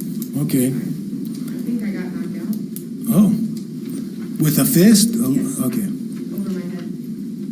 Oh, all right. Number 59, you're a youth minister, right? That doesn't happen at your camp, does it? I don't think so. Okay. And I saw another lady, number 40. I've been like girl fights, like cat fights in high school, like that happened pretty fast. But yes, I've been punched and I've punched other people. Okay, and when that happened, was it unexpected that it went from did it start with words? Let me ask you that. Yeah. Catty girl stuff. Okay. And then it escalated to Yeah, shoving and then hitting and hair pulling. anybody else maybe not. Number 50. Well, growing up in New York City, I DJ'd a lot and I hang out with the wrong crowd. And unfortunately, when you hang out with the wrong crowd, it attracts, bad stuff sometimes. Most of the time, guys I hang out with cause trouble and you had to put up a fight or run because the guys were too big, but that's where most of my hitting or getting hit came from. So, yeah. Okay, and so what you're saying is you would try to make a judgment call right there if you could fight or if you had to get out of there? Yeah, I mean, most of the guys that we hung out with, we did MMA, so we did have certain green belts and things that you don't want to use, and if you do, it's mainly incapacitation or just stopping somebody. And sometimes we did have to use that, especially in the club, for people that got rowdy and stuff like that. Different instances, different things. Okay, 59? Is there an age limit on this question? No, there's no age limit. When I was a child, I grew up outside the country for a few years, and I just got picked on a lot, trying to draw attention for passion and everything. But again, I want to be forthcoming and honest. And where did you grow up? In Honduras. And so when you say you got picked on, that sounds like you were bullied. I mean, that's the word now. I was an American, and I was growing up in an environment where I didn't fit in. So there was some level of trying to fit in and getting picked on and getting in little fights. Okay, anybody else get bullied in their life? Number 18. Yes? 81? 18. 81, okay. It was turned the other way. It's all right. 81. You should put a line underneath. Same kind of thing. As a child, I went to a school that was really bad in Orlando and was bullied quite frequently. Okay. And how did that make you feel? At the time, as a little kid, just unliked, why don't they like me? You don't understand. Why are they being so mean? Was it physically bullying you? Yes. Okay. Anybody else physically bullied? 93? Most from the day I stepped into kindergarten till about the day I stepped out of high school. Okay. So you went through bullying on a regular basis. Physical bullying? Yep. And so, Back to school bus. Oh, that's not fun. So yeah. all right. And did you wish you could somehow fight back or stop it? Pardon me? Absolutely. I did it one time in high school. Not physically fought, but verbally fought, and the boy cried and never picked on me again. You learn to hold your own eventually, you know. Yep. Number 47? I wasn't bullied myself, but a good friend of mine was. She always wore a brace on her leg, and people would ask to pick on her. So one day I walked up behind a group of people that were tormenting her and grabbed their hood and spun them around and said, "Don't ever pick on her again." And they never did. Okay. They just needed to be phased off. Sometimes you have to stand up to a bully, right? Yes. Here's a question. We'll make it in two parts. Number one, who here is over 65? 65 or over? Numbers, please. All right. Number two, I'm not going to ask you how old you are, but what I am going to ask you is, do you think you can physically do everything today that you could maybe 10 years ago? Okay, what are some of the things that you can do? I worked for the Postal Service and I had to do a lot of lifting. I can't do that no more. Pushing and pulling, I can't do that. So physical limitations? Yes. Do you feel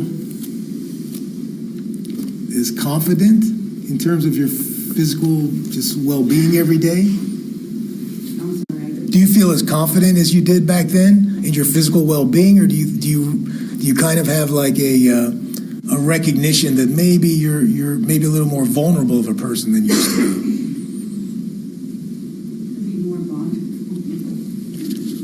Now, why did you get your carrying license? I lived in Sumter County and I would ride my bike. And Sumter County police officer, sheriff, pulled up next to me and told me that, if you're gonna ride back here, you probably need protection. But that was before all the homes started building up and everything, so I couldn't do bike. All right, so personal protection. Yes. I guess you couldn't physically fight off people, right? Also, first row, I'm sorry, 65 or over. Second row, number 42. Oh. That's you? Tell me. Okay, can you do everything you could 20 years ago? Actually, I think I can do it a little better. I have a bum leg, but I took ballet for 3 years, 3 times a week. Okay. And I seem to actually ended up better. All right. And I like to write, and I think that's good to keep your mind sharp. All right. Next down the line, number 33. Yes.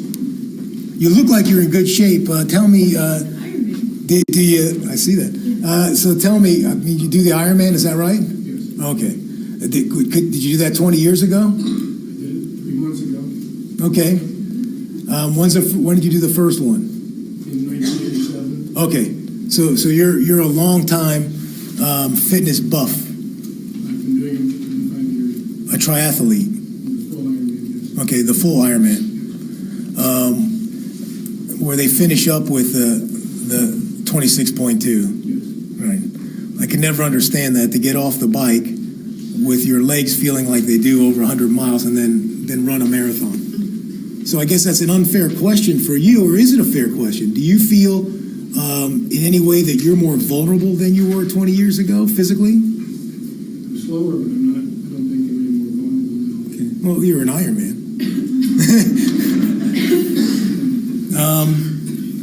Do you have friends that are your age that you? Not anymore, no. Okay, well, because you're around all the younger ones that are doing Ironman. I see.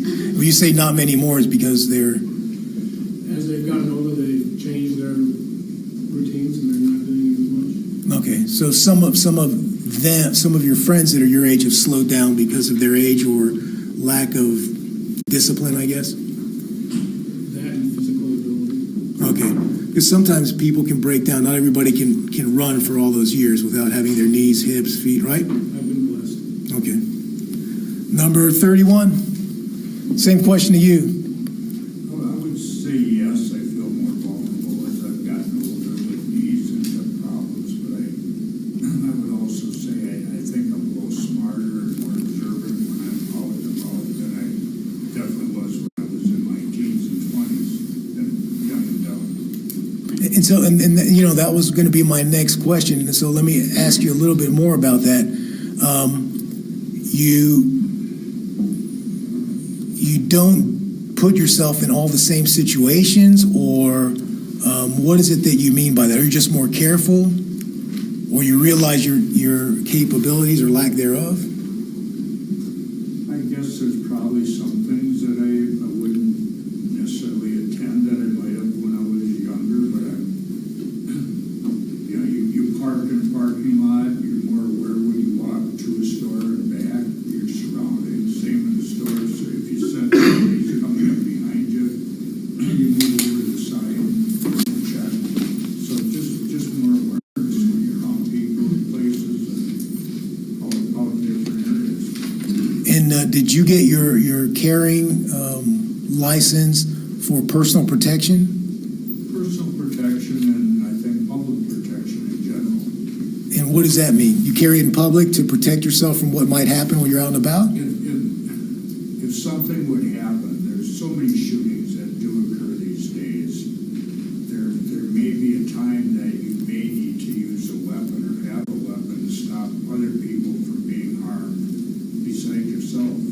There also is probably other situations where you should never use it because there's too many other people around and the situation doesn't deserve it maybe. It doesn't look like anybody's going to get hurt, let the robbers leave, whatever. So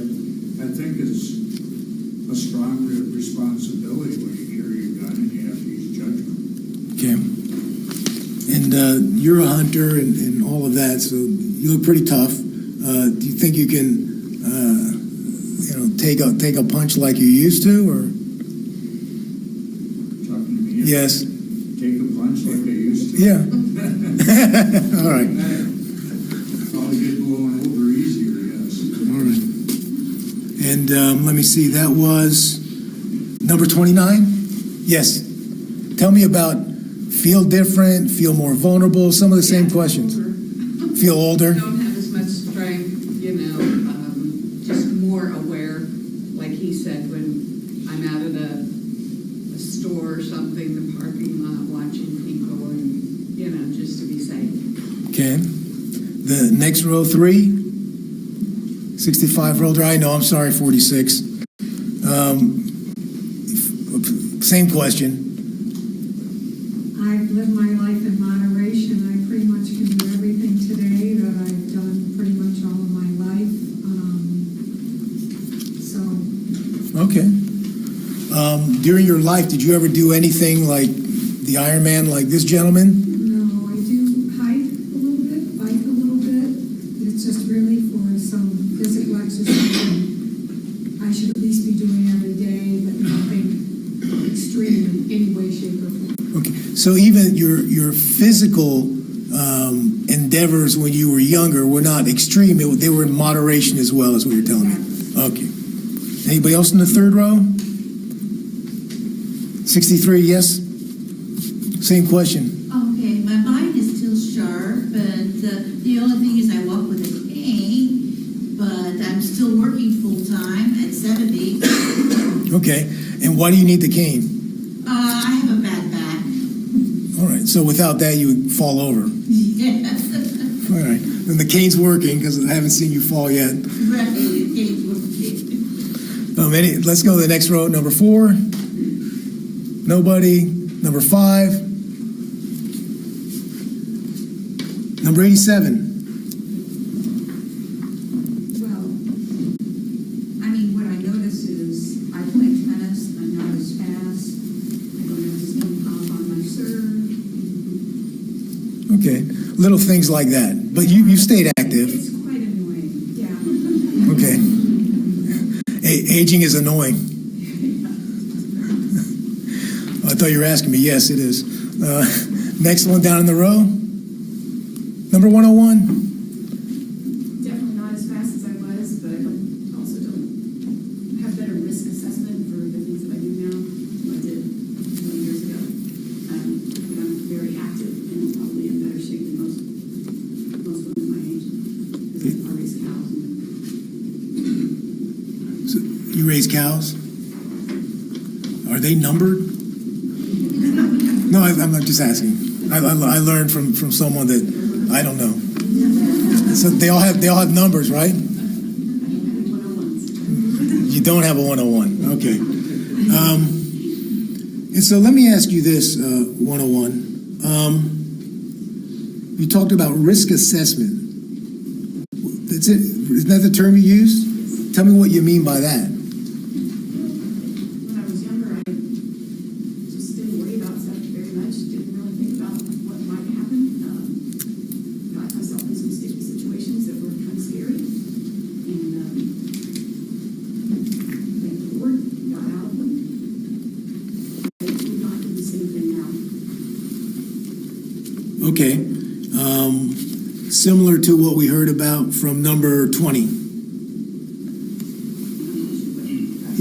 Well, he had that. He went to St. Pete with some friends, and when he was young, he would never do that again. On a bicycle trip by myself and was stopped by some vehicles.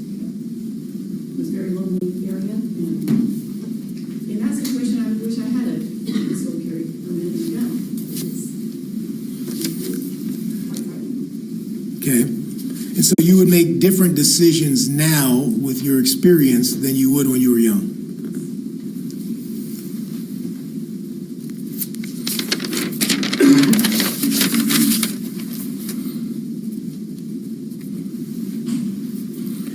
Let's talk a little bit about this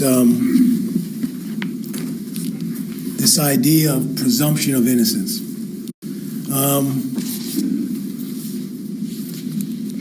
presumption of innocence. Anybody have any thoughts? What presumption means? Don't be shy. It's getting late. We can. All right. I can call on somebody.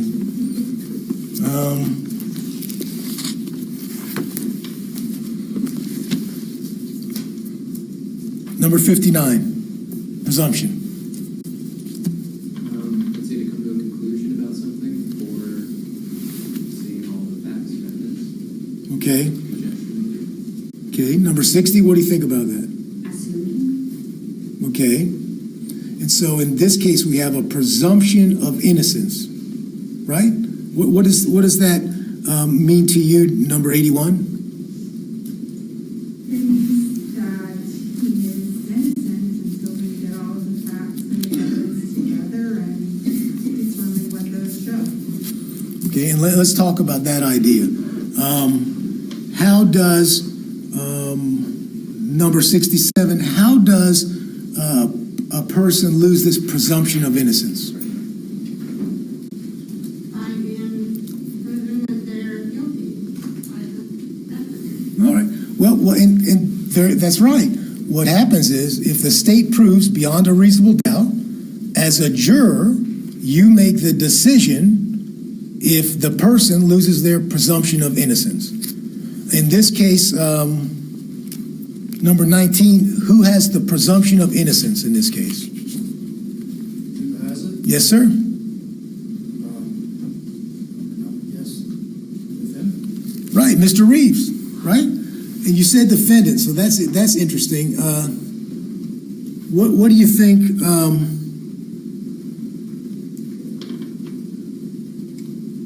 Number 33. What do you think about when you hear the word defendant? What does that make you think? That's the person who is trying to defend the accusation against. Okay, so you use two good words. You use accusation. That's a good word. And so a defendant sounds like you have to defend something, right? Like he has to do something to defend himself. Is that what you think? Okay. And so in this case, the interesting thing is under this Constitution and the law, an individual that's accused or presumed innocent, Mr. Reeves, doesn't have to defend himself, right? Does anybody have a problem with that concept? You know, it makes sense. We have teachers here. You hear one side, you hear the other. He doesn't have to defend himself. He's accused. Anybody?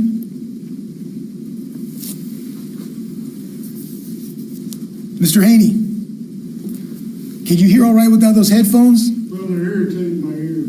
All right. And so I saw you were taking them on and off. Can you hear or not really with those things? Not good because they hurt so bad and takes all the teaching away from hearing. All right. You take them off so they won't hurt? But can you hear them when you take them off? A little bit. All right. All right. Because I saw you rubbing your ear, so. As long as you speak up. All right. If I don't, you raise your hand. Have you heard every single word all of us have been saying? Some of it, yeah. All right.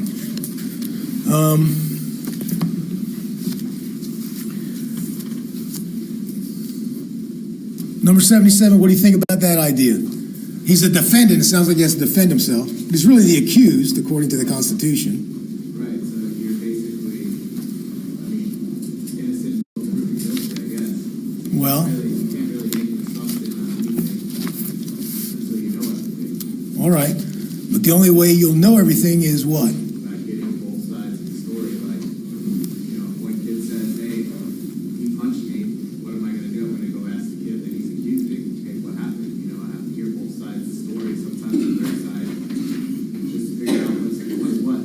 Okay, so let's talk about that. In the United States of America, in this courtroom, you don't have to hear both sides of the story. Again, it's human nature where we talk about, and I hate to use that because I know you want to be fair. I know you want to be impartial. But the idea here is that the person that's accused does not have to give you his side of the story. He has a right under the Fifth Amendment not to say anything or be forced to testify. So what do you think of that idea? Is this maybe a criminal case isn't the best one for you? Well, it's not him personally that's defending himself, it's you. Okay. So therefore you are, I guess, in essence, defending him, right? Or he's defending himself for you. Well, that's an interesting question. I think that's a good question. I think what the law says, he has a right to counsel, which is what I am, to defend himself against the state or the government. But he doesn't have to prove anything. So is that a problem for you because you want to hear both sides? I mean, it's a natural thing to want to hear both sides. No, I guess it wouldn't be a problem for me, but I don't see how that wouldn't happen. I understand that, but you understand what I'm saying, where I'm coming from, because if you go in with expectations and then he doesn't testify, you're telling me you guess you could. Well, I mean, I would have to go based on what is presented. I would have to make a decision based on what's presented, how I feel about what was presented by the other side. Okay. The side that is telling the story. You know, I have to go off the knowledge that I know. Okay. Anybody think so? You're not going to have to hear both sides. I guess not. Well, you know.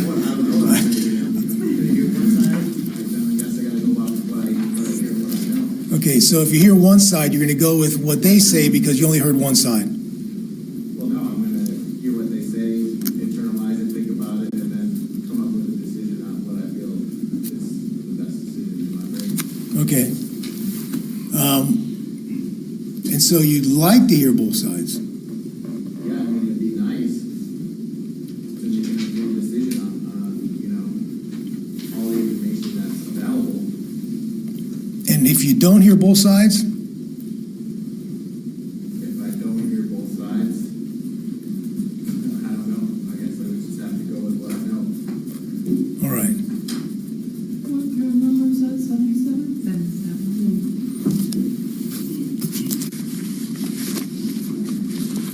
Anybody that would need to hear a second side? We have to hear two sides to it. Number 26. So technically, he's not required to defend himself? He's not required to testify or to put on a defense. Right. Right. But if he doesn't, then that makes the prosecutor's job that much easier. Well, the prosecutor's job is to prove, it's always the same, to prove beyond a reasonable doubt that he's guilty. So you compare it to a football game, if the defense doesn't do anything, and all the offense has to do is just walk across the field and score. Well, under the laws of the United States, remember, he's presumed innocent. Yeah. So that means that if you go on the field, the offense is on the field, Yeah. the defense isn't there, right? Yeah. The defense is presumed the winner. In this courtroom, we're the winner, presumed innocent. And so if the offense just gets on the field and runs around, we still won because they didn't prove anything. But then the offense should walk across the field and score. Okay, that's true. That's true. I don't know under the Constitution if the score would count. I mean, I don't know. All we have to listen to is the prosecution's argument. Right? Without hearing the defense's argument. So if you don't hear the other side, if we don't put on any evidence at all, you're going to find him guilty. What else we have to go? Okay. All right. So that's what you're saying. Is that right? That's why you provide defense. All right. Okay. You understand what you know what I'm asking, right? I'm not trying to trick you. I just need to know that if you understand, because the prosecutor talked about this burden of proof. Yeah. That means they have to prove that Mr. Reeves is guilty beyond the exclusion of every reasonable doubt. Right. Okay. But if you're not providing any defense, then that makes it easier for them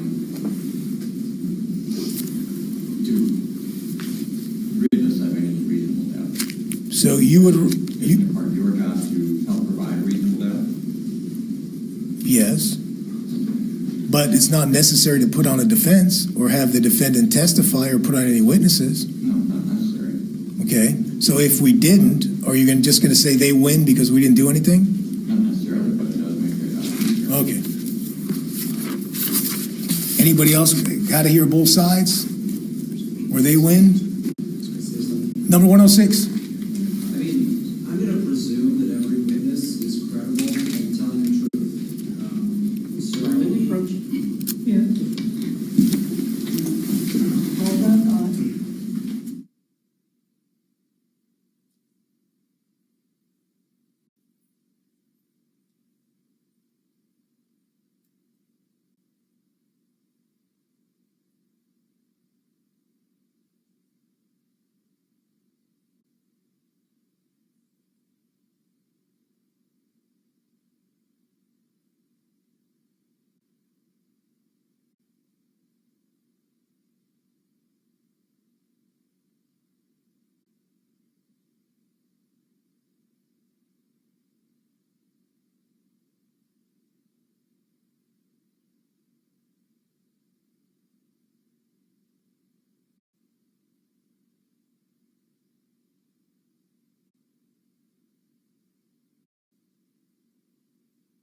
Recess, be right back at the jury pool room and ready to line up at 10 after, okay? So we can get started and hopefully, get to a good point today, okay? Remember my instructions during the recess.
they're lining them up. I know.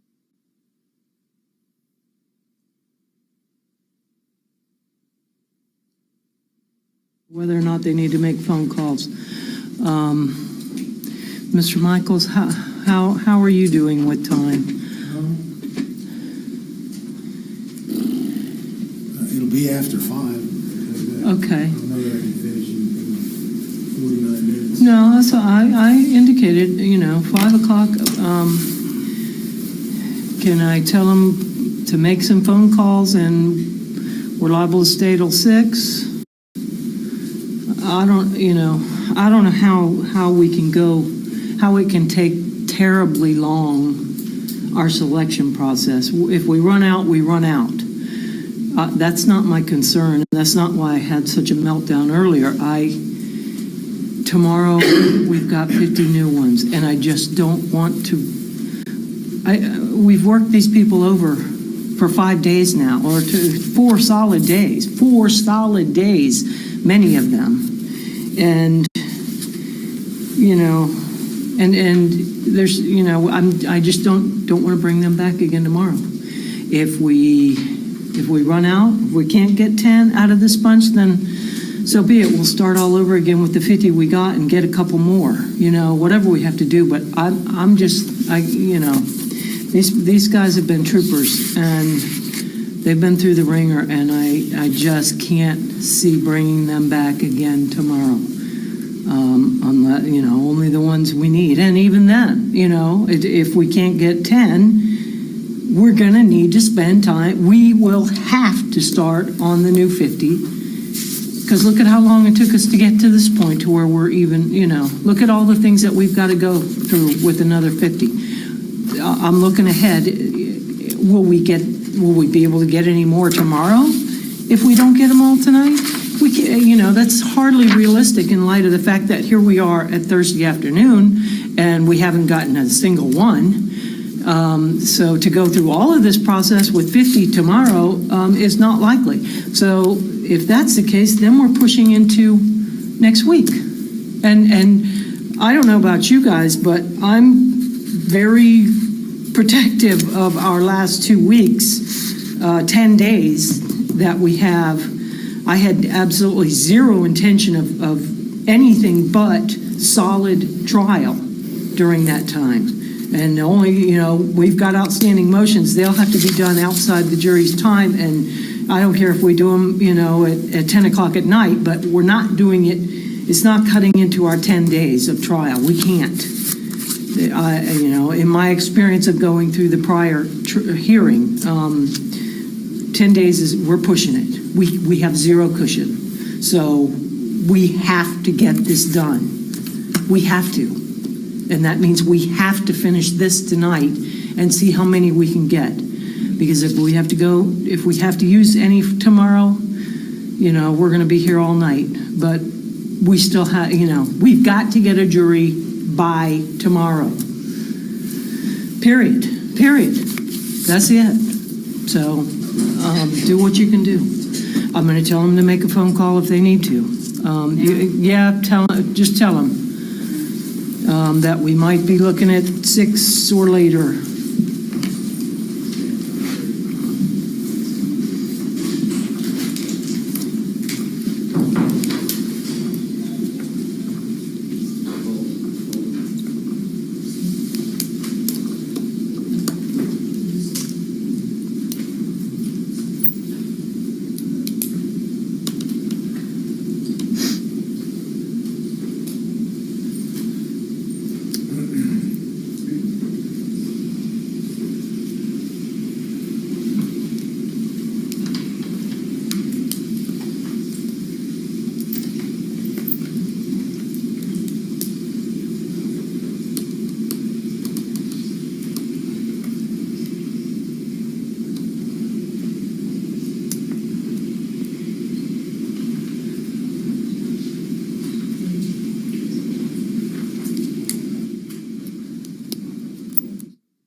75, 70, yeah, 75. Carrie, I'm sorry, 75. Yeah, 55 is already gone, I think. And they're going to line them up from against the door.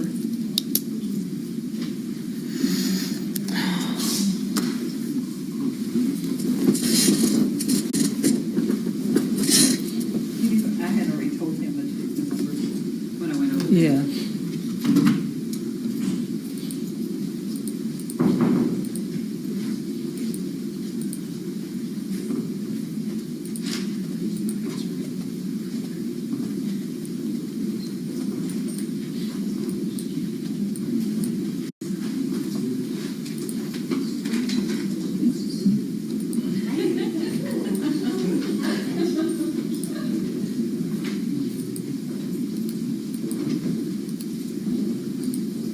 Ready for the jurors, Your Honor? Yes, Prospective jurors entering the courtroom, Your Honor. thank you.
Thank you, Deputy. Were you all able to abide by my instructions during the recess?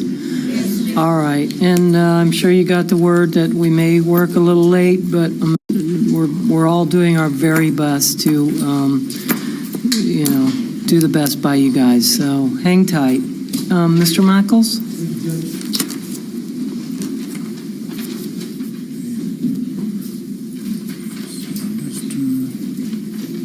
Mr. Peterson, we're talking about presumption of innocence, and I saw you, maybe I misread you. Did you want to say something about that? What are your feelings about the presumption of innocence? When you were asking the question, does the defense have to prove something? No, because they've got to prove, if they can't prove to me that what they've got to present proves that the person's guilty, then I can make a decision on it just there.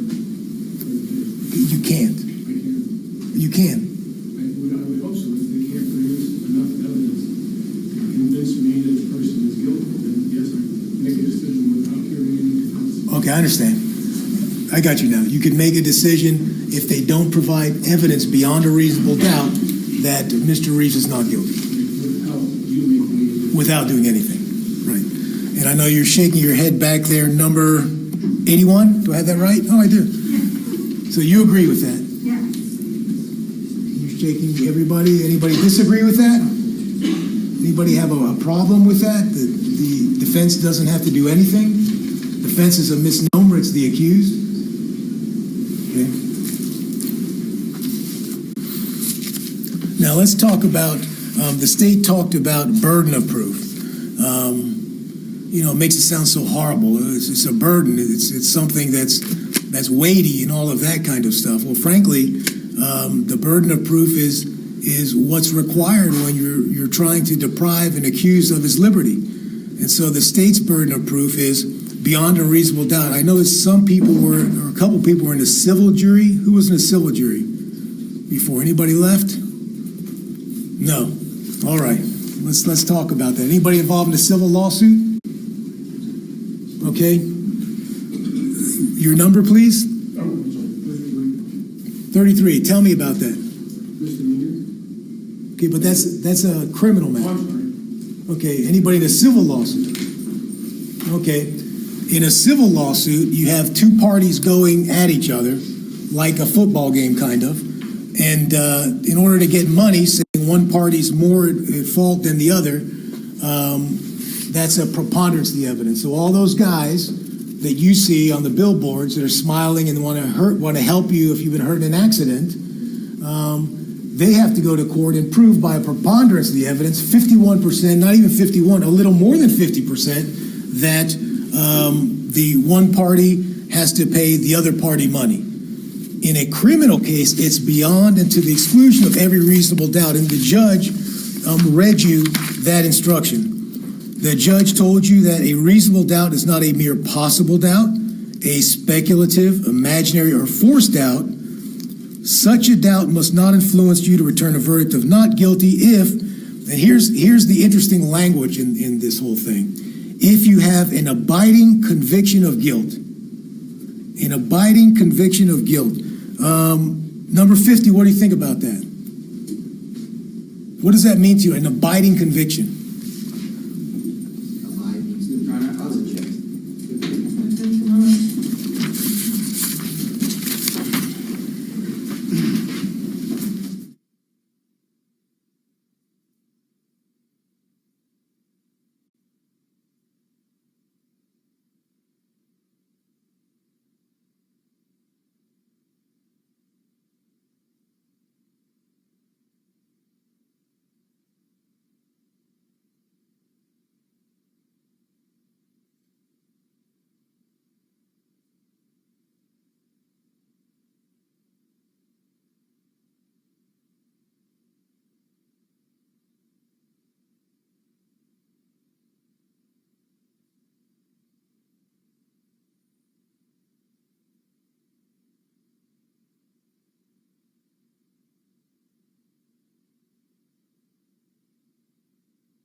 All right, I'm back.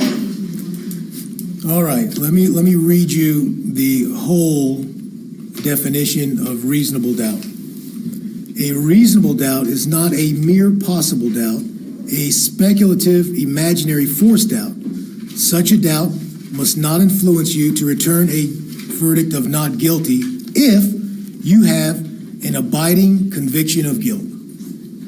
On the other hand, if after carefully considering, comparing, and weighing all the evidence, there is not an abiding conviction of guilt, or if having a conviction, it is one which is not stable, but one which wavers and vacillates, then the charge is not proved beyond every reasonable doubt, and you must find the defendant not guilty because the doubt is reasonable.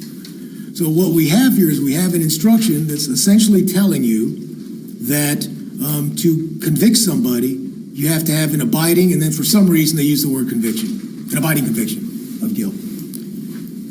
Then the instruction tells you that even if you have that conviction, you can be convinced, have an abiding conviction of guilt, but even if you have that conviction and it wavers, you must find somebody not guilty. Is that? Excuse me, Judge. I object.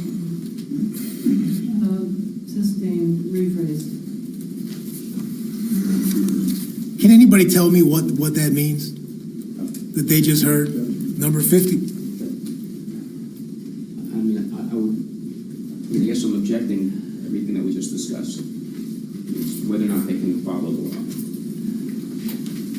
All right, go for it.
All right, number 50.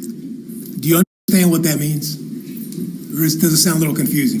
It does sound a little confusing, so would you mind dumbing it down a little bit, or just giving 2 examples, like example A, example B?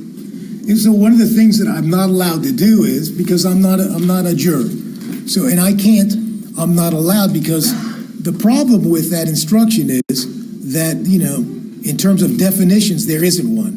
And so I'm not allowed to give you a definition of those things. Okay. The court's not going to give you a definition of those things. The court's going to tell you that's what it is and to go back there. Okay. I'm going to come back to you. We're going to talk a little more. Anybody else want to crack at it? What does that mean to you?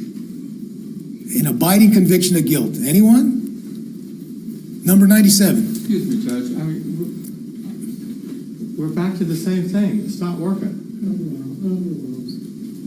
Number 97?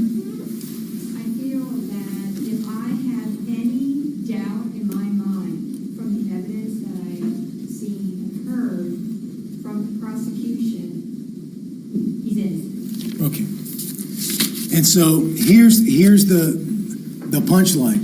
So then it says in there, if you have an abiding conviction of guilt. So that's the other side of what you're saying. You're saying if you don't have an abiding conviction, he's not guilty. That's pretty easy. So then it goes on to say, if there is not a abiding conviction of guilt, which is what the other side of what you said, he's not guilty. That's what you said. Or if having a conviction, in other words, you have an abiding conviction of guilt, but it wavers and vacillates, he's not guilty. Okay. Crazy concept, number 27? Or is it a good concept? I'm going back to the whole thing at the beginning where, I mean, if the prosecution is going to present their case and the evidence presented to me, okay, shows me without a reasonable doubt that the individual is guilty, then that would be the case. If it's not, then it would not be. Okay. But that's what beyond a reasonable doubt means. In other words, you have this abiding conviction. Right? So they have to prove you to that level. Right. But even if you have that, but it wavers and vacillates, that conviction, that abiding conviction you have, he's not guilty. What's wavers and vacillates? Right, exactly. You know, you get to a point where... Right. So let me ask you this.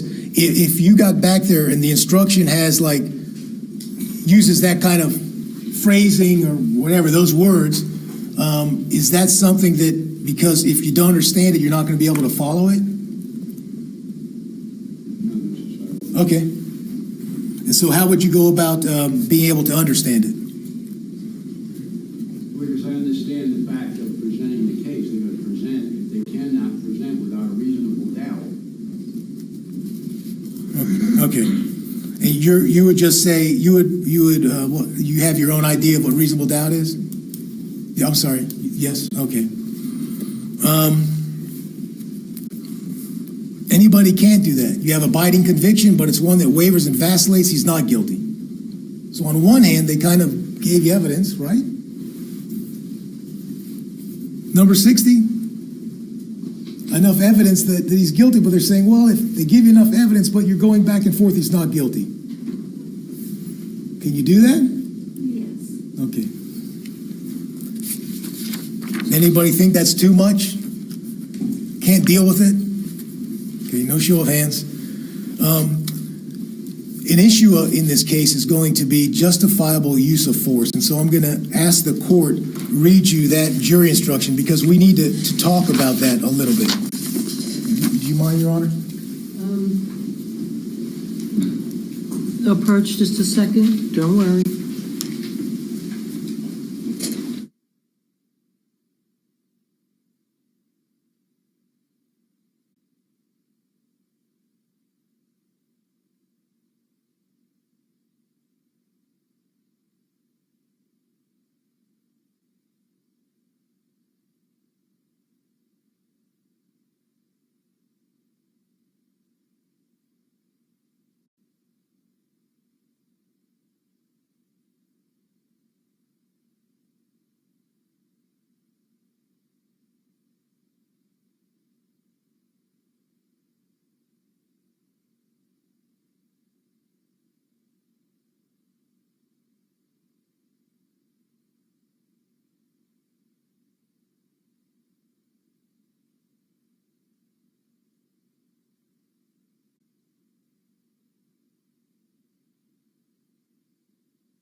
I don't know. We won't know for a while.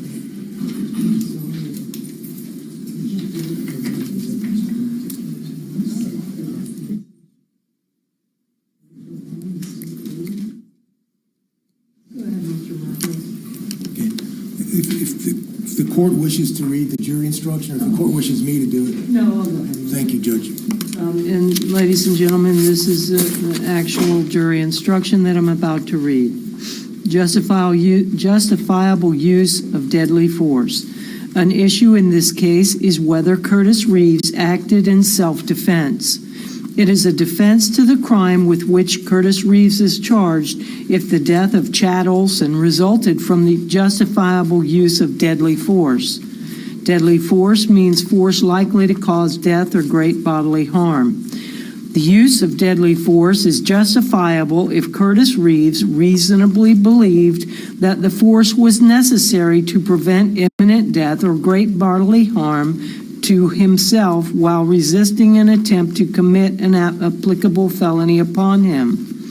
A person is justified in using deadly force if he reasonably believes that such force is necessary to prevent imminent death or great bodily harm to himself or another, or the imminent commission of an applicable forcible felony against himself or another.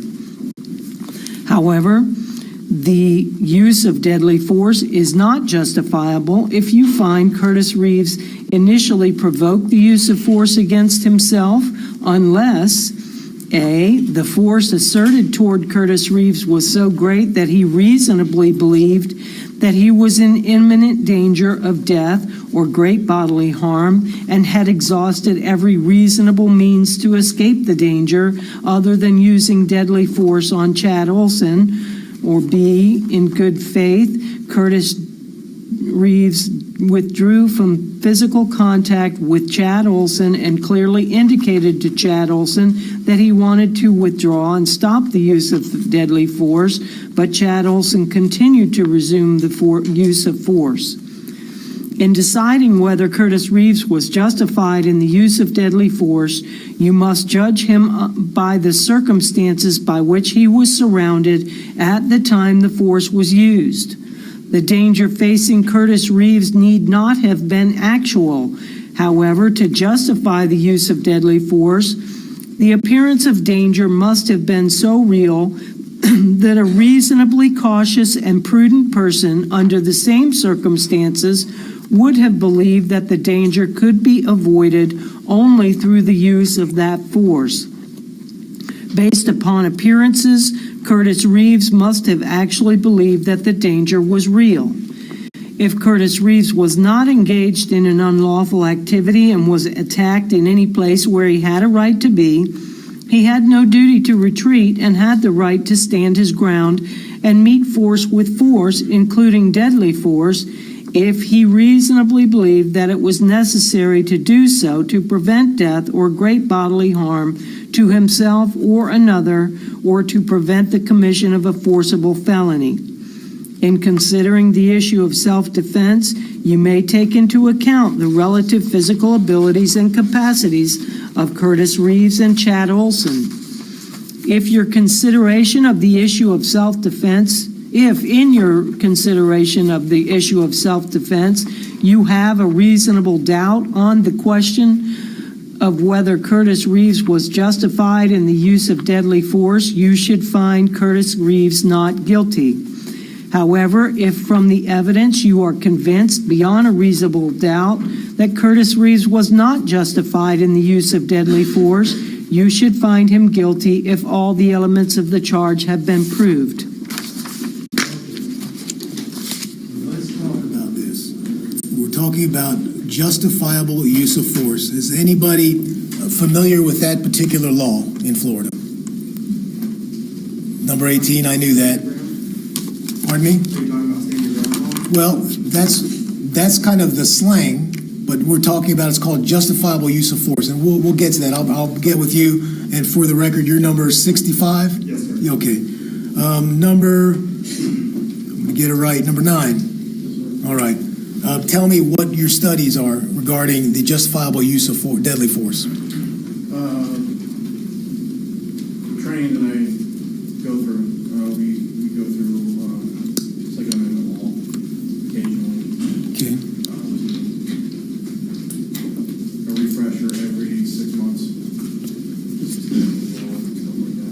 So are you familiar with that particular language?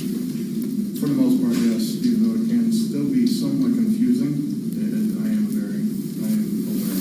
Okay, and you study it, tell me why it's confusing to you. Some of those words can be confusing. Between bigger words, I mean, I guess you could say that, what I call word jargon.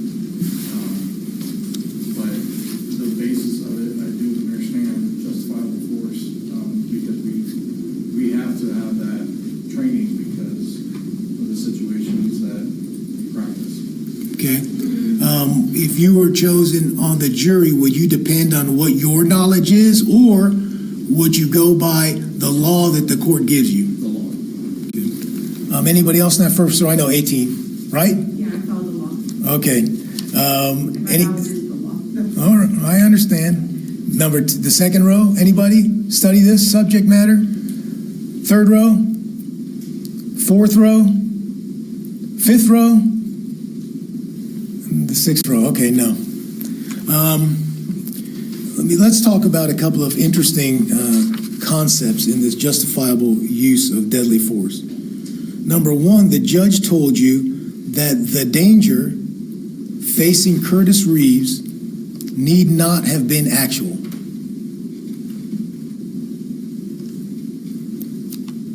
What do you think of that, number 20? I think it's a subjective argument, because if in his mind he perceived it to be, then it was a reality to him at that time. And I can think of the situation, hypothetically, to where you're going with your gut instinct in that moment, and you're acting on what you believe to be true. It's not like you've got lit up percentage numbers for objective and subjective arguments above the situation that you're able to confirm. You have to go with what you know. Okay, so it's not problematic that the law doesn't require that the danger need not be actual. Okay. Number 63. Oh, there you are. Is it problematic for you that the danger need not be actual? No. Okay. Number 46. Your Honor, I'm going to check moving further.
instruction goes on to say, if Curtis Reeves was not engaged in an unlawful activity and was attacked in any place where he had a right to be, he had no duty to retreat and had the right to stand his ground and meet force with force, including deadly force.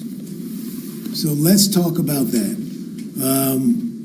The idea, obviously, is that if a person is abiding by the law, you can read the instruction, that's what it says, and they're attacked in a place they have a right to be, that person does not have to walk away, does not have to leave, does not have to flee cover.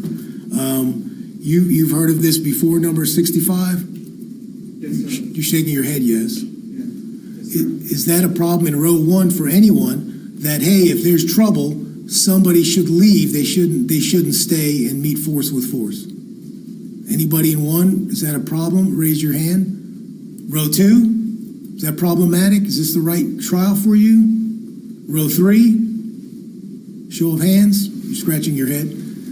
Okay, row four, row five, row six, show of hands. Okay.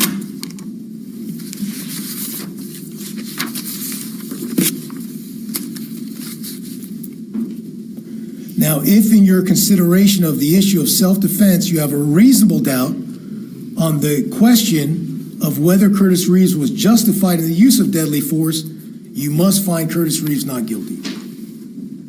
So, what does that mean to you, number 43? Does that mean that Mr. Reeves has to prove anything in this case? No. Okay. Does anybody think, because now we're talking about justifiable use of deadly force, that Mr. Reeves is obligated to prove or do anything? Row one, anyone? Hands. Row two? Row three? 4? 5? 6? Okay. May I have a moment, Judge?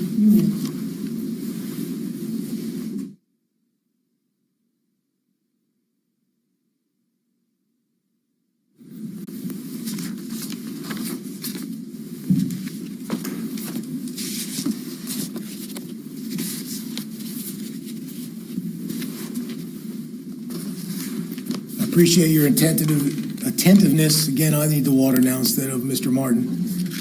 Appreciate your patience and the hard work you put into answering these questions from your heart. And I don't have any further questions this time. Thank you. Thank you, Mr. Michaels. And ladies and gentlemen, the questioning is now at an end. The lawyers and myself have some things to talk out with each other, so I'm going to send you to mill about smartly until you're called back. I can't say how long it's going to take, but it's typically, you're probably used to pretty long little things by now, but we're getting close. We're getting very close. So just mill about smartly and we'll come and get you as soon as we can, okay? And remember my instructions during the recess. Thank you.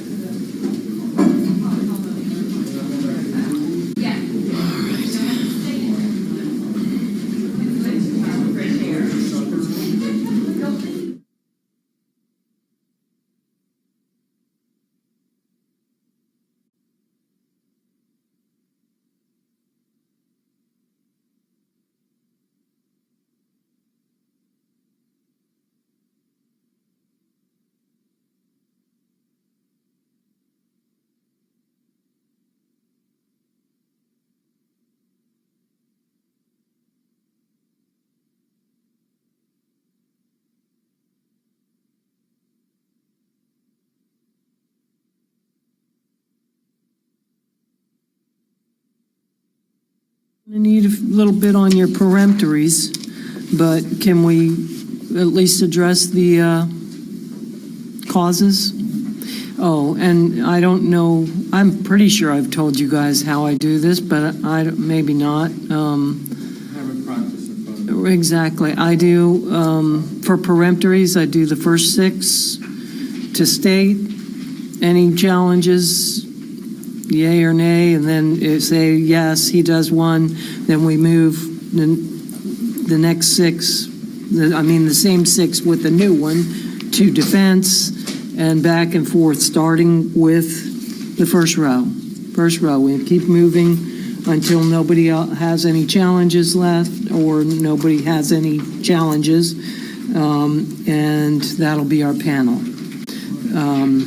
Of course, backstrikes at any time. We'll have to talk about those tomorrow, but tonight, you're fine. Any backstrikes tonight? For the first 6, when you say the first 6, will you give us the numbers of those Yes. first 6 so that we can have a record on that? Yes, absolutely, and that's how it goes. I'll name the numbers, and then we'll move one at a time as strikes are exercised.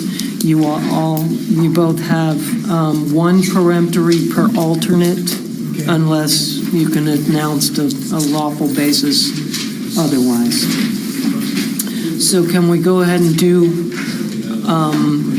cause, or do we need time to discuss cause? Do we have 5 minutes? Sure.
Counsel for prosecution have any challenges for cause?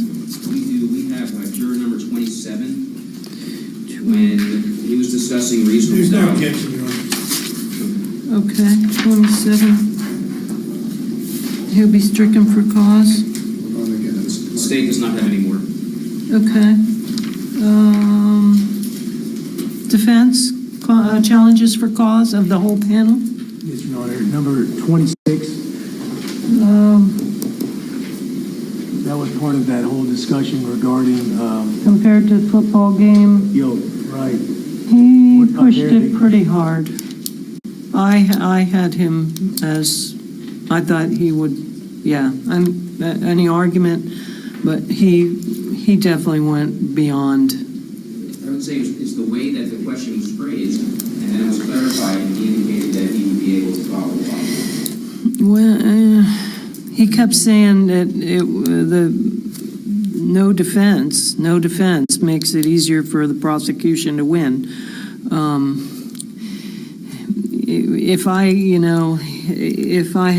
If push comes to shove, as opposed to not granting when it's been asked, and I heard what I heard, I'm gonna have to go ahead and grant that one. The next one the defense has is number 77. I have to agree with that one. He definitely could not, he wanted to hear from both sides, and he said it, he was given the opportunity multiple times. He was explicitly asked, can you follow the law? And he hesitated and said, I guess I could do that. No, I'm going to grant that one. Any others? No, Your Honor. Okay. All right. Then we'll move to peremptories. Each of you have 10, unless, of course, you can argue a lawful basis for additionals. So the first 6 that we'll consider, I think I've got these all right. Number 2, number 5, number 9, number 13, number 15, and number 18. Out of that first panel of 6, does state have any peremptories? No, the state accepts. All right, so that same panel to defense. Number 18. Okay. 18 will be stricken by defense. That brings it to number 19, the same 2, 5, 9, 13, 15, 19 to state. Accept. Same panel to defense. Strike 19. Okay. It's 2. That is to state number 2, 5, 9, 13, 15, 20. Juror number 20. Okay. To defense, 2, 5, 9, 13, 15, 29. To defense? May I have a moment, Your Honor? You may.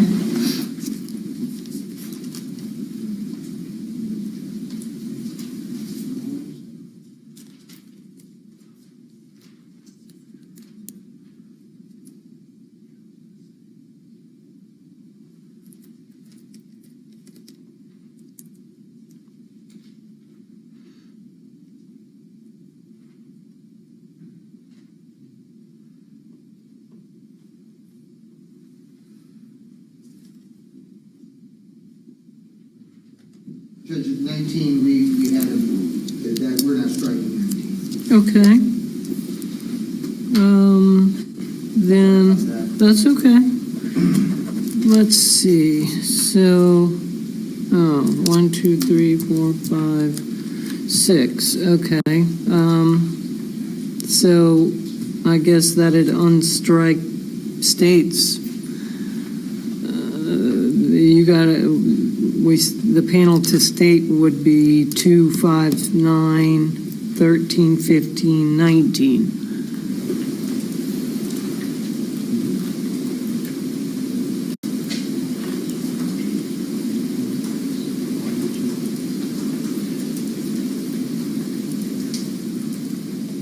So it's to the state, juror number 9? You want to strike 9? Yes, Your Honor. Okay. So that's actually would be states first then, since that unstruck states first. Yeah, unstruck 20. All right, so back to defense, we've got 2, 5, 13, 15, 19, 20.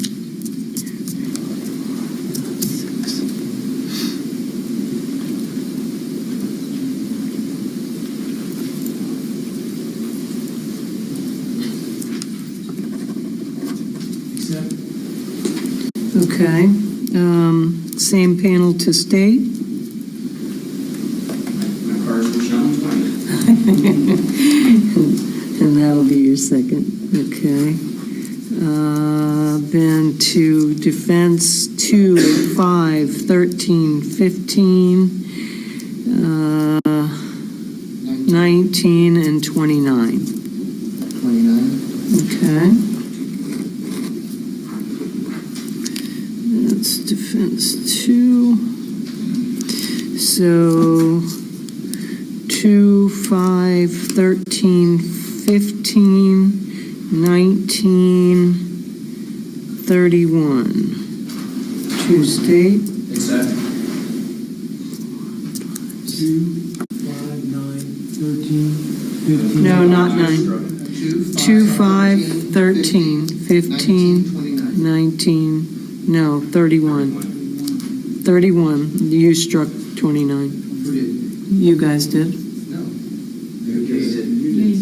That was your second strike last time. That's what I wrote down. Defense 2, 29. Do you want to unstrike? It was 19, not 29. No, Judge, we were Mr. Escobar was discussing that. I asked him. Struck 29. Okay. So what's been struck? All right, let me unstrike that one. I don't know why I thought I heard that, but 29 was the last one we just called, right? No, 31 was the last one we called. Because before that, you struck 29. okay, let me go back. We've got 2, 5, 13, and it was to defense, right? State, or was it to state? State was 9, and I've got Oh, state at 20. Okay, all right. 2, 5, 13, 15, 19, 29.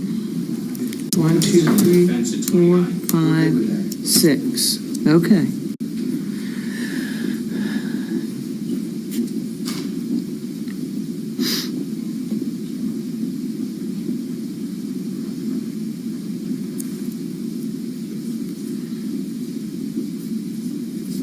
Judge, we would strike 29. Okay. So to defense, it is 2, 5, 13, 15, 19, 31. 1, 2, 3, 4, 5, 6. To defense. Accept. Okay. Same panel to state.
Stay with strike for number 15. Okay. State. I have that down as 4 strikes, 4 state. 1, so that just defense is number 2, number 5, 13, 19, 31, and 33.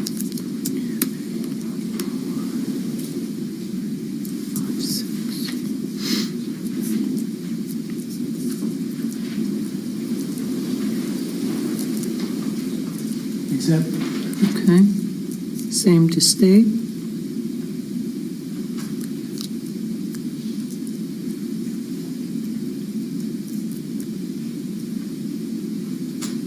Just a moment. You may.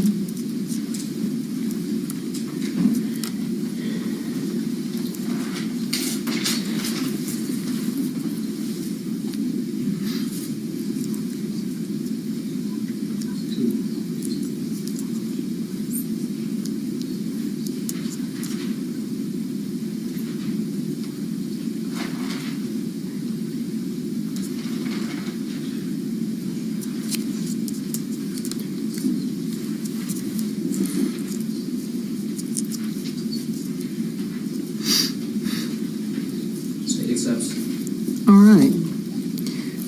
Then our panel will be number 2, number 5, number 13, number 19, number 31, and number 33.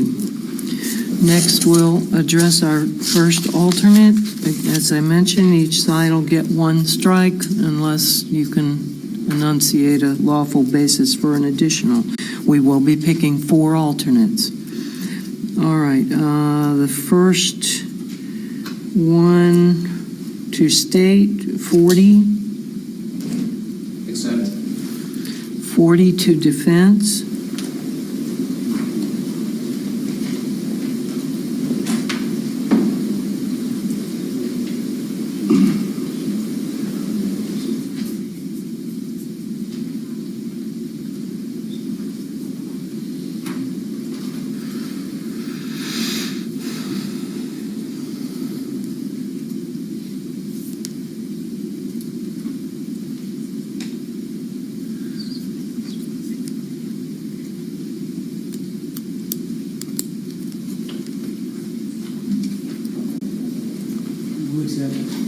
Okay, that'll be alternate 1, number 40.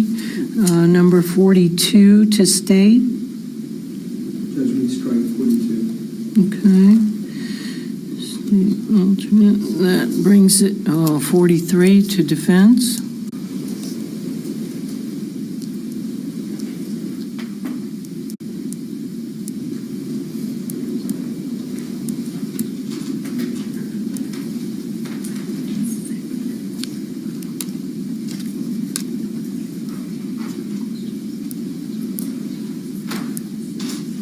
Accept 43, Your Honor, as alternate number 2. Okay.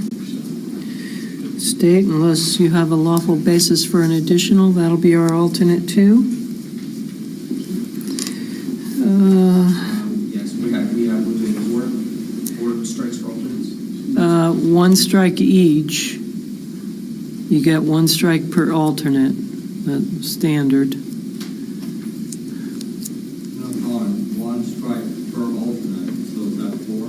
No, that's One strike. each alternate that we consider, you get 1 strike.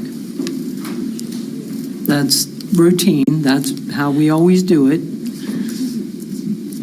that is your second form. It's because so, does the state have any strikes? No, Okay, we don't have choice. right, that's what I was saying, unless you've got a lawful basis for an additional, that'll be our second alternate. But we can Okay. unstrike, correct?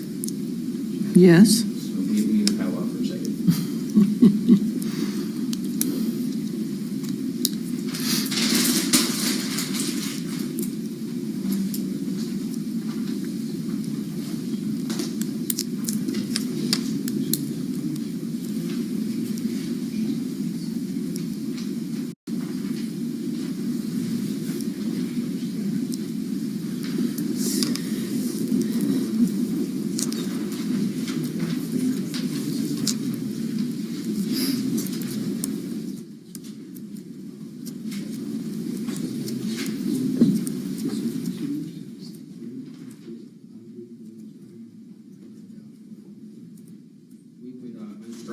42. Okay.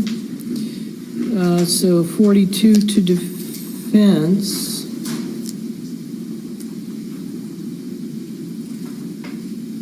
Accept. Okay.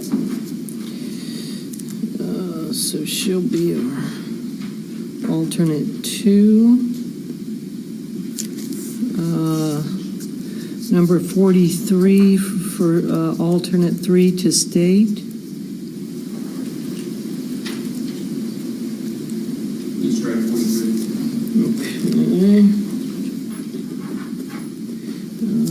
Number 46 as alternate 3 to defense.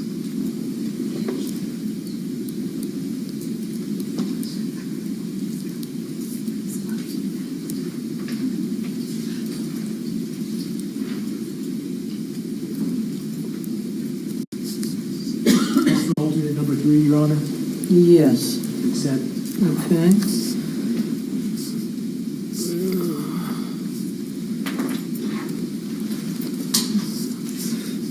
47 as alternate 4 to state. No, you used alternate 3, didn't you? We struck 43. Right. So they're out. We're out of the game. No, we're picking a 4th one, aren't we? 1, 8, Yeah, what they're saying, 1, they're out of 2. the game is that they can't object. Right. Oh, we have alternate 3 is 46. Right. Right.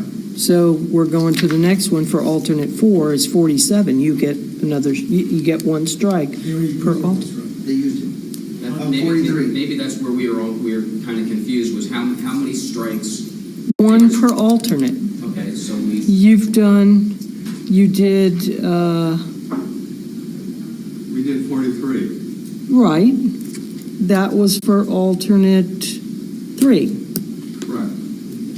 So the next choice to defense was 46, and they accept. So that's alternate 3. Now we have to decide alternate 4. You get 1, they get 1. Okay. Oh. So we're having 4 strikes for the alternate 4. No, you get 1 strike for alternate 4. No, for the group of 4. No, I'll explain. What the judge is saying is we go through on alternate number 1, you get a strike. If you don't lose it, you don't use it, you Right, lose it. You right. look at alternate number 2, Right. you get a strike. I've never heard Right. that before, but I never read directions. I get it now. You understand what's Right. going on now? Yeah, I do now. Okay, Sorry. that's all right. You use it or lose it if you accept. It's the same, yeah. Well, so Kevin, So you can, it's 47 for alternate 4 to state. Well, it's like, we were a little bit confused, and maybe All it's right. because I was tired. Do you want to readdress this? We can go right back to where we started from and start all over again to make sure everybody's on the same page. All right, so our panel, we have our panel of 6. You're okay on that. So the first one that was considered for an alternate was 40. 40 to state. Accept. Okay, you accepted last time. 40 to defense.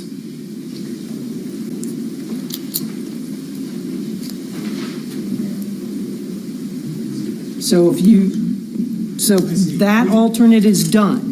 If you each have the opportunity to strike that one, Right. So but, if we full strike, and then we're back to alternate 1 again. right, I got you. Second base. okay.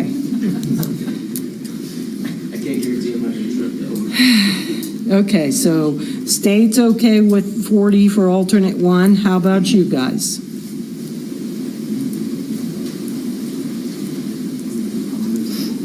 You just want 40, I think you guys said okay on 40. You did last time, but that's okay. They might not have understood the rules this time.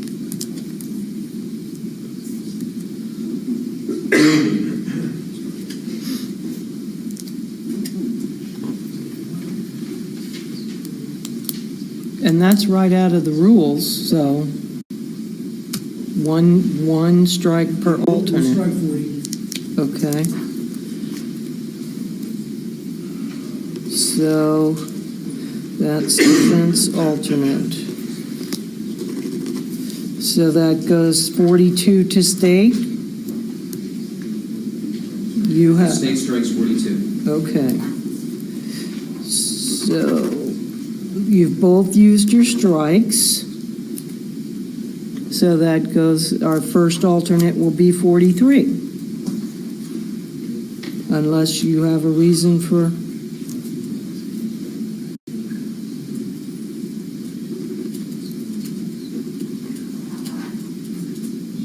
Three now becomes alternate one. that's correct.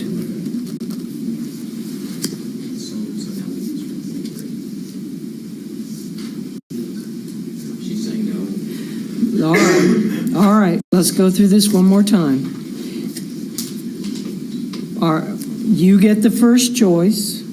Your first choice, you have one strike for alternate one. So the first choice for alternate one was 40. You said that was okay. First strike to 40, they get a strike if they want, they struck. So your next choice for alternate one is 42. You struck her. So now And 43 is. so you're both out of strikes for alternate one. Right, so 43 is alternate one. Correct. Yeah, I understand. Okay. Except we want.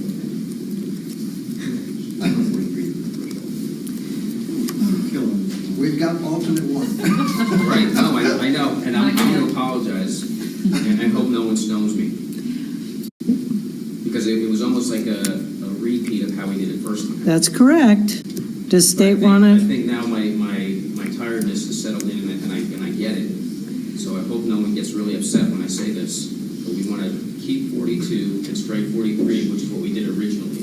Okay, but you don't get to 43 yet. Okay. If you want 42, the defense used their strike on 40, so it goes to 42. If you want to keep 42, she will be our alternate one. Correct, we want to keep her for alternate one. Okay. You do not want to strike her for alternate one. So. So that brings us for the consideration of alternate two. To first goes to state 43. Alternate for the first consideration of alternate two. Does state want to strike 43? Yes. Okay. So the next consideration for alternate two is 46. Does defense wish to strike 46 or keep 46?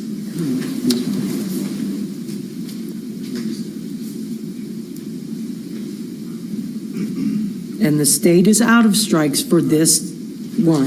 I actually knew that.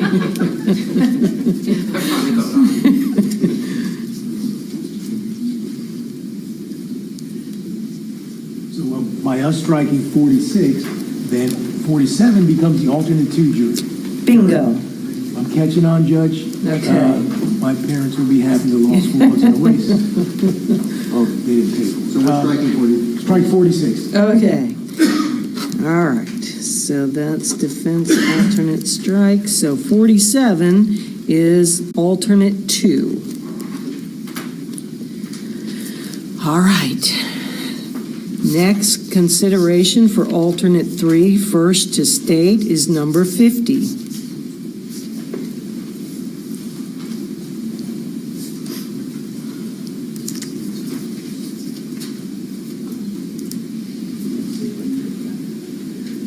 State accepts. Same consideration to defense.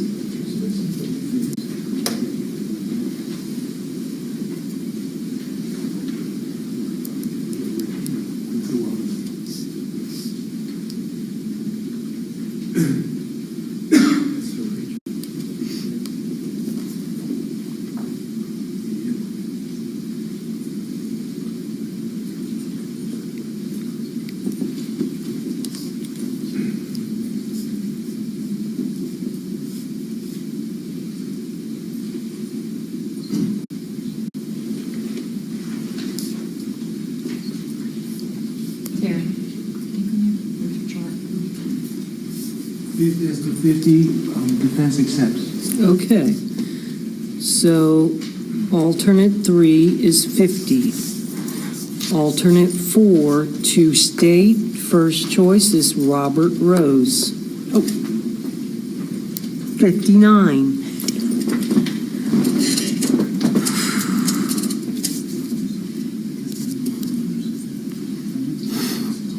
I know.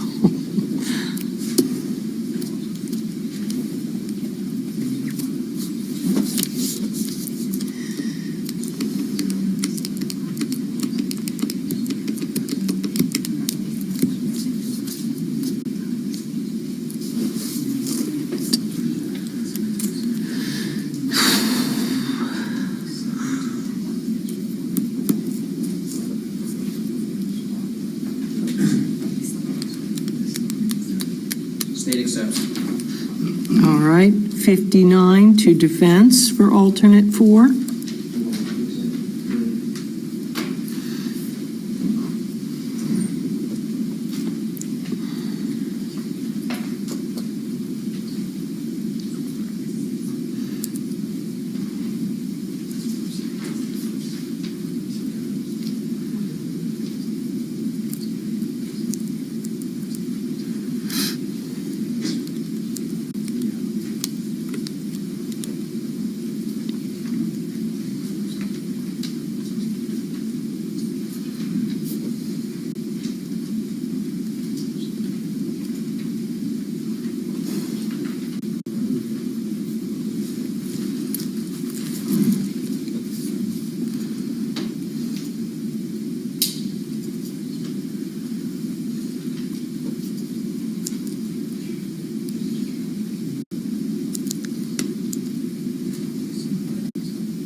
Strike number 59. Okay. Defense. That brings it to 60 to state for alternate 4. You have a strike left. Yes. You accepted 59. You didn't use any strikes. You have a strike left. So if we strike, then the next one. The next one is it. Yes. Mr. Martin meant that as an explanation, not a question, just to be clear. He said we do. He didn't mean to sound unsure. I want the record.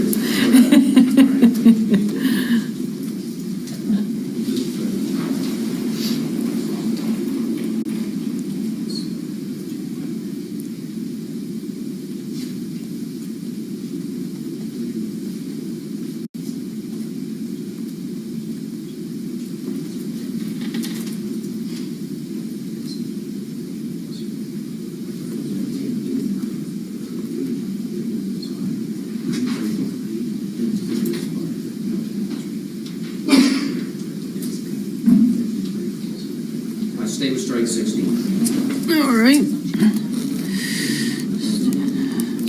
Then our fourth alternate will be Catherine Dahl. Oh, God bless it.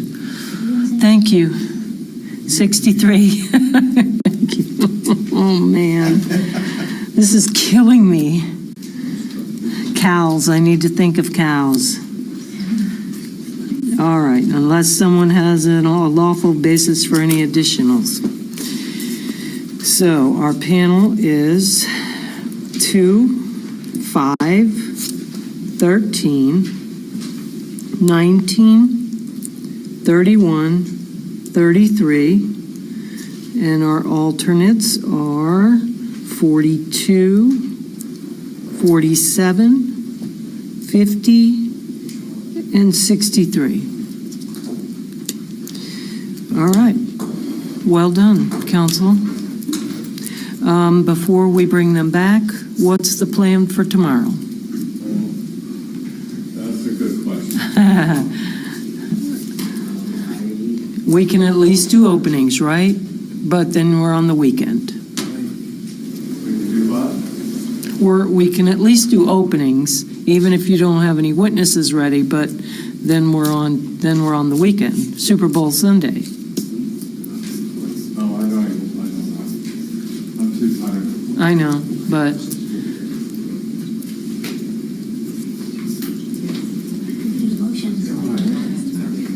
that's true. But I'm worried that, yeah, we could. We'd still have 10 days of trial. Go ahead. Super Bowl, I didn't think about Super Bowl. Yeah. Back in the old days, when I got married,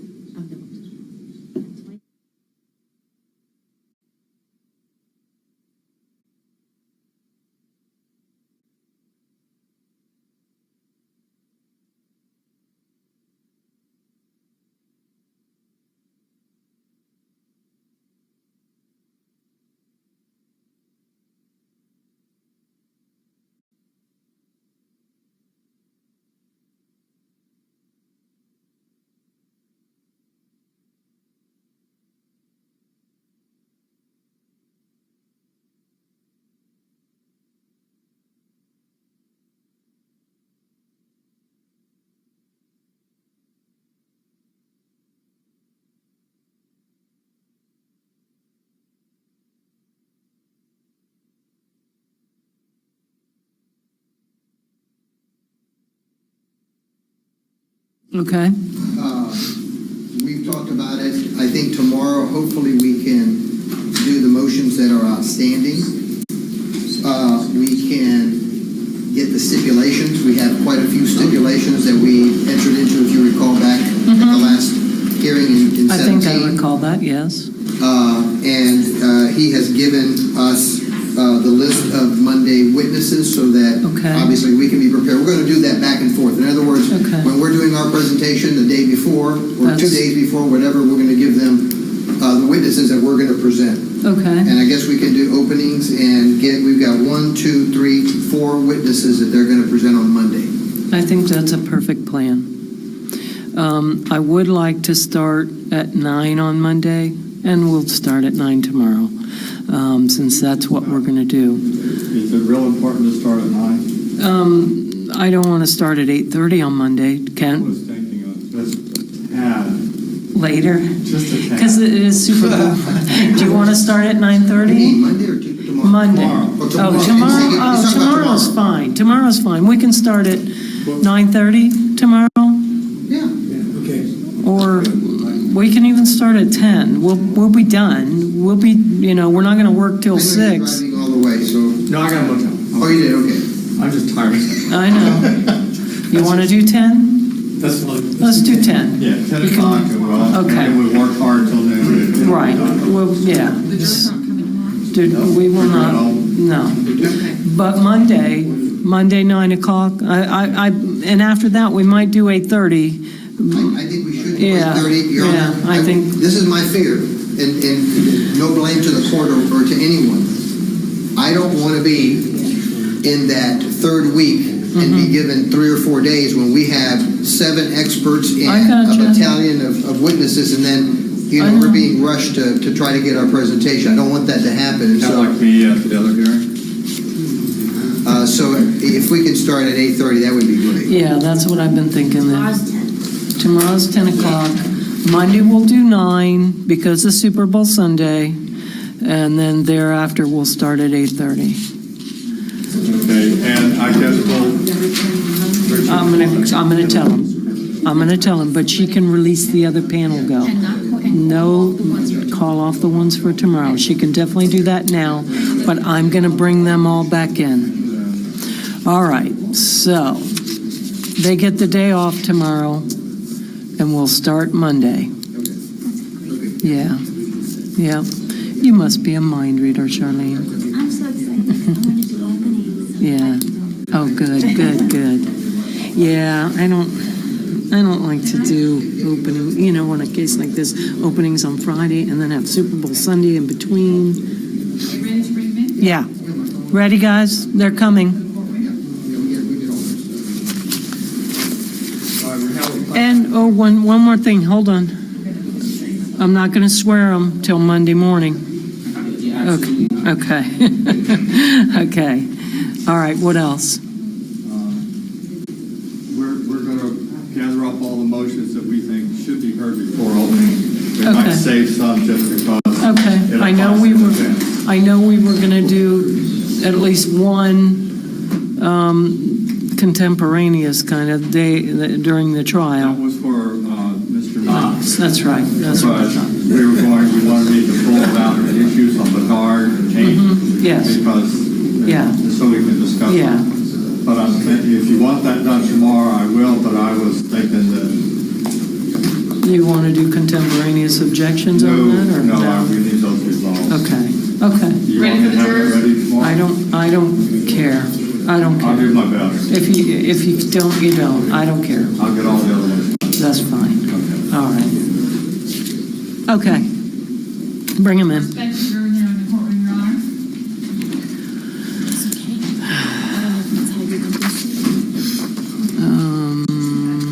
Yeah. Is that how they usually sit in here? Okay. Then yes. They'll come in like that. Right, right, yes, that's correct. Let me get Tina, I can print as many as you want. can you print one for Tina real quick?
They come in down here and they'll go off. Let's skip a few. Let's do one. No, how many can we skip? One. Only one? 1, 2, 3, 4, 5. You can fit in 1, 2, 3, 4, 5. Okay. Okay, yeah, let's do that and then skip one and then 6, 7, 8, 9, 10. Okay. Or do you want it? We can, no, that's good. Just do, yeah, skip one. Okay. Wait. Make sure I'll take this. Yeah, you take that one. Okay. Yeah. that's fine. Yep. Okay. That's good. All right, ladies and gentlemen. I'm about to call the names of those who will be seated on this jury. As I call your name, please come forward and take a seat as directed by the bailiff. I promise you won't be long. And the rest of you I'm going to release just momentarily. All right. Oh, wait, I got to call their numbers. Yes, they're ingrained numbers, probably for the rest of your lives. You heard it so many times this week. Okay, juror number 2, come on down. Juror number 5, follow her if you would.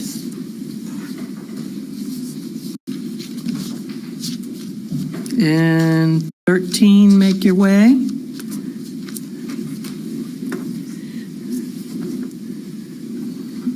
"19, follow 13. 31. 33, after him. 42. 47.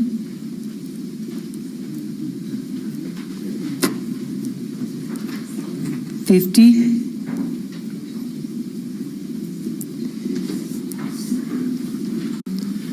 63. 63. And you guys are going to be getting new numbers, 1 through 10. So, all right, for the rest of you, I am so appreciative, as is everyone up here, of your time and attention this week. I'm pretty tired, as are we all, but I got to tell you, and this goes for you guys too, sitting here all week watching you selflessly sacrifice your time and go through this pretty difficult process makes me pretty proud to be an American. So I want to thank you sincerely, but you are all now released and discharged from your service as jurors. Just leave your badges and numbers on the bench and you will be free to go. I want to thank you again. All of us sincerely appreciate your time. Thank you, everybody.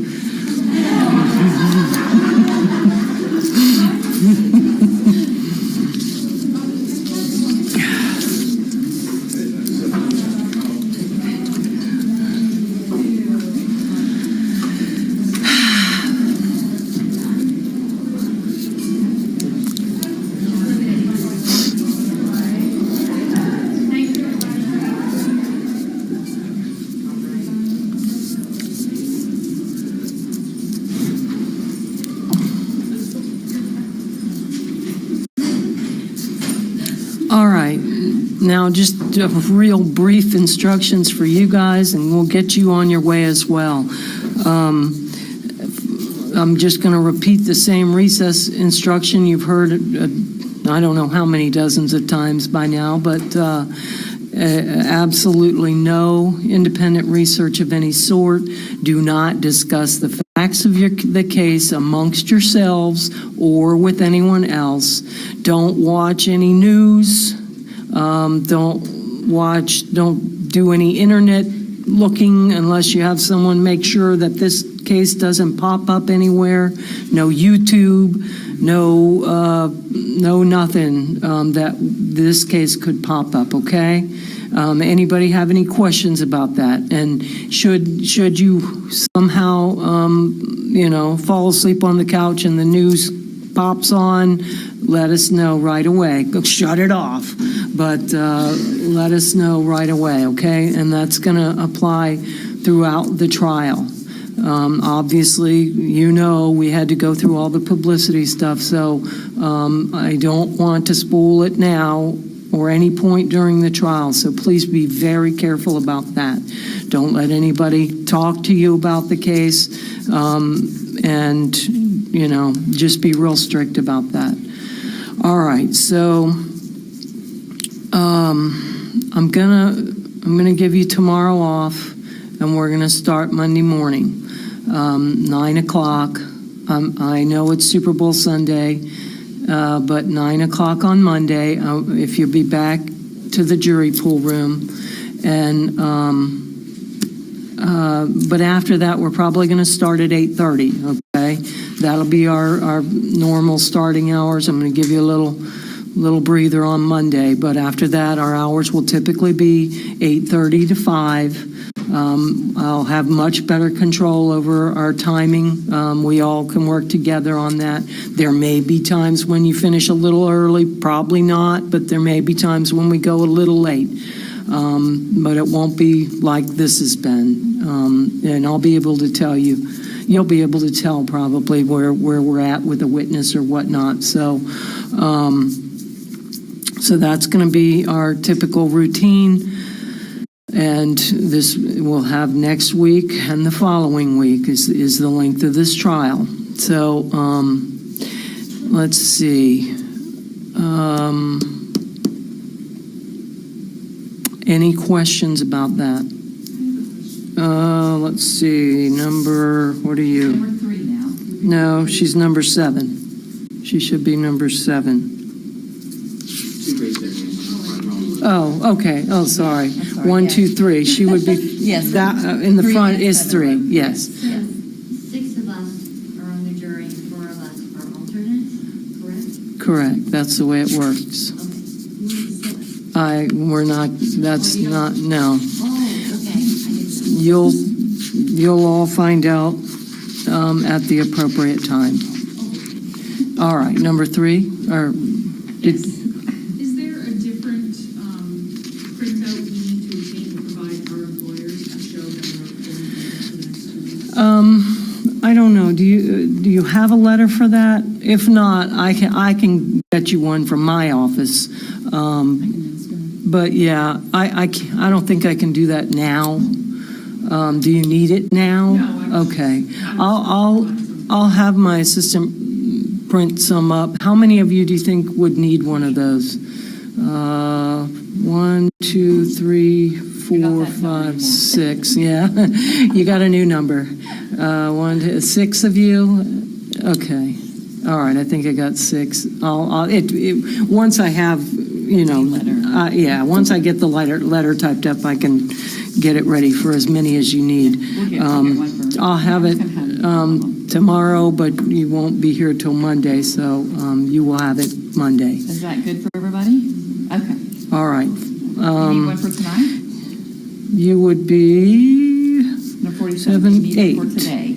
You're number 8. Okay, just wondering, I have a part-time job, if I'm scheduled tomorrow or on the weekend, is it okay if I go to work? Tomorrow and the weekend, you're fine. But after that, we need you Monday through Friday, okay? For the next 2 weeks. All right. Anybody, any other questions? We can get a letter For today? today. Yes. They can go back to Yes. letters. Yes, you can go get letters for today in the jury pool room from Kaylee, I guess is still in there. Tammy's in there. All right. And this is where we'll be working, but you at all times, every time after a recess or a break, always report to the jury pool room. Don't ever just walk into the courtroom because chances are we're working in here, and if you're not here, then we're doing things that we have to do outside your presence. So that's how that works. So always report to the jury pool room, and remember, I know I instructed you, but part of the instruction is that you can't talk about the case amongst yourselves, and the only time you'll be able to do that even is when you start your deliberations, okay? I'll instruct you Monday more when you come back, but I just want you to know that that's how that works. Even amongst yourselves, you can't talk until you're in the deliberation room. All right? Any other questions, thoughts? I have one. Number 4? How or will we be protected from media? We have a procedure for that. We're talking about it for the final day. I think I would imagine they better not be talking to you now, or they. Well, let me rephrase my question. I guess I mean, so far as them taking photos. They're not allowed to take photos of you now, or really ever if you don't want that. Once you're discharged, it'll be up to you to decide if you want to talk to anybody or not, and that's a standard instruction. And we do have a procedure in place, so you don't have to deal with any of that when you've reached your verdict and you've been discharged. We'll have you park in another area and take you straight there. Okay. Coming to here every day, we still come through. Yeah.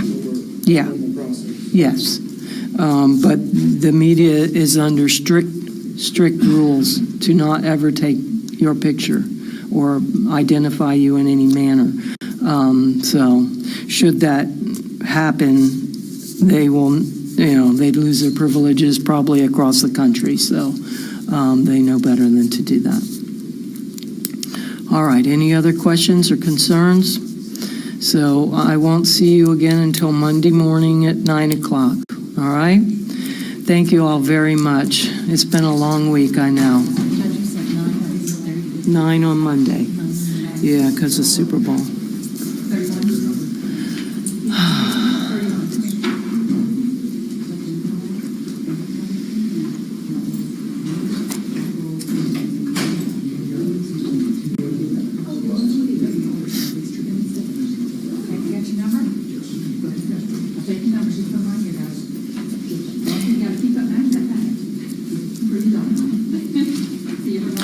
Hey, can you tell them they'll have pens and papers if they want to take notes? Sorry. They'll be provided. They don't have to bring them. All right. Any matters we need to address right now? All of you, thank you very much. That was a long week, and you guys all worked together. Thank you. Good job. And I'll see you all at 10 o'clock tomorrow morning.